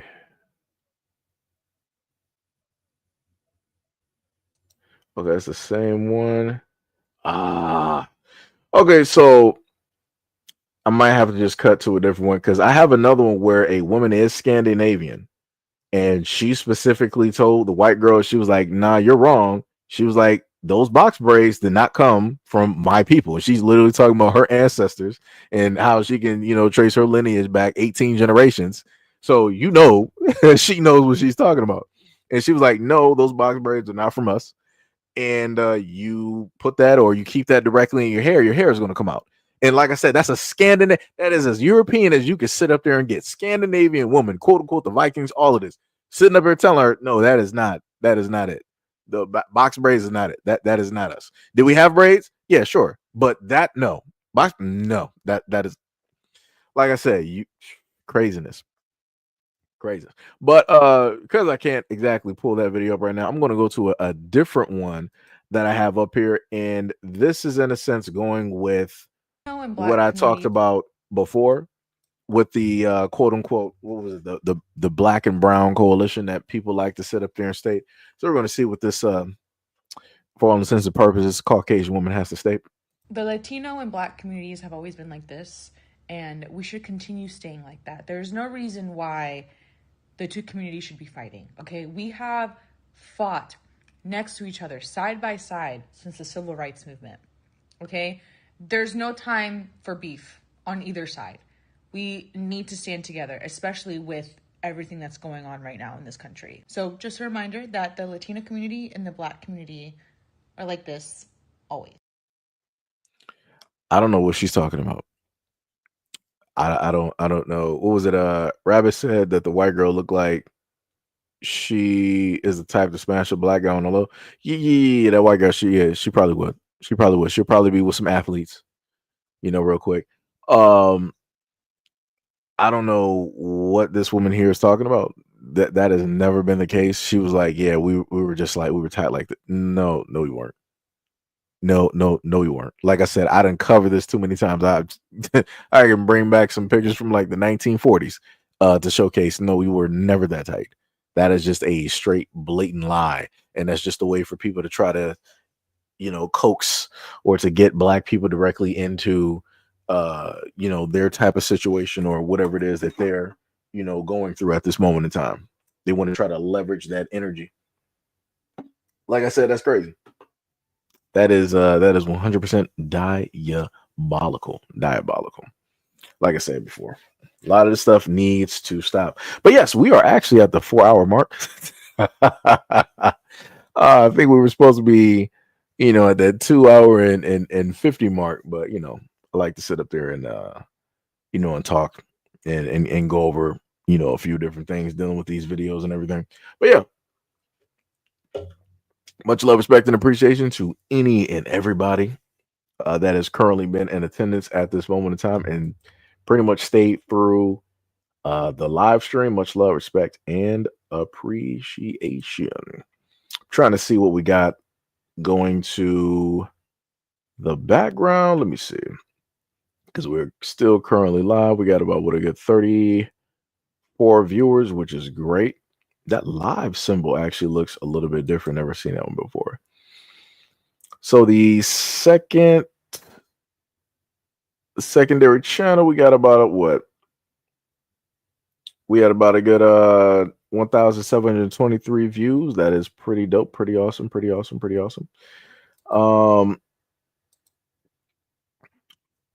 What else did we have? Let me check on the other. At this moment, see what we got. Screen is a little bit bright. And on the other channel, well, outward wise, it's not even saying it yet because I got to go directly to the back. So on the other channel, we got about a good 6 concurrent viewers. Overall, we had about, what was it? Oh, I can actually now hit like directly on that. That's pretty dope. We had about a good 680 directly on the original channel. So again, much love, respect, and appreciation to anybody who pulled directly up to the scene to be a part of the live stream, add in directly to the the conversation and everything like that. Again, much love, respect, and appreciation. Also, shout out to any and everybody who donated directly to the live stream as well, because I would not be able to do everything that I do without people like you. And shout out to anybody that's going to make it all the way through this. Dealing with the playbacks. So shout out to you guys. Much love, respect, and appreciation. Actually, technically, pulling up that picture and ending the live stream on that looks crazy, but I will probably do it just because it looks that crazy. I'll probably just sit up there and do it. And for anybody that don't, of course, want to sit through the whole 4 hours, just Mo was like, go eat some salmon. Actually, I got some Motor City pizza right now, so that's that's what I'm chilling on. Right now I got one slice left. It's actually pretty good. They got it in the frozen section. So shout out to Detroit's own. Much love, respect, and appreciation of that. But yeah. I will be, eating some food and probably, hitting up some Monster Hunter or something like that. But yeah, much love, respect, and appreciation. And I will catch you guys in the next live stream. Peace out.